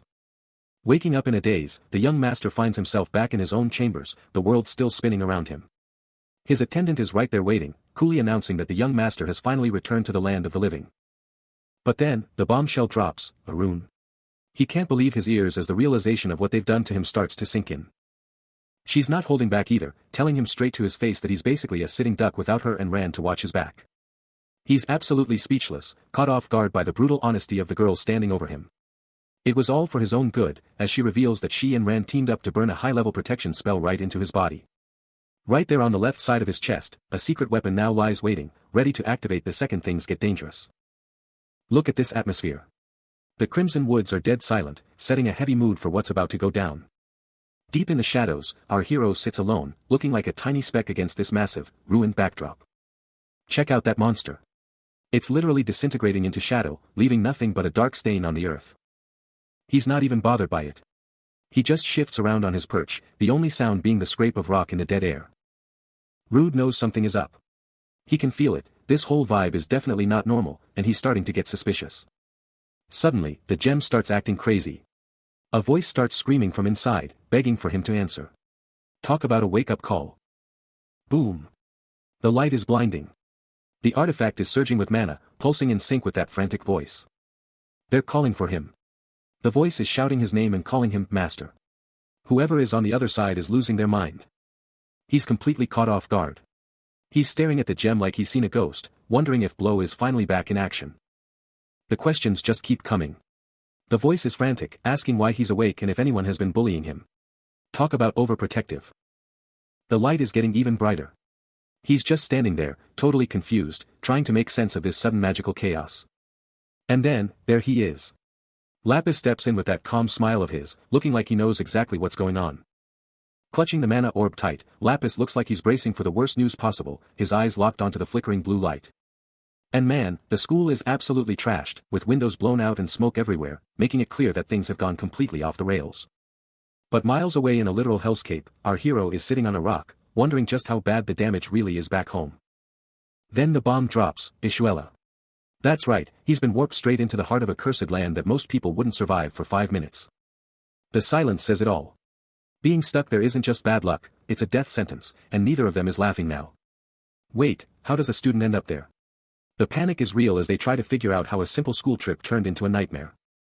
It was supposed to be a normal field trip, a quick jump to the magic tower, but something, or someone, hijacked the portal. And then he mentions the blue-eyed Shikmuan. For a second, it sounds like he's blaming himself, but the reality is way more twisted. It wasn't the real deal, though. It was a mana puppet, a fake Shikmuan that messed with the teleporter and sent him spiraling into the unknown. The truth finally comes out, and it's worse than they imagined. Rude confirms that the black water was the catalyst, dragging him straight into the heart of Ishuela. Lapis can't believe his ears, shouting through the orb. Where were the professors? How could they let something this insane happen under their watch? The silence is deafening. He just stares down, feeling the sting of those words. It wasn't his fault, but the weight of the failure is heavy. Pure panic mode. Lapis is losing it. He sent them there because it was supposed to be a safe, popular spot, not a death trap. Keeping his cool, the black mage adjusts his coat. He needs them to focus. Ren is on the line now, and the stakes just got even higher. Cut back to the academy, where Lapis and Ren are huddled over the mana orb. The news is grim, the students are scattered everywhere, and they're completely alone. Look at those eyes. That blue glow means business. He's done being defensive, it's time to figure out exactly what kind of game is being played here. It's a setup. He sees the monsters roaming the red wastes. This wasn't an accident, someone is targeting Literus, and they're using this chaos as cover. The pieces are falling into place. The second young master is the target. Everything else, the teleportation, the monsters, it was all just a distraction for the real hit. Lapis is shook. Monsters? In a place like that? It's impossible, but he's looking at the proof right through the mana orb. He's grasping at straws now. That's impossible, he mutters. But the reality is staring him in the face, and there's no turning back. They're in this together now. Lapis and Ren stand united, but the glowing orb in their hands is showing them a nightmare they might not be able to stop. Look at this place. Ishuela is a literal nightmare. Red skies, bleeding trees, and a history so dark it was abandoned by the magic tower ages ago. It's been cut off for a long time, completely isolated from the rest of the world. There's a reason people stay away from this cursed ground. Lapis drops some lore, explaining that the barrier is supposed to be impenetrable. No monster should be able to cross it, making this whole situation impossible. He's on the move, noting that even if the monsters he's fought are weak, they shouldn't be here at all. Something is seriously wrong with the barrier. And it's not just a few strays. There's a whole pack of these red-eyed beasts out there, and who knows what else is hiding in those woods. Wait, he feels something. The energy is shifting. He's ready for a fight, sensing that the real boss is about to show up. His eyes are glowing.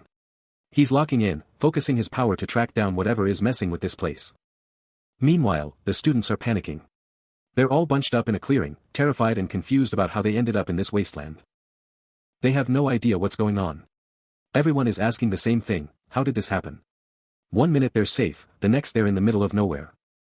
They're looking for help, asking for communication spheres or the professors, but there's nobody there to save them. They're completely on their own. And right in the middle of it all, is Litterus. He's just sitting there, totally calm while everyone else is losing it. He has no idea he's the one they're after. The trap has been sprung, and while the masterminds behind this teleportation remain in the shadows, the real question isn't why they did it, it's whether anyone is going to make it out alive. In the middle of the panic, Litterus is keeping his cool, knowing full well that one wrong move in this wasteland could be his last. The group is stranded, surrounded by nothing but jagged rocks and a sky that looks like it's bleeding. Look at that horizon, that deep crimson sky is a clear warning that they aren't in a safe zone anymore. But wait, something's creeping up, a literal nightmare is manifesting right behind the young master, and that glowing blue eye is locked right on him. This thing is smart, it's already scanning the crowd and realizing that two professors managed to tag along for the ride. It knows Raoul is trouble, but then it senses something else. Something much more dangerous standing right in front of it. He feels it now, turning around to find this massive shadow looming over him like a death sentence. That blue eye is flaring up, staring straight into his soul to see what kind of power he's actually hiding. Those claws are coming out, and you can practically feel the air vibrating with the killing intent rolling off this thing. But look at him, he's not backing down. He's just standing there, watching this monster like it's some kind of science experiment. And then, he smirks. That's not the face of a victim, that's the face of someone who just found a new toy to play with. Knowing he can't stay idle any longer, our mysterious attendant prepares to make his move, but he's about to have some very unwelcome company. Suddenly, the silence is ripped apart by vicious snarls. A pack of blood-red wolves emerges from the gloom, and they look absolutely starving for a fight. With insane speed, he launches himself into the air, making those wolves look like they're moving in slow motion. Even mid-air, he's cool as ice, already thinking 10 steps ahead about the secrets hidden within Helios. This isn't just some random spell, a teleportation of this scale takes massive planning and serious power. And get this, that same overwhelming mana is crawling all over the campus right now. Something big is going down. Time to go to work. He erupts in a cyclone of dark energy, dropping back down like a literal shadow of death. Look at those slashes. Blue light tears through the air, shredding those wolves before they even know what hit them. Pure precision. Every hit is perfect, and the impact is so heavy it's literally cracking the ground beneath him. Standing tall over the carnage, Lapis realizes the truth: a move this bold had to be an inside job. There's a traitor among them. He made quick work of those monsters, but the real threat is still out there, hiding somewhere back at the academy. Looking out over the wasteland, he knows this is getting out of hand. It's time for the master to step in and show them how it's done. Look at that raw power. The Black Mage is taking the full force of that mana surge head-on, barely flinching as the energy screams around him. The tension is unreal, and you can practically hear the collective intake of breath as everyone realizes just what they're witnessing. He's not just blocking it, he's controlling it. The way he tames that chaotic energy is nothing short of legendary. When the dust settles, the carnage is absolute. The battlefield is silent now, but the weight of what just happened hangs heavy in the air. Even he seems surprised, questioning his own strength. He blocked it, sure, but the look in his eyes says he wasn't expecting it to be that difficult. The director knew it all along, and seeing it with his own eyes just seals the deal. His suspicions weren't just right, they were an understatement. The realization is hitting hard now, and you can see the sheer disbelief on their faces. This isn't just some random sorcerer. There it is. The name everyone's been waiting for. Lapis can't even hide the shock anymore, calling out the title of the legend himself, the Black Mage. The director is already thinking 10 steps ahead, looking at the destruction with a cold, calculating eye. He knows the world is about to change. They're just stunned, standing there in the middle of the ruins. The secret is out, and there's no going back from here. Everything was normal until the moment of the incident, when a mysterious black figure tore through the peace of the classroom. Suddenly, a flood of black water gushed from the circle, dragging everyone into a teleportation trap they never saw coming. Even the master is left reeling, unable to explain how their simple trip to the magic tower went so horribly wrong. They were supposed to be at the magic tower, but now they're stuck in the middle of nowhere with no idea where they are. The black mage keeps his cool, analyzing the area and realizing that Ishuela shouldn't be this quiet. The master has seen enough, vowing that as a mage, he's going to take action right now. It's time to step in, and the black mage is ready to show them exactly what he's capable of. Just look at that focus, the legendary black mage is locked in and ready for whatever comes next. The students are absolutely starstruck, realizing they're standing right in front of the actual black mage. He's not going to miss this chance, stepping up to make sure the legend knows exactly who he is. Meet the newest member of the crew, Linus and Graham, and he's clearly the black mage's biggest fan. The hype is real, as the black mage and his new allies get ready to take on the world. Stepping forward with absolute confidence, the black mage demands the stone, ready to show everyone what real power looks like. Without missing a beat, the student hands over the artifact, practically trembling with awe. As the exchange happens, he keeps it brief, his focus already shifting to the task at hand. Gazing down at the ring, he prepares to unleash a surge of mana that most mages could only dream of. Dark energy begins to spiral and surge, pouring directly from his fingertips into the stone in a display of pure mastery. The kid is absolutely starstruck, watching in total disbelief as the legendary mage works his magic right in front of him. Handing it back like it was nothing, he tells the boy it's fully charged and good to go for a long while. But wait, his eyes flare with a deadly blue glow, sensing something dangerous closing in before anyone else even notices. Suddenly, the ground literally explodes. A massive shockwave tears through the clearing, catching everyone off guard. The impact is insane, shredding the landscape as a hidden threat finally makes its move. He roars at the group to move, telling them to dodge as he prepares to face whatever just crashed the party. Staring down the chaos, he knows exactly what this is. The real fight is about to begin. Brace yourselves, because the warning was no exaggeration. A nightmare in red scales erupts from the smoke, its fangs bared and eyes glowing with pure, unadulterated malice. And just when you thought it couldn't get worse, the monster is replaced by a mysterious figure cloaked in shadow. Standing tall with a staff in hand, this newcomer stares down the group, leaving everyone wondering just who, or what, has finally arrived. No time to waste. Rude is hauling her out of the danger zone as the world collapses behind them, every second counting in this desperate escape. But a sudden chill stops him dead in his tracks as he senses a massive power surge coming from the heart of the wreckage. Look at the size of that thing. A massive claw shatters the earth, and the scream for the professor echoes through the ruins as the threat finally reveals itself. Out of the smoke, a nightmare with glowing red eyes prepares to feast, looming over the debris like a harbinger of doom. But someone else has other plans, launching a brutal wave of frost that catches the beast completely off guard. The monster's roar is cut short, as ice crawls up its neck, silencing the beast before it can even finish its battle cry. Talk about a cold shoulder. The ice spreads with insane speed, locking the beast in a frozen prison before it can even blink. A flash of blue light signals the arrival of a serious heavy hitter, cutting through the darkness with absolute authority. And there he is. Professor Raoul himself, looking absolutely legendary in a shroud of icy mana as he stands between his students and certain death. Look at the size of that thing. A monstrous red dragon-like creature tears through the debris, signaling a whole new level of danger. But he's not backing down. One man stands alone against the Titan, completely unfazed by the destruction surrounding him. He's just sizing it up. The youth barely considers this monster a threat, labeling it a mere mid-tier obstacle as his mana begins to flare. Time to stop playing around. Dark energy coils around his fingers as he resolves to end this quickly, ready to shift into high gear. The students are absolutely losing it. Terror paralyzes the blonde youth, his mind unable to process the overwhelming power unfolding right in front of him. The pressure is insane. Linus reels back, clutching his temples as the sheer intensity of the mana in the air starts to physically hurt. This is no dream. The realization hits him hard, the monster, the destruction, and the mysterious mage are all terrifyingly real. He's going solo. The youth knows he can move much faster without baggage, deciding then and there to handle the beast on his own terms. Check out those eyes. A cold, electric blue glow ignites in his stare, showing everyone that the real fight is about to begin.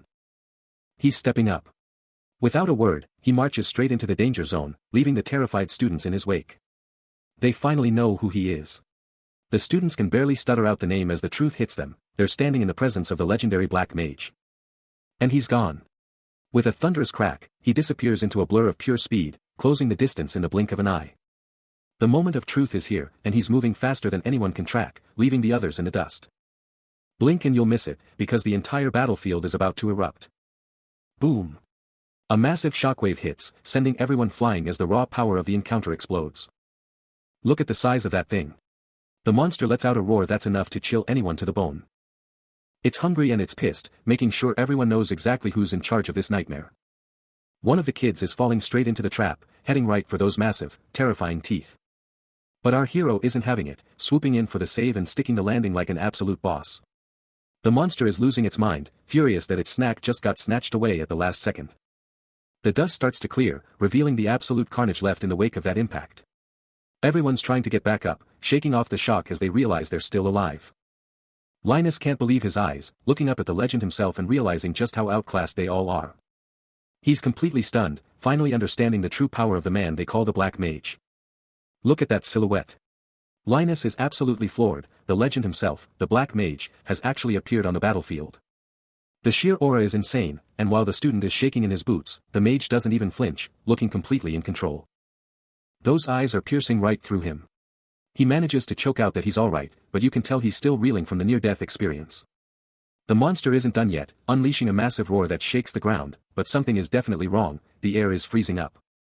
Boom. Absolute zero. Massive shards of ice just erupt out of nowhere, completely locking the monster down in a frozen tomb. Talk about overkill, that thing is completely paralyzed, turned into a literal ice sculpture in the blink of an eye. Total dominance. The mage just stands there over the kid, looking down like the threat was never even a problem to begin with. Wait, the mana is still spiking. The air is getting even heavier, and that blue light is starting to glow with an insane intensity. They both feel it. Something else is here, and it's making even the Black Mage take notice. The hype is real. Check out that beam. A massive streak of light just carves through the darkness, and you can feel the power level just skyrocketing. Who is this? A new player enters the game with long, glowing blue hair and an aura that is absolutely off the charts. The grace is unreal, but the power is terrifying. We're entering a whole new level of combat now, and I am here for it. Just when you thought the battle was over, a legendary presence hits the scene with hair like glowing neon. Rude is absolutely floored, his eyes wide with shock as he tries to make sense of the power radiating from the newcomer. He can barely believe what he's seeing, choking out the name of the one person he never expected to show up, Professor Raoul. Look at that sky. Under a blood-red horizon, our group is stuck in the middle of nowhere, and the tension is already through the roof as they start to realize just how much trouble they're in. They're all bunched up, trying to stay calm, but you can see the panic in their eyes. They're trying to talk themselves out of a nightmare, but the reality of being stranded is starting to sink in. Even Lapis is feeling the chill, staring out into the dark while the others are practically begging to just wake up from this bad dream and go home. The clock is ticking and nobody's coming, and she's starting to wonder if they're just being left here to rot. How much longer can they actually hold out? But just when things look their darkest, boom. A massive explosion of light rips through the clearing, catching everyone off guard and totally changing the game. Everyone's squinting, trying to see what's happening, and you can hear the collective gasp as they realize that someone, or something, has finally arrived. And look who it is. Emerging from the light, this guy shows up looking like a total boss, holding a massive orb of energy that lights up the whole area like it's daytime. The students are absolutely losing it with joy. They're screaming for Professor Hale like he's their personal savior, and honestly, after being stuck here, who can blame them? But the celebration is short-lived, because now everyone wants to know what happened to the rest of the group. The professor's got some explaining to do. This blue-haired kid is just taking it all in, looking completely stunned by the sudden rescue. He's not saying a word, but you can tell his mind is racing. He finally finds his voice and calls out, recognizing the blonde guy as Prince Artian. Having royalty show up for a rescue mission. Now that's a power move. The tension is palpable as those piercing purple eyes lock onto the distance, sensing something the others haven't noticed yet. Cutting through the quiet, the professor takes charge, demanding focus as he prepares the group to hunt down their missing classmates. Ready to move, Artian calls for the next location, but you can see the doubt etched on his face, he knows they aren't alone. But wait, Lapis feels it too, that sudden chill down his spine as he whispers a question to the empty air, sensing a power far beyond his own. While the plan is laid out, the atmosphere grows heavy, the weight of this desolate world pressing down on every single one of them. Out of nowhere, the earth shatters, as pure, crystalline mana bursts through the rock, signaling the arrival of something absolutely massive. Look at that scale. A titanic explosion of frozen mana roars into the sky, completely overshadowing the canyon and freezing everyone in their tracks. The air itself is freezing, as the mana takes shape, hardening into lethal spikes of ice that hum with a terrifying level of magical output. And there he is, standing on the edge of the world like a god, a mysterious figure watches the chaos he just unleashed. The reveal we've been waiting for. The light clears to show a mage of incredible power, his long blue hair flowing in the wind as he grips the hilt of his blade. That cold, calculating stare, he doesn't even need to say a word. The sheer pressure of his mana is enough to bring the entire group to their knees. Artian is completely speechless, struggling to even form a sentence as he stares up at the legend that just dropped right into their laps. The ground literally shatters. A massive explosion of blue mana rips through the canyon, signaling the arrival of something truly monstrous. And there he is. Descending like a god of destruction, the blue-haired mage locks his sights directly on Artian, leaving the young noble frozen in pure shock. He can barely even speak. He chokes out a desperate, "Wait," but it's already too late to stop the momentum of this absolute powerhouse. Look at that speed. The intruder blurs across the terrain, moving so fast he's practically teleporting through the dust and debris. He's got him. Before he can even blink, he's snatched right off his feet. The sheer disrespect of being handled like a ragdoll has him shouting in total confusion. Talk about a bruised ego. Artian can only let out a frustrated sheesh, clearly annoyed that he's completely helpless against this level of power. Boom. The sheer force of the movement creates a sonic boom that rattles the entire canyon. Linus is absolutely terrified. He's cowering on the ground, unable to even look at the insane display of power happening right in front of him. Even the professors are stunned. Hale and Ren can only watch in silence, realizing that they are completely outclassed by this mysterious intruder. The smoke clears. And the tension is thick enough to cut with a knife. Everyone is just waiting to see what happens next. Face to face. Artian is staring right into the eyes of the man who just blitzed his entire squad. The silence is deafening. He's not saying a word. The intruder just stands there, an absolute enigma, leaving everyone wondering if he's here to save them or finish them off. Stepping into the line of fire, Artian tries to play the diplomat, begging the mysterious mage to just cool down for a second and talk it out. But diplomacy isn't on the menu today, as those electric blue eyes lock onto him with terrifying focus, the mage uttering a single, chilling word, "You." The tension spikes as a realization hits, the intruder admitting that he definitely recognizes that face, and you know that can't be good. Before anyone can blink, he's moved, grabbing Artian by the jaw and forcing him to look directly into that overwhelming power. Trapped in that iron grip, the poor guy is sweating bullets, his mind racing as he tries to figure out who this monster actually is. Suddenly, the ground explodes. Professor Raoul charges in with a surprise attack, but the students are screaming for her to stop, claiming the black mage is actually on their side. Ren and Linus aren't having it, shouting at the top of their lungs about how rude it is to attack the very person who's been helping them. The mage doesn't even flinch, his face like stone as he looks on, completely unfazed by the professor's desperate intervention. Calling them ignorant under his breath, he just disappears. A flash of blue mana and he's gone, leaving everyone standing there in total shock. The blue aura fades away, the crushing pressure of his power vanishing into thin air as the dust begins to settle. But look at Rude now. He's back to normal, but he's absolutely panicking inside, terrified that Ren might have actually seen through his mask. He rejoins the group like nothing happened, keeping that poker face tight, even though the secret of the black mage is hanging by a single thread. Just when they think they've made it, a massive surge of dark mana erupts out of nowhere, threatening to swallow everything. The students are absolutely terrified, frozen in shock as they realize they're staring directly into the abyss. But look at that focus. He isn't backing down for a second, his eyes locked onto the source of the disturbance. The shadows strike. A scream echoes through the clearing as the dark energy lunges forward like a living predator. The power is off the charts, exploding outward and turning the entire battlefield into a nightmare of smoke and ash. He steps up to the plate, standing tall against the tide of darkness to protect his friends from the coming storm. Something is changing, the shadows are gathering, taking a shape that shouldn't even exist. The whole squad is on edge, trapped in this wasteland as they watch the darkness gather for its final reveal. And there it is. A massive shadow giant rises from the ground, looking like a god of death itself. She can't believe her eyes, stuttering in fear as she realizes this thing is on a completely different level. Just look at those eyes. Glowing blue and full of mystery, this shadow entity is the definition of pure intimidation. Ren is losing it, but our hero sees right through the act, knowing this monster is just playing dumb. Pushing forward with zero hesitation, Rude realizes the enemy is getting desperate, trying to cut them off before they can reach their goal. But a dark silhouette rises from the haze, acting as a living wall to keep them from crossing the threshold. Those piercing blue eyes flare with malice, as the Guardian delivers a chilling warning. The very earth begins to scream, declaring that this is where their path ends, permanently. From the rubble, a titan is born, a massive stone golem that towers over the battlefield with crushing intent. Looking up at the mountain of rock, he just scoffs, wondering who really thinks they have the upper hand here. A confident grin spreads across his face, because he knows Lydersis is right there, hiding behind this overgrown pile of stones. The golem doesn't do talk, it just swings, a mountain-sized fist coming down like a meteor. The sky disappears behind a wall of rock, but nobody's running. They're ready for the collision. Ren steps up, blade drawn and glowing, locking her eyes on the target as she prepares to do the impossible. With a flash of blue light, she catches the entire weight of that strike. A single blade stopping a titan in its tracks. The impact sends shockwaves through the ground, but she doesn't budge an inch. That golem just hit a brick wall named Ren.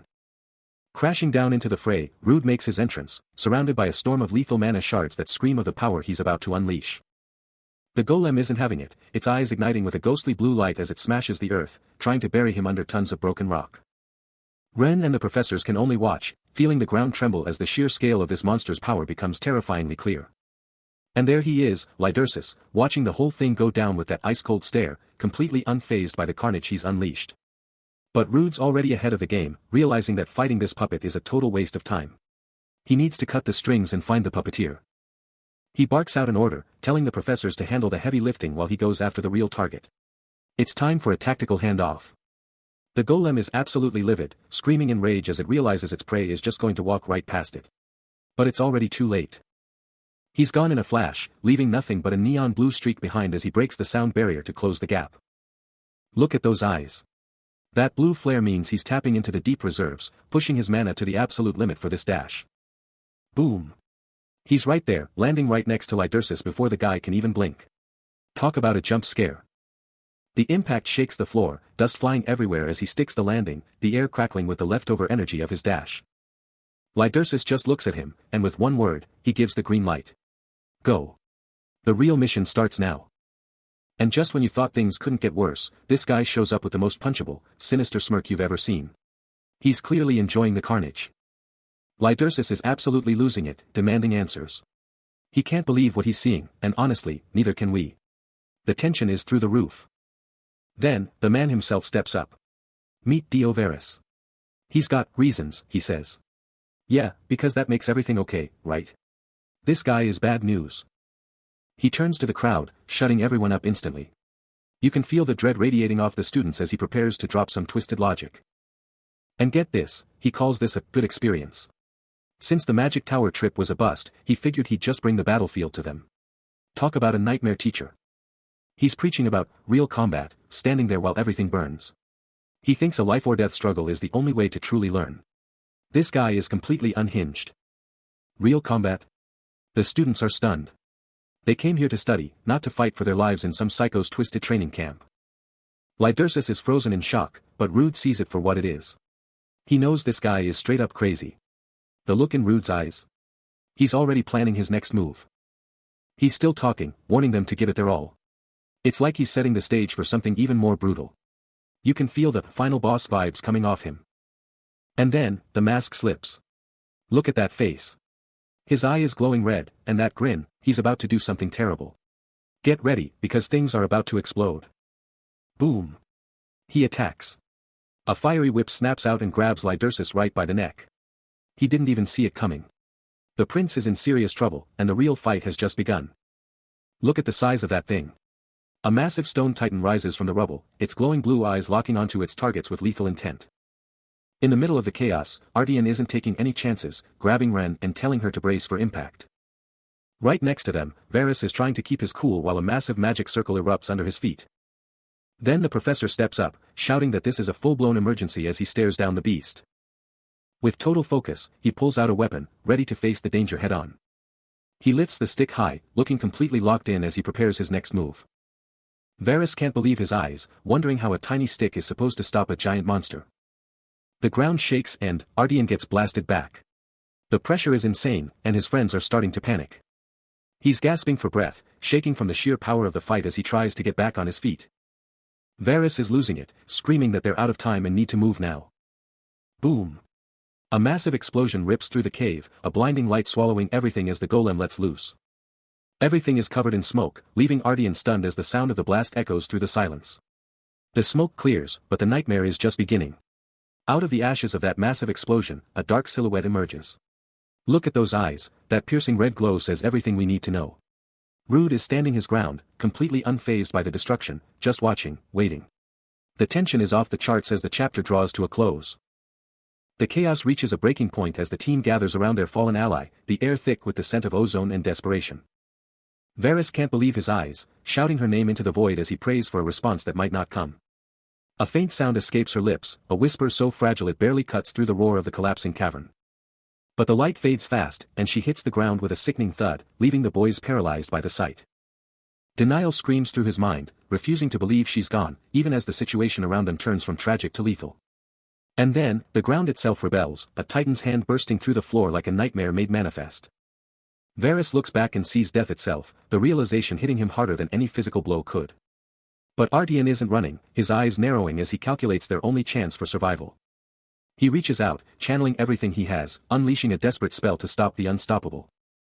The sky falls in the form of a fist, descending with the weight of a mountain to crush the life out of them. One last scream of defiance, his eyes burning with a purple flame as the world goes dark. Impact. The earth explodes, leaving nothing but a crater and a silence that screams louder than any voice. The situation has gone from bad to worse. Cameli is screaming for everyone to get out of there, but the terror in her voice says it all, they're trapped. And there it is, a blood-red wolf straight out of a nightmare, locking its gaze on its next meal with a terrifying growl. But she's not going down without a fight. She grips that staff like her life depends on it, preparing to unleash whatever magic she has left. Look at that look in her eyes.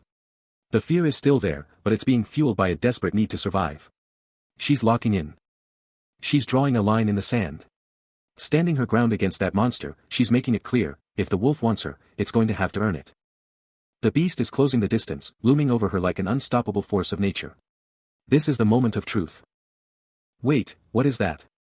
Something massive is dropping out of the sky, moving way too fast to be anything natural. Boom. A bolt of blue energy slams down right in front of the wolf, completely blowing the momentum of its attack. She can't believe her eyes.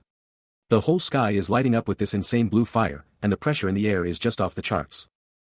That's not just magic, that's a statement. A streak of blue fire is carving through the air, and you know something big is about to happen. It's the dragon. A massive beast covered in blue flames just took over the whole scene. The black mage is here, and he's not playing around. Look at that stare. The wolf is absolutely cooked. It went from being the hunter to being the snack in about 2 seconds flat. The legend has arrived. Check out this view. The wind is absolutely howling through these cliffs, setting a heavy mood for what's coming next. And there he is, standing right on the edge of the abyss, just watching the chaos brew down below. Rude is looking up like, can I really climb this? The scale of this mountain is just insane, and you can see the doubts starting to creep in. But it's not just the climb. He's worried about what's happening down there. He knows something big is going down, and he's stuck in his head about it. Wait, look at his eyes. That blue glow is starting to flare up. You know when that happens, things are about to get serious. Flashback time. He's thinking back to the academy. Those quiet days in the classroom feel like a lifetime ago compared to this. He sees his friends' faces, Lydersis, Varys, all of them. It's a reminder of why he's doing this and what he's fighting to protect. Enough with the memories. His face goes totally cold. He's making a promise right now, if something happens, he's not going to just stand by. He takes that step, and you can feel the impact. He's done letting things slide. It's time for action. Then, out of nowhere, a voice just cuts through everything. Excuse me. Talk about a dramatic entrance. Boom. He's right there. In his full black mage gear, he's standing tall while everyone else is literally flying. He's in total control now. The black mage makes his move. Going somewhere? The question drops like a hammer, freezing the air itself. Look at that shock. The stranger's eyes widen in pure terror as he realizes he's just stepped into the path of a monster. But the real fight is down below. A massive stone golem brings the hammer down, and the students are seconds away from being crushed. Lydersis isn't backing down. He steps up, ready to burn every drop of mana he has to keep his friends alive. Get back, he roars, shielding the group and putting his trust in Lapis to turn the tide of this disaster. He's holding back. The young noble knows he can't go all out with the professor watching, but he's running out of options fast. His eyes flare with power. He's looking for a miracle, and he's about to get one. Suddenly, the ground ignites. A massive magic circle tears through the battlefield, radiating an overwhelming pressure. The scale of this spell is insane. Everyone is frozen in shock as the energy pulses through the canyon floor. A magic circle. The students can't believe their eyes. This isn't their magic, it's something far greater. And then, a single step. The arrival they've been waiting for is finally here, and the battlefield is about to explode. Just when you think it's over, the atmosphere shifts into something truly suffocating. Leaving a taste that is absolutely nauseating, a sign that something massive is happening. Stepping into the light, Marquis Hedelio looks completely repulsed by the state of the battlefield. And he didn't come alone, as hooded figures start warping in right behind him. These guys are cold, barely even acknowledging the chaos as they prepare their next move. They're not here to talk, immediately identifying the barrier as the first thing that needs to go. Lydersus can't believe his eyes, realizing that the heavy hitters from the magic tower have actually shown up. But the Marquis senses something, his expression snapping from boredom to pure alarm in a split second. Professor Hale bursts onto the battlefield, screaming for his students as the situation spirals out of control. But he's too late to stop the explosion, as the entire canyon floor just gets absolutely shredded. Look at those eyes. The golem is back online and it looks 10 times more dangerous than before. It's a total wipeout. The golem unleashes a massive shockwave that levels everything in its path. Just when they thought it was over, the Marquis spots something moving in the wreckage, his eyes narrowing as he prepares for the next wave. With total confidence, he tells everyone to stay calm. He's got this, and the massive surge of energy radiating from him proves it. Look at that mastery. The Marquis weaves high-level magic circles into existence, creating a layered defense that lights up the entire canyon. He's not backing down. Standing tall amidst the swirling mana, he keeps a sharp eye on the enemy, ready to counter whatever comes next. The ground is shaking, but he just tells them to get behind him. He's the ultimate shield for these students right now. The squad is stunned, watching the Marquis work. But check out that blue-haired figure, he's not just watching, he's analyzing everything. Wait, something's wrong. The Marquis' face goes cold. He senses a presence that shouldn't be there, and it's definitely not friendly. And there it is. A terrifying shadow steps out of the smoke, those glowing purple eyes promising nothing but destruction. The whole vibe just changed. The canyon turns blood red as a massive wave of heat and energy slams into the Marquis' position.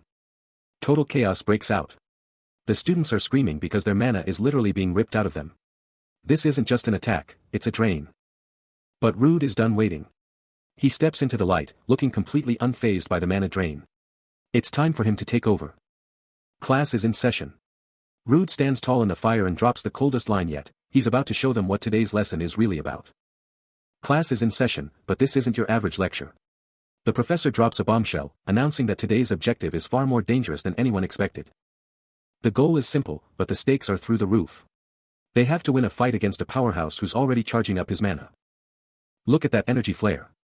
Mana explodes outward as the trial begins, showing just how outmatched these students really are. And their opponent is a total monster.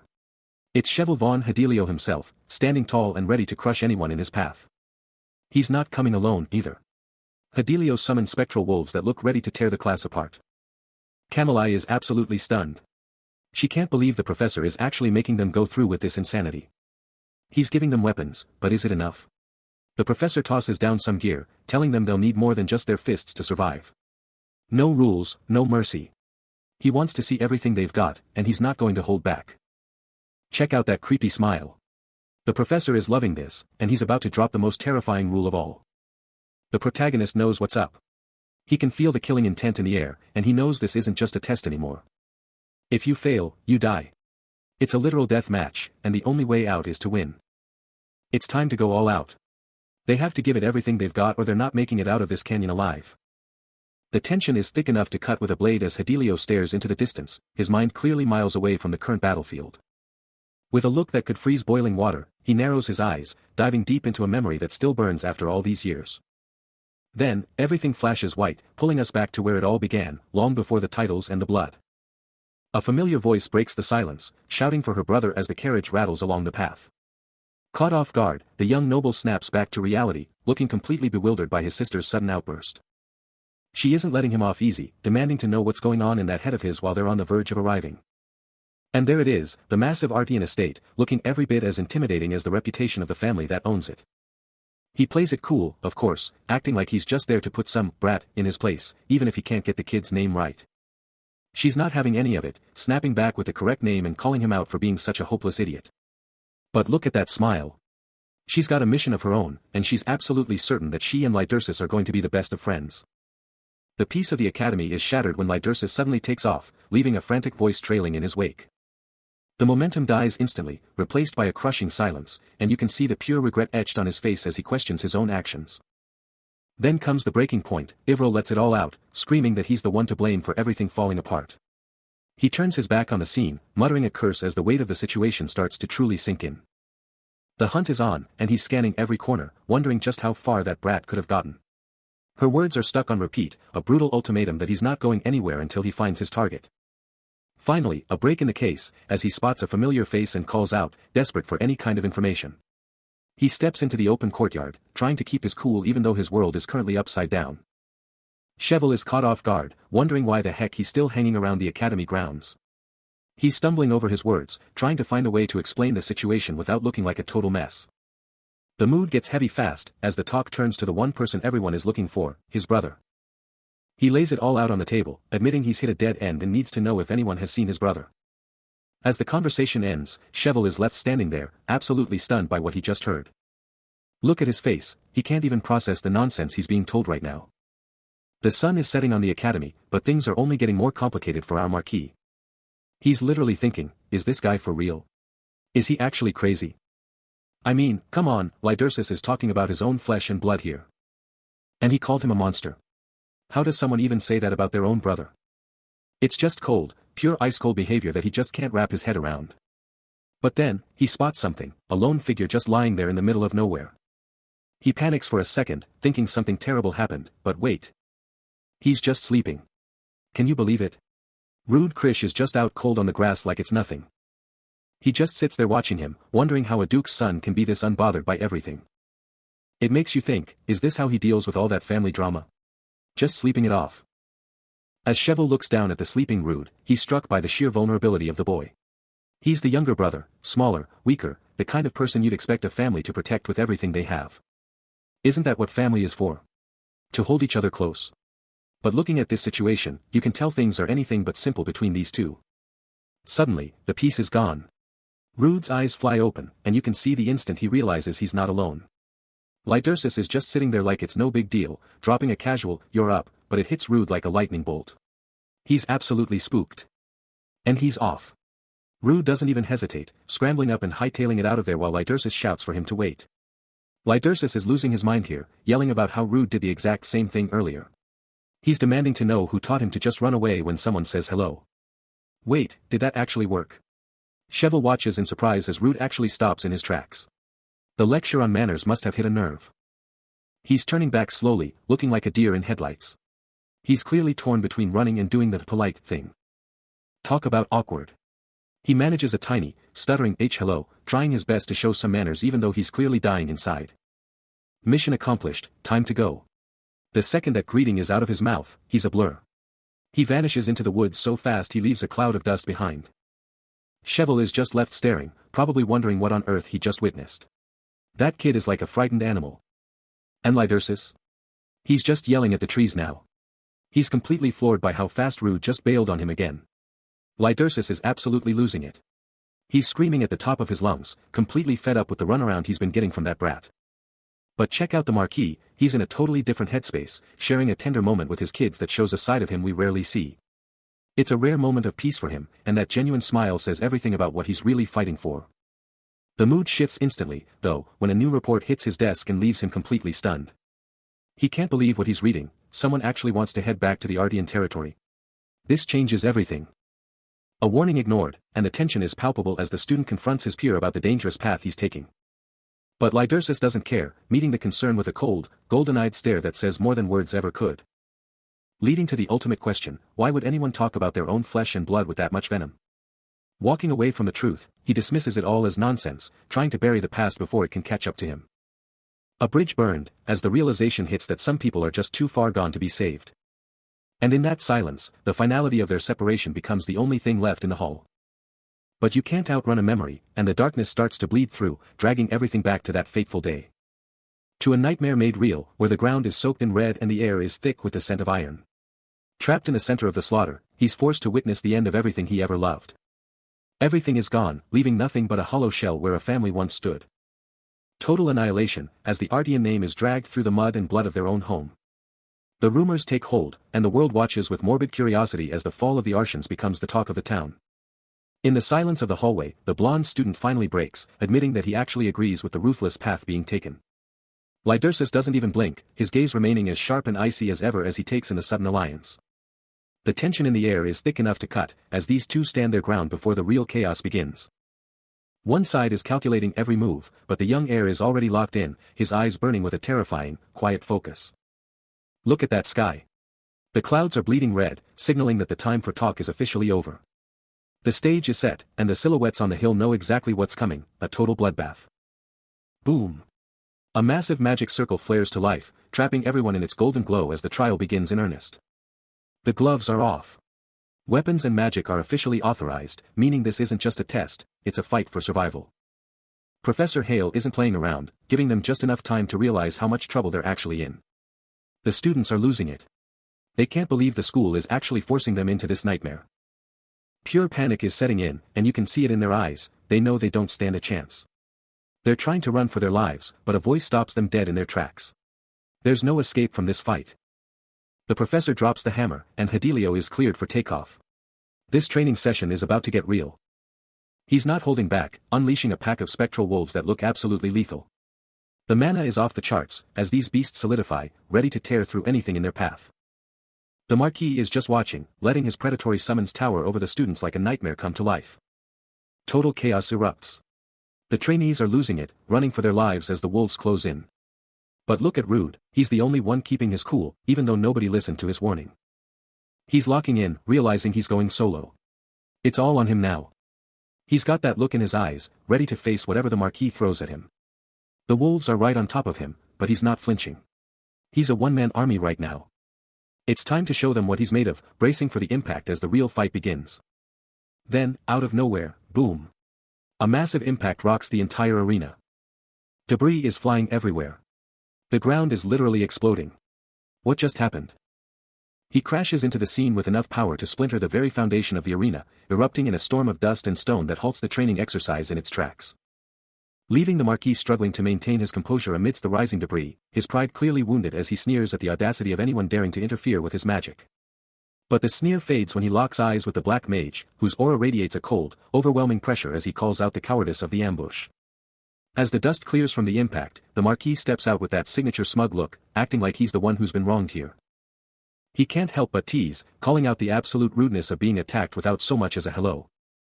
But Rude isn't buying the act, reminding him that showing up out of nowhere is an invitation for a fight. Look at that grin, the Marquis doesn't care about the accusations, he's just enjoying the tension. Brushing it off like it's nothing, he gets straight to the point, is the goal really further up that path? Rude is on high alert now, internally reeling because he didn't sense this guy's presence at all until it was too late. The standoff continues in the middle of the wreckage, with Fidelio playing the victim, acting like Rude's cold shoulder is breaking his heart.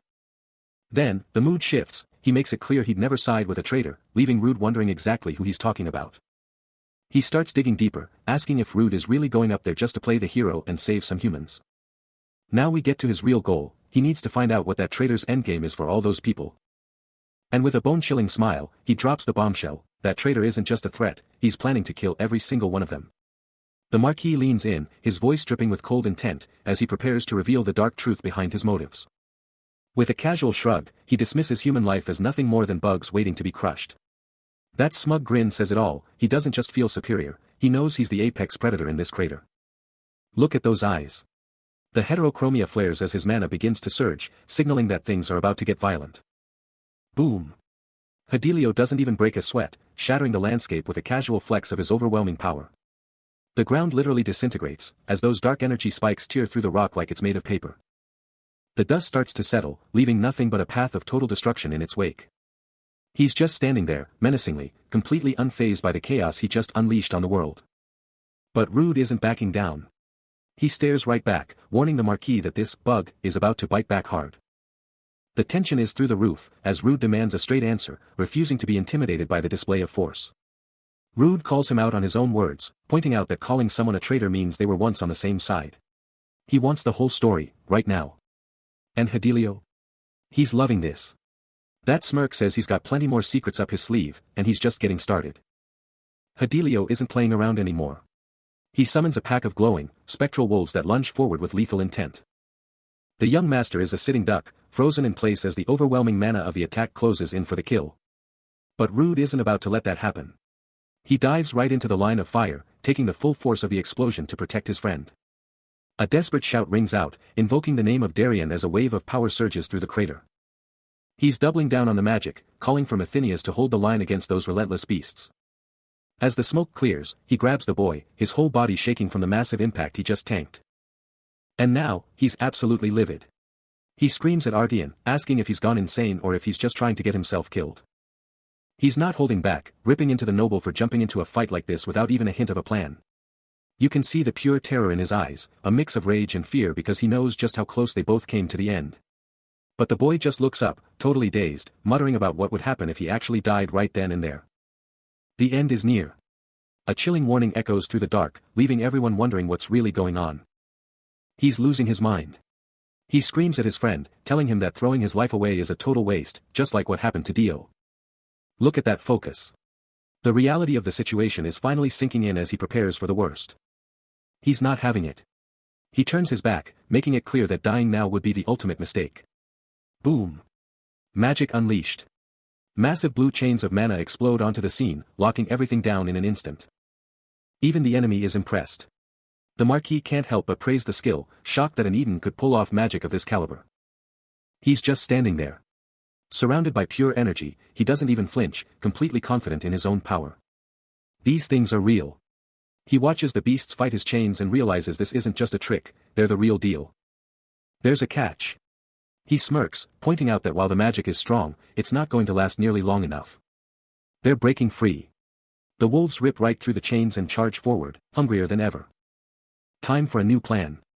He knows his defense won't hold, so he's going straight for the caster to end this once and for all. The magic is out of control. The energy is going wild, and even the professor is getting pushed back by the sheer force of it. Look at that presence. Fidelio isn't even moving, yet the sheer weight of his power is suffocating. And here they come. The wolves charge with insane speed, ready to tear through anything in their path. Rude isn't letting them touch his friends. He steps up instantly, calling out to the others while blasting back the spectral threat. Direct hit. The mana explodes right in their faces, stopping that charge dead in its tracks. He's feeling the pressure now. Rude knows he's just buying time, and doing this solo is becoming impossible. Backup has arrived. Lydersis isn't staying on the sidelines anymore, he's stepping up to fight by Rude's side. There's no escape. Lydersis knows they're backed into a corner, and the only way out is through. Look at those eyes. Rude is locking in, and you can tell he's about to take things to a whole new level. They're moving out. This is what it means to be a mage, stepping into the fire when everyone else is running away. Everyone is terrified. It's not just them, the whole class is feeling the weight of this life-or-death situation. Total focus. Everything else disappears as Rude centers himself for the next move. This is just the beginning. Rude knows the road ahead only gets tougher, but he's ready to face whatever comes next. The moment of ascension is finally here, and he can feel every ounce of that raw, terrifying energy surging through his body like never before. Look at that face, he's absolutely lost in it. He screams out in pure ecstasy, calling this twisted transformation nothing short of magnificent.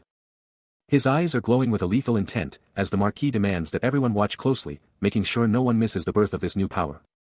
The students are absolutely floored, whispering in hushed tones about how he's actually done it. He's surpassed the limits of what any human should be capable of. But Rude isn't buying it for a second, staring down the spectacle with a cold, calculating gaze that knows exactly what's really happening here. He sees right through the lies, calling it out for what it truly is. This isn't a breakthrough, it's the birth of a literal monster. And there it is, the final form revealed. A winged demon straight out of a nightmare, wreathed in fire and ready to tear everything apart with that massive blade. The Marquis isn't looking back, he's made his choice and he's ready to leave this whole mess behind. One word is all they get, a cold goodbye, before he washes his hands of the entire situation. He's walking away while the world literally burns, showing absolutely zero remorse for the destruction left in his wake. Look at their faces, the students are absolutely terrified, realizing they've just been abandoned to their fate. And then, out of the fire, this absolute unit of a demon emerges, looking ready to tear everything apart. He's just standing there on the edge, watching the world go up in flames like it's just another Sunday stroll. Cold and calculated, he doesn't even flinch at the screams echoing from the valley below. But wait, something just hit the ground hard, and the entire vibe of the scene is shifting fast. This monster is closing in on a helpless girl, and things are looking incredibly grim for anyone left down there. Snap. Someone just made a move, and it's definitely not what the nobleman was expecting. The Marquis is caught completely off guard, his "I'm leaving" energy is totally shattered as he feels a hand on his arm. Someone actually has the guts to grab him. They're anchoring him to the spot. This confrontation is far from over. The pressure is mounting. Ardian is at his absolute limit, barely holding it together as the world around him begins to crumble into ash. Look at that sky. The atmosphere is thick with the scent of sulfur and blood, a hellish landscape that promises only destruction. He's hanging on by a thread. One slip, and it's all over. The young man fights for every second, desperate to find a foothold in this nightmare. The storm is raging, a vortex of pure chaos that mirrors the absolute desperation of those caught in its path. Everything is burning. The sheer power on display is terrifying, turning the once peaceful surroundings into a literal hell on earth. And there he is, the man himself. The Marquis is actually laughing. He's standing right in the middle of the destruction like it's some kind of sick joke. Look at that arrogant smirk. He doesn't care about anyone but himself. To him, this entire disaster is just another move on the chessboard. His eyes are glowing with malice, but he's about to find out that he's not the biggest predator in this crater. Something is coming for him. Wait, who is that? A silhouette appears out of nowhere, standing tall against the fire. The vibe just shifted completely. It's Rude. And he looks incredible. Those glowing blue eyes mean business. The Black Mage has arrived, and he is definitely not happy with what he sees. He's laying down the law. Rude tells him straight up, just know you're lucky. That is a threat if I've ever heard one. He's still smiling, but for how long? The Marquis is trying to play it cool, but you can tell Rude's presence has rattled him more than he'd ever admit. We're diving deep into the trauma that forged the Black Mage, starting with a memory so peaceful it hurts, a promise made before everything went to hell. Look at these flowers, man, they're the last bit of innocence left in this memory before the shadows start closing in. Back when things were simple, just two kids holding hands in the sun, completely unaware of the nightmare waiting just around the corner. And just like that, the peace is gone, a flash of light rips through the sky, and you just know something terrible is about to happen. Shadows explode out of nowhere, trapping the girl in a dark vortex while she looks on in pure, unadulterated shock. The flowers are getting trampled, and the kid is sent flying as the sheer force of this dark mana just blows everything apart. Then this massive, skeletal freak shows up, looming over her like a literal nightmare come to life, and those red eyes are just chilling. A giant claw comes crashing down, and the poor kid is just frozen, forced to watch the exact moment his life changed forever. She's gone, man, swallowed by the dark until there's nothing left but static and the sound of his own heart pounding. Back in reality, he's holding on for dear life, the memory hitting him so hard he can practically feel her hand slipping away again. He's absolutely wrecked, doubled over and gasping because the past is a weight he just can't seem to shake off. He's begging for it to stop, but in this world, please, doesn't get you anything but more pain. The Black Mage is at his breaking point. Just when things couldn't get any more intense, the blue crystal snaps. It explodes into a million pieces, signaling the end of whatever spell was holding this world together. And look at those eyes. The Marquis is caught completely off guard, his golden gaze fixed on the crumbling magic around him. He looks down and, whoa. There's a massive glowing seal right on his chest. He's got no idea what's happening, and honestly, neither do we. Back on the ledge, our hero is still struggling. He's at his limit, hanging on for dear life while the world literally burns around him. Wait, is that? Fidelio is right there. He's hanging on to the same cliff. The illusionist has been pulled right into the middle of the chaos. He feels something, and when he looks up, his eyes say it all. Total shock. He can't believe who he's seeing. It's a face-off. They're both thinking the same thing, what is going on? The hunter and the noble are stuck together, and things just got way more complicated. The stakes have never been higher as the red mana flares, and a voice booms out, offering an impossible choice. The terms are simple but devastating, let go of Fidelio's hand. And the rest of the students get to live, a life for a life in this twisted game. But if you refuse to let go, if you decide to stay your course. To save Fidelio means the students below are going to be absolutely crushed by those boulders. There's no way out for them, they'll just die right then and there. The pressure is mounting as the voice asks, are you going to save the students? Or are you going to save Fidelio? The life of a noble versus a whole class of students. The command is final, make a choice. Rude looks like he's staring into his own nightmare. He's literally holding Fidelio's life in his hands, and he can't believe this is actually happening. The students are frozen, watching him, as he struggles to find even a single word. The weight of it all finally breaks him, and he whispers the truth, he just can't do it.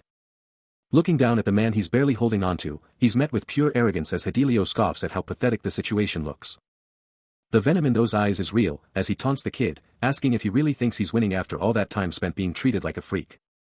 Even with death staring him in the face, the Marquis isn't showing an ounce of thanks, his face contorted with nothing but pure hate. He just keeps digging in, asking if the kid is getting a kick out of seeing him like this. Dangling over the edge, Fidelio barks out, demanding to know why he's stalling, almost like he's daring him to do something. Suddenly, he just snaps, yelling at him to just let go, making it clear he'd rather fall than take a hand from him. You can feel how much he hates this, his eyes wide and full of a pride that's bordering on insane. A single drop falls between them, marking the tension as the Marquis refuses to back down, even now. Far off in the mist, lights are glowing, while this life-and-death struggle plays out in the shadows. He says it again, even harder this time, choosing his own end over being saved by someone he despises. Staring down with a mix of pity and straight-up rage, he finally loses it, letting out a frustrated shout because this guy just won't make it easy. The tension is absolute as Fidelio finally stops fighting, his eyes wide as the truth of his situation sinks in. Clinging to him with everything he's got, Rude shuts down that monster talk immediately, calling the noble out for his sheer stupidity. Refusing to let go, he reminds him that he's always been this way, stubborn to a fault, even when his life is on the line. Dangling over the abyss, it's a battle of wills as much as a battle for survival, with the ground far beneath them. In a moment of pure clarity, the truth finally comes out, the burden he's been carrying all these years. It wasn't his fault. Looking back at everything that happened, the chains of the past are finally breaking, but the physical cost is becoming too much to bear. As his fingers go numb, the Marquis asks the real question, how long can he keep holding on when his body is already giving up? When told to let go, Rude gives a hard no, he's not letting this end here, not after everything they've been through. But it's not enough, the grip is slipping. No matter how hard he tries, the noble is sliding right through his fingers. With one last "I'm sorry," Fidelio lets go. He's done fighting, choosing to face the end with a quiet apology on his lips. And just like that, he's gone, the hands separate and Fidelio plummets, leaving only the name Lydersis ringing in the air. A single name shatters the silence, Lydersis. The mystery deepens as this forgotten identity resurfaces from the depths of the past. Followed by a desperate cry, someone is begging for help. A promise is being made that will change everything. Sealing a vow of total loyalty, no matter what happens, the promise of aid stands firm. But at what cost? Back in the brutal present, our hero is reeling. The weight of the world is on his shoulders as he stares into the abyss. Suddenly, a nightmare takes shape, look at that power. A demonic force erupts, wreathed in fire and pure destruction. With eyes of pure fire, this isn't just a monster, it's an abomination. Those glowing eyes see right through the soul. As the sky turns blood red, the atmosphere is suffocating. Something is coming, and the sound of it is chilling. A scream for help breaks the tension, did you hear that? Someone is in trouble, and the clock is ticking. Scanning the area, he's on high alert. He needs to find where that voice is coming from before it's too late. But out of nowhere, an ambush. A shadow figure snatches the student right from under his nose. Total shock. He can't believe his eyes. The situation just went from bad to worse in a heartbeat. They're gone. The student is yanked away. He's spinning around, but is he fast enough to stop them? The atmosphere shifts instantly, leaving the entity frozen in shock as a terrifying power begins to manifest right before their eyes. No more holding back. A single step cracks the very foundation of the area, unleashing a surge of raw, unbridled mana. Reaching into the void, the protagonist seizes the moment, his movements blurring as the energy begins to respond to his will. The Black Mage is here. Rude Krish stands at the center of a storm of shadows, his presence alone warping the reality around him. Look at those eyes. With a gaze that could pierce through the dark, he gathers every ounce of his strength for a single, decisive strike. And then, boom!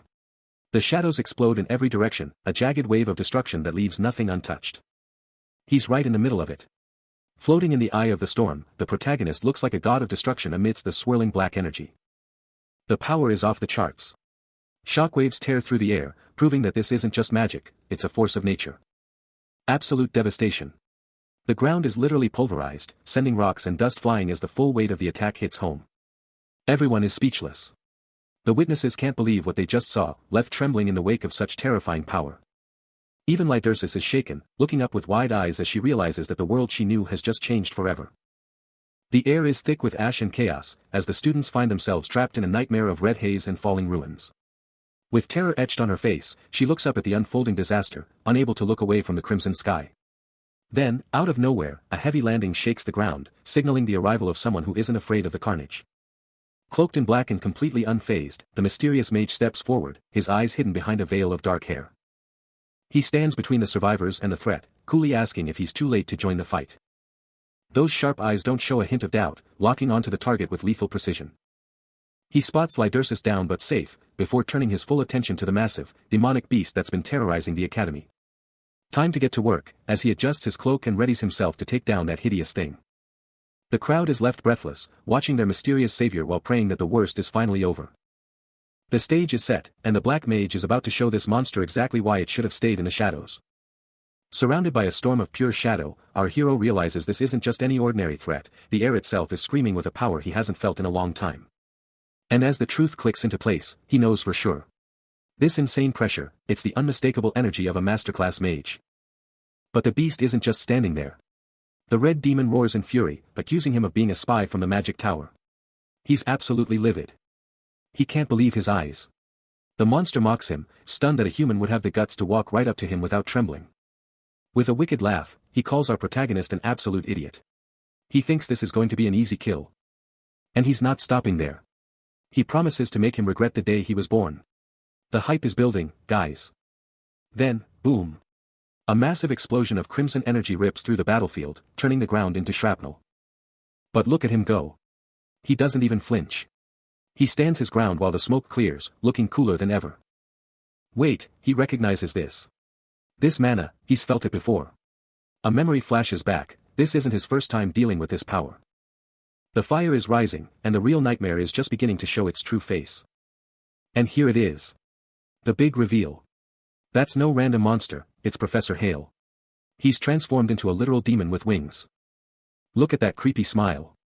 The professor is loving this. He's got something planned, and it's definitely not good for our hero.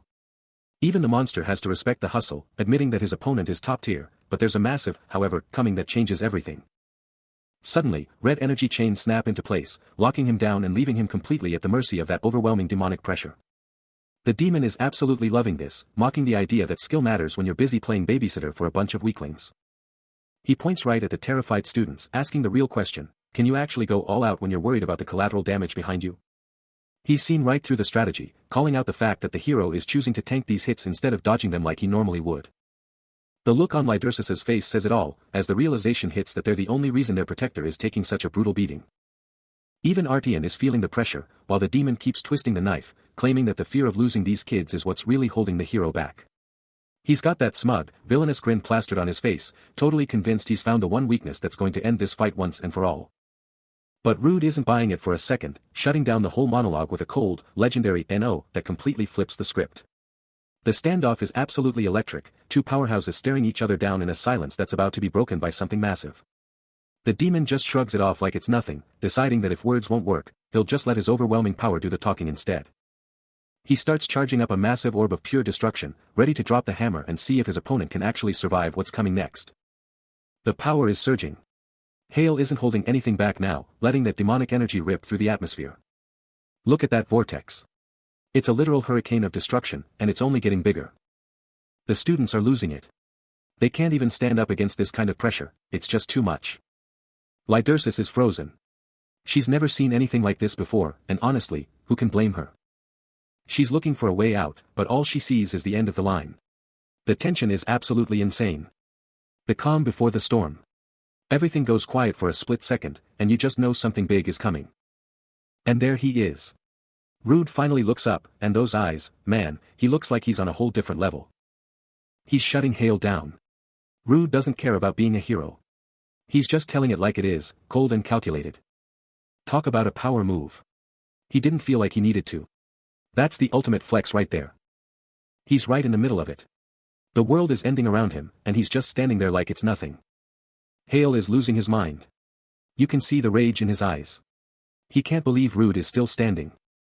He's getting right in his face. Hale thinks he's won, but he has no idea what Rude is about to do next. Look at the scale of this power. The entire atmosphere is being ripped apart by a mana storm so massive it swallows the horizon, and right in the middle of it all stands one man. The pressure is suffocating, and the professor is finally starting to sweat.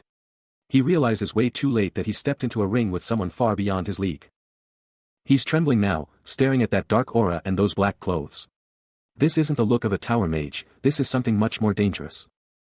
Just look at that composure. Rude isn't even breaking a sweat, standing there like a god of death while the world burns around him. The realization hits him like a freight train.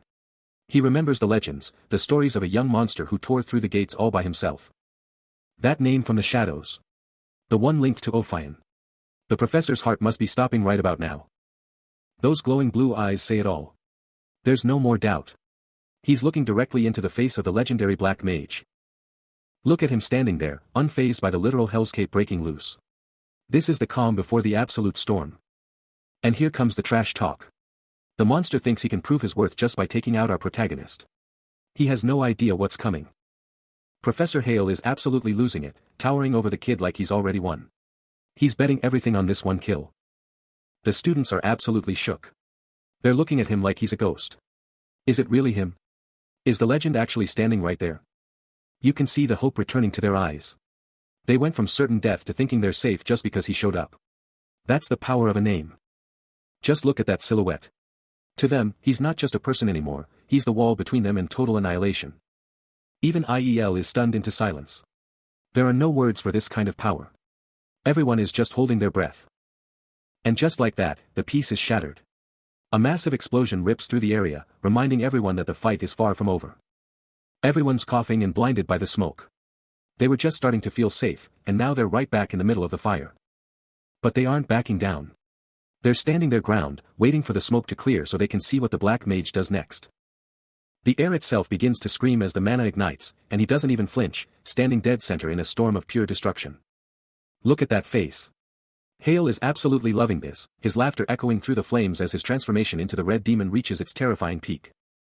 He can feel it, the shift in the very fabric of reality. This isn't just a cosmetic change, something fundamental has broken inside the professor. The energy is off the charts. A suffocating wave of mana is exploding outward, and the demon can feel that raw, unbridled power coursing through his veins. He's charging up. The creature pulls all that chaotic energy into his hands, obsessed with how easily this godlike power obeys his every whim. And there it is. He lets it all go in a massive, blinding explosion that lights up the entire battlefield. The ground is literally disintegrating. The heat is unreal, and you can tell the demon is drunk on the feeling of absolute, crushing dominance. Everything is a blur of pure speed and power, as the mana tears through the air like a physical weight. But wait, look at the center of the blast. Even through all that fire and light, he's still standing there, completely unfazed. The standoff is real. Rude stares down the monster across the ruins of the battlefield, the tension between them thick enough to cut with a knife. The demon is looking for a reaction, leaning in with a twisted grin as he prepares to break the silence with a taunt. He's actually mocking him. The demon sneers, calling out the legendary Black Mage for looking tense. He really thinks he's won already. The villain is already gloating. Professor Hale lets out a taunting roar, mocking the silence and asking what happened to all that big talk from before. But Rude isn't just standing there, he's calculating.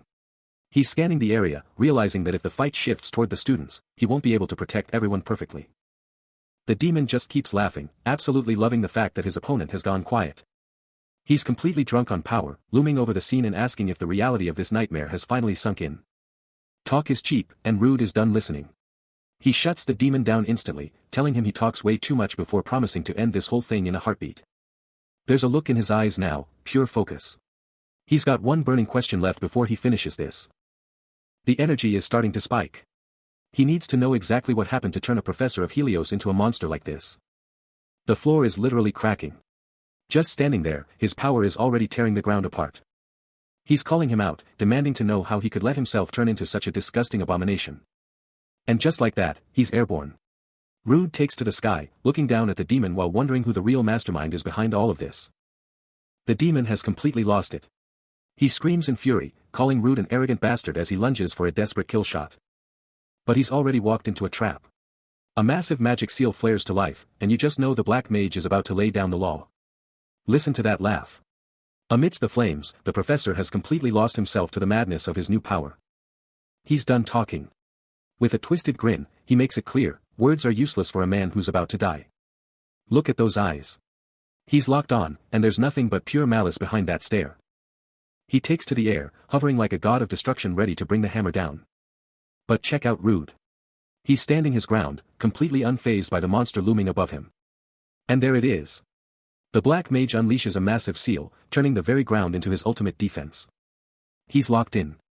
Every ounce of his focus is on that spell, ignoring the chaos swirling around him.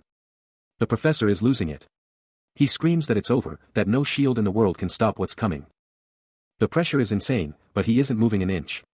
He's the eye of the storm. Look at that face. He's gone full demon, screaming for blood as he commits to the kill. Here it comes. He drops like a meteor, putting everything he has into one final, devastating lunge. Boom. The impact is absolute. The ground just disintegrates as these two massive powers finally collide. The smoke clears after that insane impact, and all that's left is a desperate cry for help from the rubble. Rude stands there like a boss, just soaking in the energy, realizing this guy's mana is actually off the charts. We're talking high magician levels. But there's a catch, because even with all that juice, Professor Hale has zero clue how to use it in a real fight. Staring down at the wreckage of a man, it's obvious he's packing way more heat than his body can actually handle. Wait, hold on a second, is that blue blood? Something is seriously wrong with this guy's biology. He moves in to finish the talk, stepping right on him, making sure the professor knows exactly who's in charge now. With that ice-cold look in his eyes, he's got one big question that needs an answer right now. He leans down, getting right in his face, demanding to know who gave him such a ridiculous and ill-fitting amount of power. His eyes are glowing with pure authority, there's no way out of this interrogation. The tension is palpable as a question cuts through the air, mocking the ill-fitting power that's been unleashed, setting the stage for a massive reveal. Look at that gaze. Rude Krish stands tall, his eyes glowing with a terrifying light that proves exactly why he's known as the Black Mage. The dust begins to settle, revealing a scene of absolute carnage that leaves everyone breathless and staring into the abyss of that massive crater. The students are losing it, whispering in total shock as they try to wrap their heads around the insane level of power they just saw on display. But for one girl, the victory feels hollow, as she's hit with the crushing weight of her own insignificance compared to the monster that just won the fight. It's that same old feeling again, that agonizing sense of being completely useless when it matters most, and it's tearing her apart inside. The ghosts of her past are back, reminding her of every single time she stood by and did nothing while everything went to hell around her. Wait, what's that? Just as she's about to give up, something new appears on the horizon, and it's definitely not what she expected to see. Wait, what is that? Out of the red haze, a massive shadow is closing in fast, and it doesn't look friendly. It's moving way too quick. Whatever this thing is, it's heading straight for the center of the chaos. The pressure is insane. The sky is literally screaming as this new threat makes its entrance. Look at that. A blue dragon. It's diving down like a comet, covered in blue fire and ready to wreck everything. The professor is losing his mind. He can't believe what he's seeing, and honestly, neither can we. He's still talking trash even while he's down. He refuses to admit he got smoked by someone he looked down on. The Black Mage is cold as ice. He's standing over his fallen foe, telling him to shut his mouth and accept reality. Wait, he feels it too. The victory doesn't matter anymore because something much bigger just arrived on the scene. Look at those eyes glow. He's locked onto the dragon, and you can tell he's already calculating his next move. The quiet before the storm. Everything is about to go boom in 3, 2, 1. Boom. Total impact. The dragon hits the ground like a nuke, and the whole place is shaking. And there it is. The dragon is standing right there in the middle of the mess, and it looks absolutely legendary. A piercing screech echoes across the ruins, shattering the silence as the ground itself begins to tremble under an impossible weight. The sheer force of the mana is overwhelming, sending the students to their knees as they scream in pain, their minds buckling under the weight of a superior presence. And then, he appears, a legendary beast of azure fire, looking down with eyes that have seen eons pass in the blink of an eye. The landscape is completely transformed, reduced to rubble and ash in the wake of the creature's descent. From the shadows of the wreckage, Ardian watches, paralyzed by a fear that chills him to the bone. This isn't just a monster, it's a force of nature. The ground pulses with a dark energy, a rhythmic vibration that signals the arrival of something even more dangerous. But standing tall in the middle of the crater, the Black Mage doesn't flinch. He stands his ground, a shadow against the blinding blue light. Look at those eyes. They're glowing with a fierce, blue mana. He's not just surviving this pressure, he's challenging it. The onlookers can't believe their eyes, screaming out in terror as the true scale of the dragon becomes clear. What kind of monster is this? It's a David versus Goliath moment, as the massive dragon stares down at the tiny figure of the mage. The tension is absolutely suffocating. The dragon lands with a bone-shaking crash, sending another wave of dust into the air as it prepares to make its move. That eye, it's full of malice and wisdom. It's locked onto him, and you can tell, the real fight is only just beginning. Staring into the eyes of the beast, Rude realizes this isn't just some random monster. This energy, it's completely different from anything he's ever felt before. Standing in the shadow of that massive form, he can't help but feel that something is seriously off. Where's the attack? Why is it just looking at him? Suddenly, the dragon leans in close. It's actually sniffing him. Rude is completely caught off guard as the beast gets right in his face. Is it, sniffing him? He starts to wonder if this thing is looking for something specific. Wait, could it be? The beast's snout is inches away, and just as they make contact, the entire atmosphere starts to warp and crackle with energy. Everything starts to spin. Rude's vision goes blurry as a massive wave of disorientation hits him like a freight train. A terrifying roar rips through the air, and suddenly, the whole world is drenched in a bloody, crimson light. Rude manages to steady himself, but when he looks up, he realizes he's in a completely different place. This isn't good. Out of nowhere, Professor Hale shows up. He looks absolutely wrecked, but there's this insane, desperate look in his eyes as he gasps for air. The professor reaches out, trembling, claiming that the dragon was sent here just to support him. He's totally lost it. His face twists with pure hate. He's screaming that no matter how strong Rude is, he's still just a human, and he's going to enjoy watching him die. Rude is just standing there, confused, while the professor starts screaming for someone to hurry up and finish him off. The tension is through the roof. The battle is over, but the tension is just beginning. Our hero stands there, stunned, barely able to process the sheer scale of the power he just unleashed. But look at the crowd. The students are absolutely losing it, chanting the name of the legendary Black Mage. They're calling it. Victory is theirs. The monster is gone, and the traitorous professor has been driven back. Listen to that roar. Every single person there knows they owe their lives to the man standing in the distance. But check out Rude's face. He's not celebrating. He knows something the others don't, and it's clearly eating at him. Even IEL is just watching, her eyes locked onto him as the reality of their situation starts to sink in. She can feel it too, that heavy, suffocating weight in the air that says this fight is far from over. And there it is. A massive surge of mana just tears through the dimension like it's nothing. Rude's thinking exactly what we are. They shouldn't be cheering yet. Not when the very ground beneath them is starting to fail. The anchor is gone. Without Hale to hold it together, this entire reality is about to come crashing down. It's a race against time now. The magic is fading fast, and if they don't move, they're going down with the ship. Wait, what's that? A portal. Is this their way out, or just another trap waiting to spring? The dimension is falling, but wait, a massive explosion of golden light tears through the darkness, signaling a sudden and overwhelming arrival. Look at that silhouette. Figures emerge from the blinding glare, stepping into the fray with absolute confidence. The students are absolutely floored, staring wide-eyed as their hopeless situation is suddenly turned upside down by this mysterious light. Talk about a miracle. They can finally breathe again, thanking whatever gods are listening for this literal light at the end of the tunnel. The rescue team is locked in. A sharp gaze cuts through the light as the search party confirms they've finally found what they were looking for. The heavy hitters have arrived. A squad of elite mages marches out of the portal, ready to take control of this collapsing nightmare. The clock is still ticking, and the ground is literally falling apart beneath them as the dimension reaches its breaking point. Lydersis can't believe his eyes. The cavalry is here, and it's not just anyone, it's the elite guard themselves, arriving just in the nick of time. Check out the power radiating off these guys. High-ranking mages stand tall, their very presence bringing a sense of order to the absolute chaos of the void. The students are screaming for joy. They're calling out to their teachers, realizing that the nightmare might finally be over as the portal flares up. Professor Khan is on the scene. The man himself leads the rescue, standing firm as the mages secure the area for the evacuation. But Rude is already thinking 3 steps ahead. He's impressed by how fast they moved, but he's already questioning if the heavy hitters from the magic tower are part of this rescue op. The cavalry has arrived, and they've got the power to clean up this mess. But for the Black Mage, this is the cue to exit. If those high-level mages catch even a glimpse of him, his secret life is over. He needs to ghost, and he needs to do it now. One last look at the student he saved, just to be sure. The job is done, the rescue is here, and now, the legendary mage vanishes back into the void where he belongs. The ground literally explodes beneath them.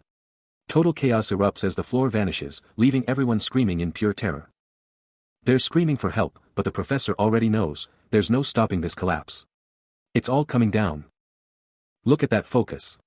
Even as the world falls apart, Hale is locked in, his golden eyes tracking every piece of falling debris. He reaches out, barking orders to get ready. This is going to be a rough landing. And check out Lydersis. He's falling through the air with zero fear, those purple eyes glowing with an intense, mysterious power. They're plummeting. The whole group is being swallowed by the dark, falling faster and faster into the unknown. Rude is feeling the pressure now. He's trying to keep his head in the game even as he's hurtling toward the bottom of this pit. He screams out for his friend. But the sound of the crashing rocks is so loud, it's like the world is trying to drown him out. The master is reaching out. He's trying to grab onto anything, anyone, but the distance is just growing too fast. Look at that eye. That purple glow is getting even brighter. He's definitely about to pull something big out of his sleeve. Rocks are falling everywhere. It's a literal rain of stone, and they're right in the middle of it. And just like that, they're gone. The light disappears and they vanish into the abyss. What's waiting for them down there? The floor is gone and everyone is screaming, but he stays absolutely calm while the world falls apart around them. Stepping up like the absolute legend he is, the master tells everyone to keep their cool because he's about to change the game. Then, boom. A massive golden seal explodes into existence, catching everyone in mid-air and stopping that deadly drop dead in its tracks. The gravity just disappears, and the young mage can't even believe it as he realizes he's just hanging there in the air. Checking out the sheer scale of this magic, Rude is actually impressed that someone could pull off a multi-target spell this fast. The whole cave lights up like a sun, showing off the master's insane level of control as he holds everyone steady. But wait, the hype starts to fade for a second, because he's starting to see the flaws in this big, flashy move. Looking at all the debris and people just drifting around, he thinks this whole setup is actually kind of a mess and a totally stupid way to do things. The master is locked in, keeping the magic flowing, staring down into the dark as they slowly sink deeper into the mountain. And down below? Nothing but pure darkness, a bottomless pit that's just waiting to swallow them whole if that magic fails. They've made it to the bottom, and the master's expression is grim, the golden glow of his eyes reflecting the heavy burden of leadership in this dark abyss. But look at Rude, he watches with an unreadable intensity, his calm demeanor contrasting sharply with the uncertainty of their new environment. The silence is deafening, as they gather their strength at the bottom of the chasm, preparing for whatever secrets this darkness is hiding. As the dust settles, Hale walks right up to the black mage, demanding to know why he revealed his true form. Who was he searching for with such desperation? But the answer he gets is cold, a simple claim that it's just been a while since he's flown. The professor isn't buying it for a second. He doubles down, reminding the youth that even if the whole world saw him, he didn't actually gain a single thing from the stunt. Turning his back, he warns that annoying humans are likely on their way. It's time to pack up and head back to Ruby. Wait, something's wrong. A sharp gasp escapes him as he looks down. The situation just took a dark turn. The professor freezes.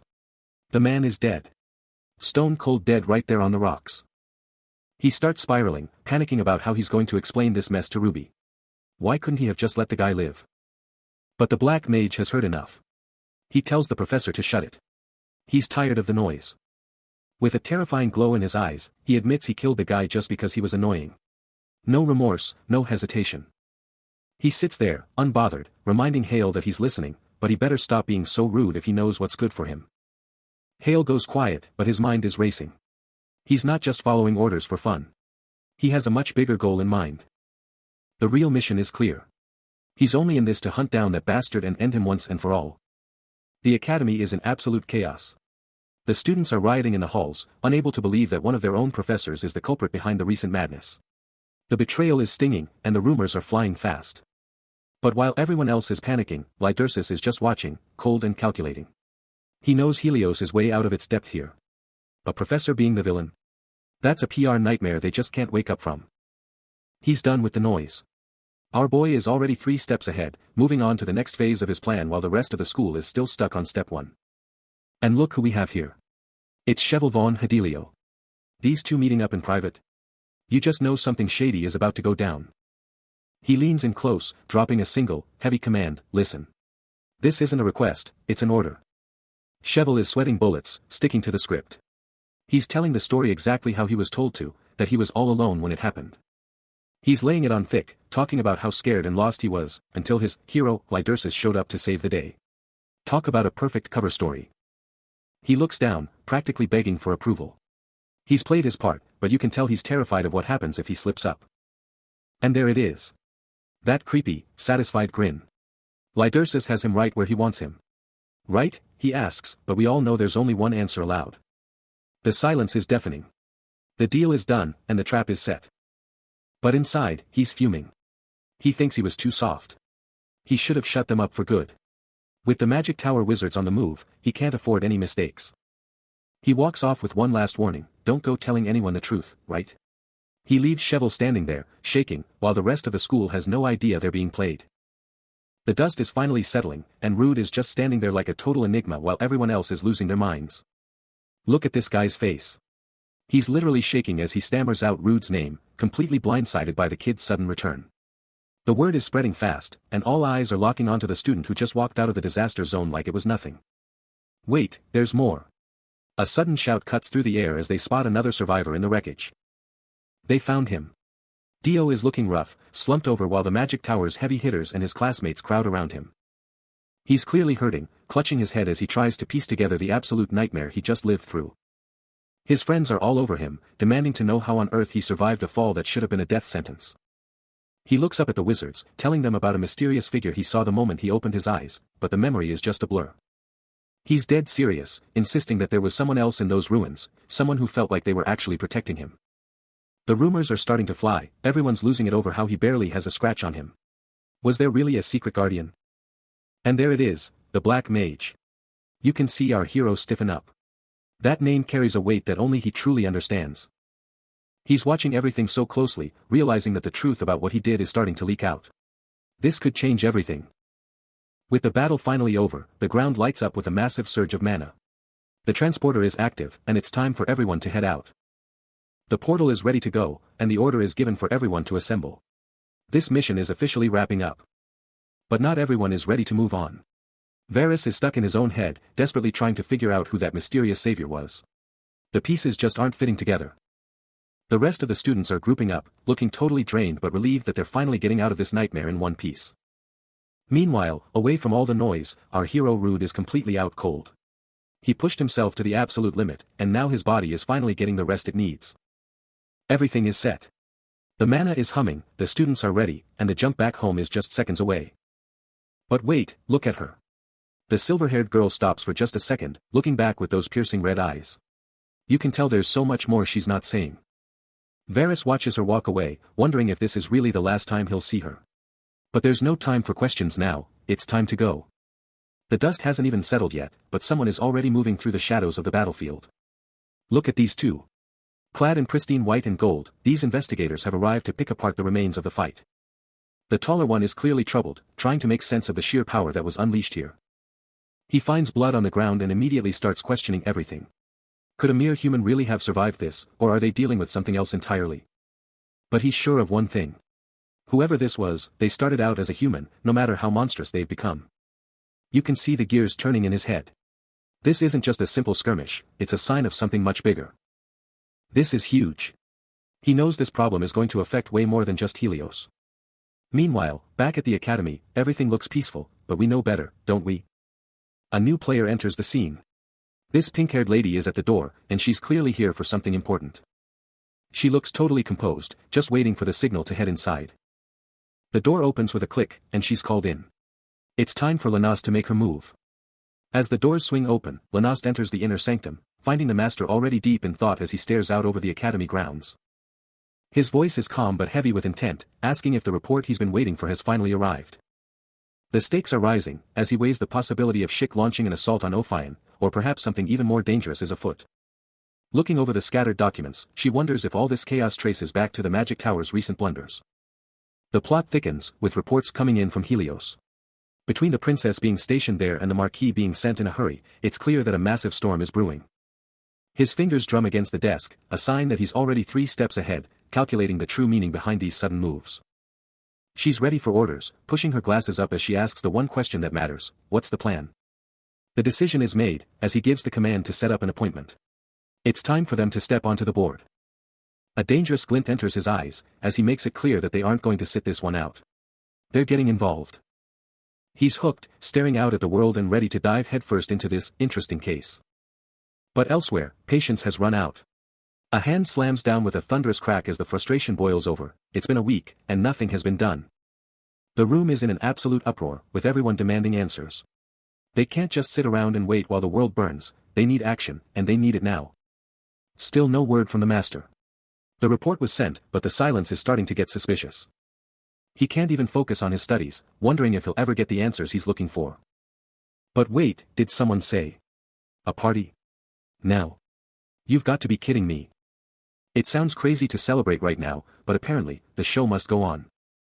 Lenas is still reeling from that incident, trying to put it behind her, but it's not that easy. Varys is just glad everyone made it back in one piece, and hey, a party is a party, right? They even got the professor's blessing. It all feels like a dream, but Hedelio definitely needs to hear about this. Taking a breather on the balcony, these two are finally getting a moment of peace after all the chaos. Wait, what dream? The mention of Ishuela changes everything. This wasn't just some fantasy. Check this out. Lanas just pulled out 2 magic stones like it's no big deal. Hold up, 2 stones. Varys is losing it. That's definitely against the rules, right? He's totally jealous, but Lanas is playing it cool. Rules? What rules? She's got this under control. Lanas is just built different, laughing off the rules like they're nothing. She casually mentions that the other stone is sealed anyway, so it's not like she can even use it. Talk about a loophole. Poor Dio is absolutely losing it, muttering to himself because he just can't deal with her chaotic energy anymore. It's honestly too much for him. Cut to the dining hall where the real tea is being spilled, and the word party starts making the rounds. You know everyone's ears perked up for that one. And look at that energy. This girl is 100% down for the party, shouting her confirmation and making sure everyone else is coming along for the ride. Wait, did someone say party? The news hits the table like a lightning bolt, leaving the group stunned and wondering what's really going on. And she's all in. With a glowing smile, she confirms the rumors, her excitement practically radiating off the screen. She's not taking no for an answer, leaning forward to make sure everyone is on board for the big event. But let's be real for a second, after everything that's happened, a party feels like a weird way to cope, and the tension at the table is palpable. Varys is stepping up to save the mood. He's all about those good vibes, arguing that a few happy memories are the perfect cure for the recent gloom. But wait, there's a catch. She's not so sure about going, especially since she's leaving soon, and you can see the hesitation written all over her face. She's got something else on her mind, stepping up with a burst of energy that catches everyone by surprise. What's she up to? She's locking eyes with Artian, and you can tell she's been thinking about this for a while. The suspense is building. And there it is. A haircut? She's offering to trim those long locks, and honestly, it's the most wholesome thing we've seen all day. She actually said it. Lanast is standing her ground after dropping a bombshell of a suggestion, and the tension in the room is absolutely palpable. But of course, there's always one skeptic. Varys isn't buying it, immediately calling out how ridiculous the whole idea sounds. Wait, she's not backing down. She's doubling down, explaining that it's not about him looking bad, but about something much deeper. It's all about a fresh start, and let's be real, the guy can barely see through those bangs. She's playing it smart, apologizing just in case she overstepped. The room goes dead silent, and all eyes are on him. He's taking a moment, his hand resting on the table as he weighs the decision. Then, out of nowhere, Ren jumps in. With a hand on his shoulder, she backs the idea completely, totally catching him by surprise. The vibe just flipped. Everyone's stunned by the sudden change in energy, and you can see the curiosity starting to spark in their eyes. And he's down for it. Ardian gives the green light, deciding to go through with the haircut immediately. Things are about to look very different. Meanwhile, back at the office, Marquis Hedelio is having a total meltdown over the paperwork. He's stressed out that Artian is getting distracted by school drama instead of the mission. But Ren has a plan. She thinks this is the perfect chance to force the legendary Black Mage, Blow, out of hiding. The game is on. The magic tower is breathing down his neck, and Artian is feeling every bit of the heat. He's trying to buy time, claiming his guest is long gone, but they aren't letting up. Looking at the absolute disaster around him, he knows things are totally messed up. There's no way he can let him see the state of this place right now. Ren knows he's right, agreeing that a reckless rush to the association would only make things worse. They're running out of time to get a handle on this. It's exactly what he expected. The target was the Duke's second son from the very beginning. Everything is falling into place, and it's not looking good. Shifting gears, he asks if the Duchess has finally replied. They need that answer if they're going to pull this off. Once the confirmation comes through, it's go time. He's locking in the plan, and there's no turning back now. The pieces are moving, and he's making sure the Duchess gets every single detail. The trap is being set. And just like that, the scene shifts. Look at all that hair on the floor. The transformation is finally happening, and it's a total game changer. The reveal is starting, and you can already see the difference. That messy hair is gone, and the real face underneath is finally coming to light. Lanast is loving the results.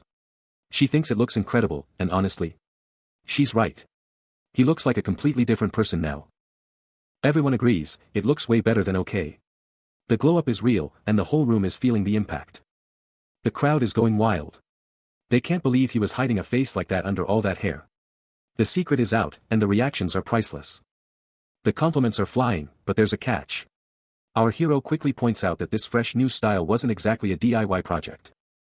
Meanwhile, the stylist is having a total meltdown. She's standing there with the scissors, wondering how on earth she got roped into this mess. He's starting to second-guess the plan, asking if this lie is really okay, but his partner in crime is already doubling down. And here comes the interrogation. But she handles it like a pro, flashing a smile and taking full credit for the masterpiece. Watching it all go down, he's thinking ahead. This isn't just a haircut, it's a PR move that's going to make his master look better than ever. He's playing the long game now, convinced that if he can just fix things before he leaves, everything will finally be right. But the peace doesn't last long. A voice booms out, calling for Rin and snapping everyone back to reality. Talk about bad timing. The girls are caught off guard, spinning around to see who's crashing their little victory lap. His mind is already on the next big event. The party is the ultimate stage, and he's going to use it to burn this new image into everyone's memory. He's got one mission and one mission only, to show the world that the man they're terrified of isn't a monster at all. While others are celebrating over glowing loot, the vibe completely shifts as we head into the shadows of the night. High above the streets, a mysterious hooded figure delivers the news: the Duchess' secret request is officially complete. Wrapping things up under the cover of night, our protagonist is already looking toward his next move.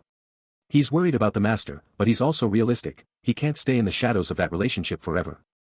The mission comes first.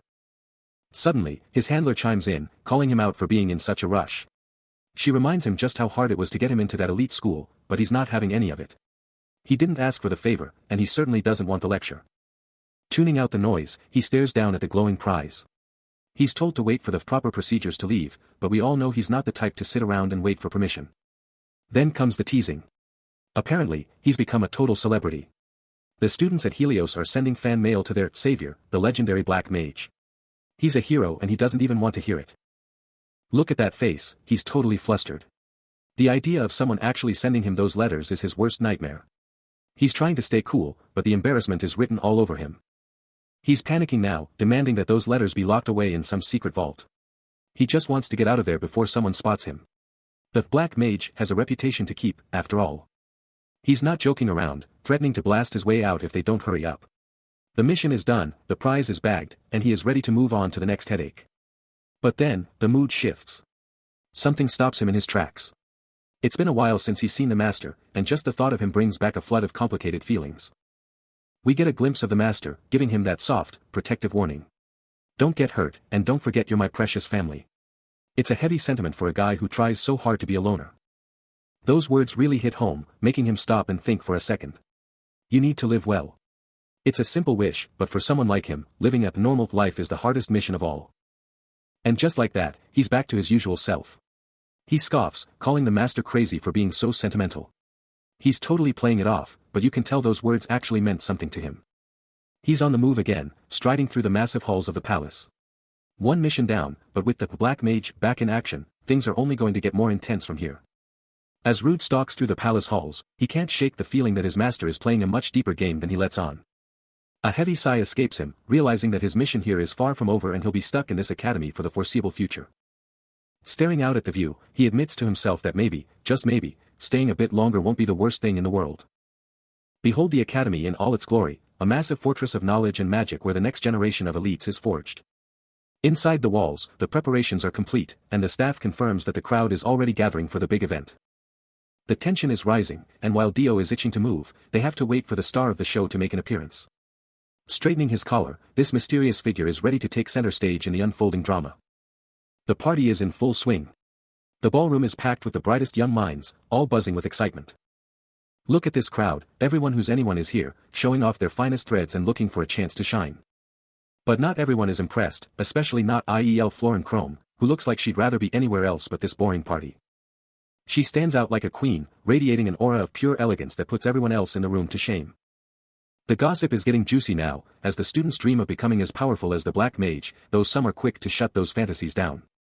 Looking out over the crowd with total indifference, she scoffs at the whole event, seeing it as nothing more than a noisy market for the elite. When the guy next to her finally speaks up, he can't help but ask why everyone is so obsessed with the Black Mage right now. She just stares into the crowd, keeping her cool and staying silent while the world buzzes around her.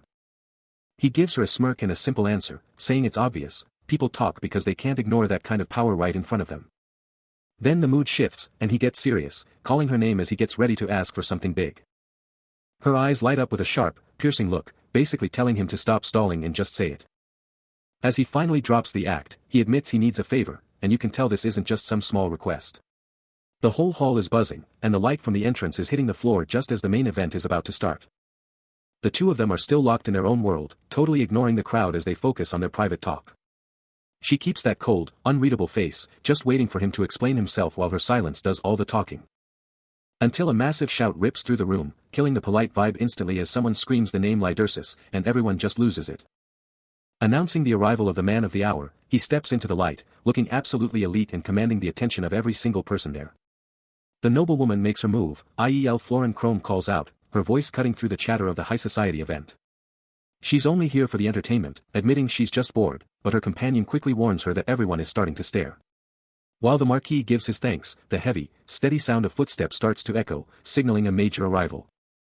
He turns to look, and the blonde student is met with a brilliant light that practically swallows the doorway. Out of the light comes the man himself, Lydersis Dain Artian makes his grand entrance, commanding the room with every single step. The room goes dead silent, the crowd parts like the Red Sea as the newcomer strides deeper into the heart of the event. The shock is visible on every face, especially Lenast, who looks like she's seen a ghost as the tension reaches a breaking point. His name is on everyone's lips, Artian. The whisper spreads like wildfire just as a strange, magical flutter begins to fill the hall. Wait, what is this? Confusion turns to pure awe as pink petals start falling from nowhere, coating the entire room in magic. Everyone is looking up, wondering where these petals are coming from as they shimmer in the gala's light. He knows exactly what's going on, Varys watches with a smirk, wondering just how far this display of power is going to go. She sees the truth in the magic, IEL catches a petal, realizing this isn't just a show, it's a sign that he's actually reflecting on what he's done. Look at that smug look. The young master is absolutely owning the room right now, and those petals are just the icing on the cake. The tension is through the roof. Dain Ardian is standing his ground right in front of the group, and you can tell nobody knows exactly what to say next. She's not buying it for a second. Her eyes are locked on him, trying to figure out if this is all just another act or something much deeper. IEL is playing it cool, but you know IEL Florin Chrome is calculating every single move in her head right now. Check out the drip. Everything about his outfit screams power and status, making it clear he's not someone to be trifled with. Up on the balcony, the real power players are watching the whole scene unfold like a game of chess. And here's the Marquis. Cheval von Hedelio is focused on this mysterious blue gem, and you can tell he's got much bigger things on his mind than a party. Boring. Let's get out of here. The girl is ready to bounce, especially now that people are starting to whisper about some special investigation team. That's the sound of a man who's just found something much more interesting than small talk. He's got that look in his eyes. The nobleman is in full-on strategist mode now, and he looks like he's ready to make some major moves. There it is, the official doc. This paper with the golden sun crest is the blueprint for the new team, and it's about to change everything. Should we look for a good fit? Cheval shuts it down instantly. A simple no is all it takes to show he's already got a plan of his own. The hunt is on. Everyone is looking for him, desperate to know where he's hiding, but the answer is closer than they think. And there he is. The Black Mage steps out of the shadows, and the moment he's spotted, the entire atmosphere shifts into pure terror. He's actually here. The word spreads like wildfire, the Black Mage has appeared, and he looks absolutely menacing standing there in the woods. He doesn't say a word, but that look in his eyes says everything. The real game starts now, and nobody is ready for what's coming next. The day begins at the academy, but beneath the peaceful exterior of these stone walls, a storm is brewing. A carriage rolls through the streets, carrying someone whose presence is about to change everything. The guard is on high alert. Lispen knows that even in a place like this, one can never be too careful. A command comes from the shadows of the carriage, and he answers instantly, ready to follow his lord's every word. Looking at him now, it's impossible to ignore the truth, that child is gone, replaced by someone far more dangerous. She remembers his smile, but that warmth is a distant memory now, buried under layers of cold duty. Inside the manor, the atmosphere is thick with tension. It's been far too long since things felt right in this house. The meeting begins, and neither side is backing down. This is the moment of truth. She finally speaks his name, Lydersis. The name itself carries the weight of everything they've lost. The hammer drops, she's kicking him out. It's time to go back, and she won't take no for an answer. The tension is thick enough to cut with a knife as she finally drops the big question, does he actually want to go back home? Silence falls over the room, and he just stands there, looking completely lost in thought as he weighs his options. Look at that clenched fist. You can tell he's struggling with this decision before he finally manages to start his answer. He takes a look around at the academy, and honestly, he admits it. He really likes this place. As he opens up, she's watching him like a hawk, trying to see if he's being 100% real with her. And then, he actually smiles. It's a rare look for him, and it shows just how much he's made up his mind. He's doubling down now, stating that he likes being here more than he ever has before. But wait, the mood shifts completely. Outside, a bunch of kids are having the time of their lives playing a game of heroes and villains. Check out that dramatic cloak swish. One of the kids is really getting into character, moving like a true master of the dark arts. With just a wooden stick and a lot of imagination, this little girl declares she's the strongest mage in the world, the legendary Black Mage herself. The other kids start running and laughing, totally lost in their game where everyone gets a turn to be the hero or the big bad. The kids are just vibing in the courtyard, totally caught up in their game, but they have no idea that a certain legendary figure is standing right behind them, just taking it all in. But then, a wild rumor drops, and word on the street is that the Black Mage himself was just seen hanging out at Roy's shop. Wait, what? Our boy is absolutely stunned. He knows better than anyone that he hasn't been anywhere near that store, so who exactly is running around using his name? And just like that, he's gone. He moves so fast the kids don't even see him leave, leaving them staring at nothing but thin air. The kids are left scratching their heads, wondering if they just imagined the whole thing. One of them can still feel that someone was there, but the courtyard is now completely empty. Cut to the other side of town, where there's a literal king's ransom of food laid out on the table.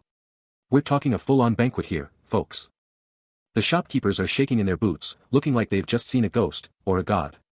They're so starstruck they can barely get a word out.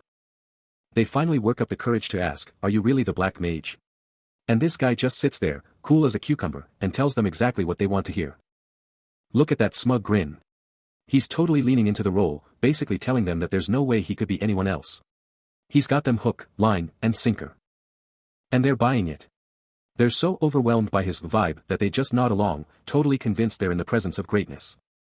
While he's digging into the food, they're over in the corner whispering about how charming he is. They've heard the legends, but seeing him in person is a whole different story. The shopkeeper is absolutely beaming, telling him what a massive honor it is to have him there. He's ready to roll out the red carpet for this great person. Things are looking up for our shopkeeper. He's treating this Black Mage like royalty, convinced that a single meal will be his ticket to a life of luxury and fame. He's already counting his gold, dreaming of the riches this legendary mage is going to bring him, but that dream is about to be shattered by a very loud bang. The party's over. A group of thugs kicks the door down, and you can tell just by looking at them that they aren't here for the food. Talk about a reality check. The shopkeeper's face goes pale as the intruders demand their money right now. No more dreams of gold, just cold, hard debt. Check out this guy. The leader of the pack leans in with a smug grin, basically mocking the shop for even existing while they're this deep in the red. Roy is shaking in his boots, trying to beg for a little more time, but with his wife terrified beside him, it's clear they're completely cornered. He's not here to talk. The collector smashes his boot down, splintering the wood and making it crystal clear that he's done listening to excuses. He's heard it all before. A dangerous growl enters his voice as he lays down the law, pay up now, or lose everything. He's sizing the place up, looking at the shop like it's already his. You can see the contempt in his eyes as he realizes how little this place is actually worth. Talk about an insult. He calls the whole shop a rundown dump, saying it wouldn't even cover half the debt. This guy is ruthless. He's taking it all. Without a second thought, he starts grabbing whatever he wants, leaving the merchant completely helpless. Look at the shock on her face. The reality of the situation is finally hitting home. Their whole life is being torn away right in front of them. The shopkeeper can only watch in terror as his wife pleads for mercy, calling out to the legendary Black Mage to save them from the thugs at their door. She lays out the brutal truth of their situation, but the hero they've pinned their hopes on is clearly starting to crack under the pressure. But the real threat is just getting started, mocking the very idea that these bad guys have anything to fear from the man at the table. They're begging for their lives and their store, but the thugs aren't buying the act for a single second. The leader just loses it, bursting into a fit of laughter that tells you exactly how much respect he has for this supposed mage. The mask is coming off now, as he calls out the bluff and demands to know who this fake really is. He's got the receipts. This guy has actually seen the real deal, and he knows exactly why the man in front of him is a fraud. He paints a picture of a total beast, describing the real Black Mage as a massive, muscular powerhouse that makes this kid look like a joke. The truth is out. He points right at the fake, mocking how he doesn't look anything like the legend he's trying to portray. The shopkeeper's heart just sinks, realizing that his last-ditch effort to save his store has just blown up in his face. He's loving every second of this, smirking as he watches their hope turn into pure, unadulterated despair. And just like that, the hammer drops. He slams the table with a thunderous crack, ending the charade and starting the real nightmare. The air in the shop turns ice cold as the nobleman's calm demeanor contrasts with the raw, hidden power radiating from the silent figure at his side. Before anyone can even blink, a violent blur tears through the room, catching the thugs completely off guard. The shopkeeper and his wife are frozen in terror, watching as their small shop becomes the stage for a terrifying display of power. The dust clears to reveal the mysterious youth standing over his first victim, looking like a true force of nature. The thugs are losing their minds, screaming in terror as they realize they're facing someone, or something, they can't handle. One idiot actually tries to fight back, lunging with a knife while shouting in a desperate attempt to hide his fear. But it's already over, as a blood-red aura explodes from the youth, making the very air tremble with pure mana. The look on their faces says it all, they finally realize they're messing with a real mage, and the terror is absolute. He's just standing there, menacingly, surrounded by the bodies of the fools who thought they could challenge him. With a flick of his wrist, he sends the first thug flying across the room like a ragdoll. The shockwave is insane, blasting the rest of the crew away before they can even think about running. The smoke clears and there he is, the Black Mage, standing alone in the wreckage, proving exactly why his name is feared. Look at that dominance. He stands tall over the fallen trash, the crimson mana still crackling in the air as a warning to anyone else who dares to move. The shop is a total mess, and the silence that follows is deafening. Everyone is just staring, trying to process the sheer power they just witnessed. The leader is absolutely shook, gasping for air as he realizes he just picked a fight with a literal monster. He starts laughing like a madman, but you can hear the fear in his voice. It's that kind of laugh you have when you know you're completely outmatched. He's literally shaking, asking who this guy works for. He can't believe a random mage could be this skilled without a major backing. The Marquis is getting suspicious, thinking to himself that there's no way someone this amazing hasn't crossed his path before. He's starting to put the pieces together. Meanwhile, back at the academy, things are a bit more relaxed, but the talk is all about that punk, Schick. Seems like he's causing trouble even when he's not around. Lenost is just strolling along, feeling sorry for anyone still trying to keep up with Schick. She knows better than anyone how much of a handful he is. She turns to Varys with a smirk, calling him a little puppy and asking where Schick went. You can tell she loves pushing his buttons. Varys is not having it, telling her to stop calling him that. But he's also genuinely curious, does anyone actually know where Schick is? She just sighs, mentioning how much of an asshole he's been lately. It sounds like Schick's attitude has been dialed up to 11 recently. And just like that, something cuts them off. What's about to happen next? No more games, because Lenost is laying down the law. She's sending Schick straight to Helios, and you can tell she means every word. That sound of finality says it all, echoing through the room as she stands her ground with Varys by her side, ready to move on the next phase of the plan. And just like that, the target is in sight, prompting a direct order to get him over here right now. The academy halls are buzzing this morning as students kick off another day, and the energy is high as everyone settles in. But our silver-haired lad is lost in thought, realizing that things are finally starting to fall into place exactly as predicted. The crowd goes wild.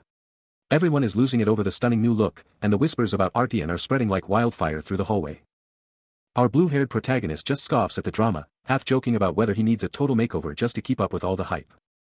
But Varys sees the bigger picture, recognizing that this isn't just a glow-up, it's a calculated power move that's been a long time coming. He's locked onto something outside, and his buddy is dying to know what's got him so distracted from the main event. Check it out, a group of mysterious strangers has arrived on campus, and the boys are already wondering if these are the elite new professors they've been hearing about. Boom. Eye contact. One of the newcomers stares right back, and that piercing green-eyed gaze sends a clear message that he's not someone to be trifled with. He plays it cool, turning back to his colleagues, but you just know this guy is going to be trouble for our heroes down the line. The tension breaks with a laugh as the boys decide to just roll with it, totally unaware of the absolute chaos that's about to unfold on campus. The classroom buzzes with news of a new arrival, and he can't help but wonder if this professor is planning to dig up everything about the recent incident. Secrets are a dangerous game, and he's torn between reporting the truth or keeping quiet, especially with the high chance of allies hiding within these very walls. But in the end, loyalty wins out. If it's for the safety of Lydersis, he'll follow his master's orders to the letter, no matter the cost. Suddenly, the quiet is shattered. He and Varys whip their heads around, caught completely off guard by someone approaching. The rhythmic click of boots draws every eye, as a voice calls out, asking the professor if something is wrong. A mysterious girl with flowing silver hair steps forward, standing tall right in front of the professor's desk while the rest of the class watches in stunned silence. She doesn't hesitate for a second, locking eyes with him and demanding a private word right then and there. Just look at that determination. Those piercing red eyes aren't backing down, signaling that whatever she has to say is serious business. The whole room is losing it. Shockwaves ripple through the students as they witness this unprecedented move. Even he's left speechless, watching the confrontation unfold while his friends can only stare in disbelief. The tension is through the roof. Varys is practically vibrating with curiosity, dying to know what kind of secret conversation is about to go down. Tucked away in the shadows of a forgotten warehouse, he finds himself cornered by the very girl who disrupted the entire class. She doesn't hold back her disdain, immediately questioning the choice of such a rundown meeting spot. He plays it cool, though he's clearly on edge, admitting this was the only place he could think of to avoid prying eyes. The atmosphere shifts instantly, her eyes locking onto Rude as the real conversation finally begins. She cuts straight to the chase, demanding his take on the chaos that just went down. He tries to play the part of the surprised student, but she shuts him down instantly. She's looking for something much deeper than that. She points out the obvious gap in his story, knowing full well he wasn't there when the real action happened. The more they talk, the weirder it gets, and he can't help but wonder what her true angle is. Then, she drops the bomb, calling him by his full name, Rude Chrissy, and sending his internal alarms into overdrive. She doesn't stop there, going straight for the throat by asking what he really thinks about Lydersis. But just as the pressure mounts, she suddenly recoils, clutching her heart as if struck by an invisible force. Fighting through the pain, she brings the conversation back to the moment the professor truly changed. The mystery deepens as she recounts the tragic moment Dio fell into the abyss, revealing that the people closest to him were none other than Lydersis and Cheval von Hedelio. Even though their relationship wasn't as close, the ties to Cheval were far deeper than anyone realized. Back in the present, she details the moment Professor Hale launched a brutal attack. And it's clear that the professor was deliberately targeting Lydersis the entire time. When Cheval went down, she saw something that defied all logic. She's certain of what she saw, something emerging from Lydersis' body, and it looked exactly like forbidden black magic. Black magic? The mere thought of it sends a chill down his spine as he processes the weight of her words. She's been thinking about it non-stop, and she's finally reached a conclusion that the person behind the Lydersis incident is standing right in front of her, and it's him, after all. The Helios incident was just the beginning, and now the real players are starting to connect the dots about who was actually behind it all. She's not missing a single detail, realizing that there's a much bigger secret hiding right under her nose. In the silence of the room, the tension is palpable as she demands accountability for the dangerous claims being made. Lydersis isn't sugarcoating anything, straight up telling her that the danger is real and it's coming for them. The realization hits her like a ton of bricks, her grip tightening as she struggles to process the sheer impossibility of what she's hearing. But then, her expression softens, thinking back to the moment her son actually smiled, a rare, pure moment of joy. She gives him a sincere thank you, knowing that Lydersis is the reason her son is finally finding some light in the dark. Now it's time for the real request, as she asks him to step up and be the shield her son needs against the coming storm. She can't believe she missed it, the fact that a supposed 7th-rank weakling is actually a top-tier, 1st-rank monster. Money is no object here, she'll pay whatever it takes because she knows having him around is the only way her son stays safe. It's time to get to work, and she's sending him straight to the investigation team to link up with Lispen. Lydersis is locked in, promising to take care of everything and make sure the plan goes off without a hitch. The deal is struck, and the focus is clear, keeping the young master safe is the only thing that matters now. This isn't just about secrets, it's about survival. If the magic tower finds out, everything her son has worked for will be destroyed in an instant. He tries to stay professional, but the Duchess isn't having it. Her eyes tell a story of a mother who will do anything to protect her child. Her voice cracks, leaving only a desperate plea that hangs heavy in the air of the quiet room. Silence fills the room, and you can practically feel the pressure of the choice they're about to make. She's not talking as a noble anymore, but as a mother who's hit her breaking point. It's enough to make even the most stoic man hesitate. But elsewhere, the vibe is completely different. We're in a massive hall now, and someone's just arrived. Check this out, a brand new, high-end uniform, complete with a gold crest that practically glows. This isn't just any outfit. He just stares at it, and the tension in the room is real. You can tell there's a lot more to this gift than meets the eye. She gives him that look, telling him to just wear it. It's not really a request, is it? He grabs the uniform, and as the name Shikmuan is called out, you know things are about to get serious. Handing over the gear with that smug look, the Marquis drops the bombshell, school is back in session, and Shikmuan is going. He looks at that uniform like it's a death sentence, holding that crest with pure contempt. The tension in the room is thick enough to cut with a knife, as everyone waits for the inevitable explosion. And then, boom, he just torches the whole thing, letting a burst of red mana incinerate the suit right in his hand. The uniform is gone in seconds, turned into nothing but sparks and ash floating through the air. Total silence follows as he stares at the wreckage, thinking he's finally made his point. But the Marquis doesn't even blink at the disrespect, just telling him not to worry about it with a creepy level of calm.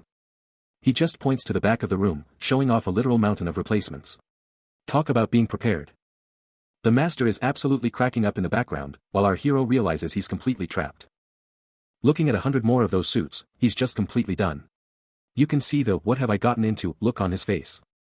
The disrespect is real as Shikmuan doesn't even blink, straight up asking the Marquis if he's gone crazy with these demands. But the Marquis just smirks, flipping the script and telling the kid that he's the one who's been acting like a total lunatic lately. He brings up the Ophion incident, and you can see it actually catches the hothead off guard for a second, while the director just stands there taking it all in. But he snaps right back into it, basically asking, "So what?" and waiting for the Marquis to get to the point. The Marquis leans forward with that "I got you" look, reminding him that he's the one who bragged about being able to handle anything thrown his way. Then, boom. He slams his hand down, and you know the vibe just shifted from a lecture to a straight-up threat. The whole floor just disintegrates under his power. The Marquis is flexing his mana so hard the room is literally falling apart around them. He's looking down on them like ants, asking if they've forgotten who's really in charge here and what they owe him.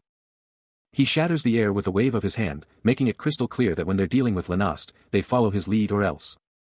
This isn't a request, it's an order. He's laying down the law, and he expects total obedience, no questions asked. But look at those eyes.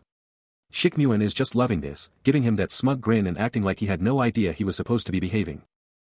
The Marquis thought he had control, but the room literally explodes as a massive wave of power shatters everything in sight. But the tables turn in a heartbeat, as the mage unleashes a storm of red energy that sends the Marquis stumbling back in pure disbelief. With eyes glowing like embers, he stares him down, demanding to know what he thinks he's doing as the mana crackles around him.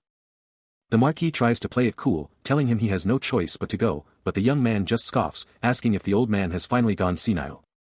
Nursing a headache from the outburst, the older man can only groan while the mage sits back, completely unfazed by the chaos he just caused. Then comes the bombshell, as he leans in with a smirk, revealing that he's already found the very person the Marquis has been hunting for. Leaving that intense standoff behind, we shift to the massive, sun-drenched grounds of the academy, where everything seems peaceful, for now. In the middle of the student crowd, everyone is going about their business, including the purple-haired girl, unaware of the drama unfolding elsewhere. Walking through the halls, we meet Professor Raoul, a man who clearly takes his job seriously, heading toward his next class. He passes by his colleagues, barely acknowledging them as he stays locked in his own thoughts, but something is about to stop him cold. Suddenly, he freezes, his eyes nearly popping out of his head as he spots a certain kid. What on earth is he doing here? He's standing there as the kid finally drops the name Rude Chrissy. But inside, the guy is absolutely dying, wondering how his life turned into this massive headache. Right after a meeting with the director, he runs straight into the one professor he was trying to dodge. And the tension spikes even higher when Lanast rolls up, joining the party with eyes fixed on the pair. She brings up their run-in with the magic tower, basically accusing the professor of being a total bully and causing trouble. And then she drops the bomb that she adores the kid, calling the teacher out for acting like a straight-up savage. Her look says it all, demanding to know exactly what the problem is here. Leaving Rude sweating bullets, praying her protective streak doesn't accidentally blow his whole cover. The professor tries to play it off, telling them to just get moving and head where they're supposed to be. But he can't resist taking a jab, calling out the kid's lack of respect and informal way of talking. Fine then, if that's how it is, he's dropping the professional act too, which definitely doesn't sit well with the girl standing by. Making the message loud and clear, stay out of the way and get lost. Just when things are about to explode, an unexpected voice cuts through the air, putting an immediate halt to the brewing confrontation. Coming in hot with a sense of duty, a faculty member arrives just in time to break up the standoff before things get truly ugly. With a firm hand raised for order, he lays down the law, reminding everyone that they've got a schedule to keep and no time for petty squabbles. Telling them to pick up the pace, he makes it clear that the clock is ticking and the rest of the academy is waiting on them. Throwing one last death stare, the man delivers a chilling warning, this is the last time he'll be so lenient before he finally walks away. Striding down the empty hall, Rude is deep in his own head, processing everything that just went down with the faculty. But the peace doesn't last long, as a sudden shout snaps the boy back to reality, catching him completely off guard. Coming out of nowhere with zero chill, Varus is all over him, desperate to know every single detail about what happened with the big boss. Playing it cool and keeping his cards close, the student gives a non-answer, but his mind is already miles away, back in that mysterious meeting. Flashback time. He remembers her gaze, and the way she seemed to be looking right through him, her curiosity practically radiating off the page. Trying to shake off the memory, his companion is still yapping away, totally clueless about the heavy thoughts swirling in his friend's head. With her soft voice still ringing in his ears, he can't help but wonder, was she really mistaken, or is there something much bigger going on here? With a heavy heart and a simple word, the director agrees, but her thoughts are clearly elsewhere, anchored to a mystery she can't quite shake. Meanwhile, Varys is absolutely fuming, his suspicion reaching a breaking point as he demands to know the truth that's being hidden right under his nose. That image is burned into her mind, a chilling certainty that something dark and inexplicable was clawing its way out of Lydersis. The academy is alive with gossip, but he doesn't hear a word of it, his mind already racing toward a plan to uncover the truth for himself. Back in the dorms, everything seems peaceful, as Rude rests, completely oblivious to the fact that his secrets are about to be put to the test. He's standing right there, looming over the bed, driven by an obsession that just won't quit, desperate to find even a shred of evidence. He knows it's risky, but he has to be sure, telling himself that a quick check is the only way to put these nagging doubts to bed once and for all. This is it, the moment of truth, as he reaches out and touches the boy's forehead, waiting for a spark, a reaction, anything to prove he's right. But there's nothing, not even a flinch, as the target of his investigation stays locked in a deep, peaceful slumber. Look at that. Right under his nose, this massive surge of dark energy starts swirling around the room, but he's completely blind to the power manifesting right in front of him. He pulls back, totally dejected, convinced he was just chasing shadows and that there's absolutely nothing special about this kid. But wait, did you see that look? Just as he's about to give up, something catches his eye, a final, sharp realization that tells him this story is just getting started. He's in. But wait, what is that dark energy?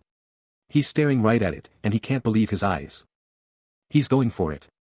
His hand is trembling, but he's not stopping now. He has to know what's under there. There it is. He rips the shirt open, but he's about to get the surprise of his life. Busted. Those red eyes are wide open now. He's looking for the mark, but it's nowhere to be found. He's panicking. Where is it? It should be right here. He's losing his mind trying to find it. Talk about awkward. He's literally touching him now, and the tension is so thick you could cut it with a knife. He's wide awake. And he is not happy. He's looking at him like, what the heck are you doing? Abort mission. He pulls back fast, looking guilty as charged. He's got to think of something, and fast. Oh, nice one, Varys. You look like you were overheating. That's the best you got. He's totally not buying it. Total fail. He slinks away, cursing his luck. He came for answers and left with nothing but embarrassment. But the mystery deepens. Rude is left wondering what that was all about. A mage's mark from Lydersis? Is that what he's after? This is getting crazy.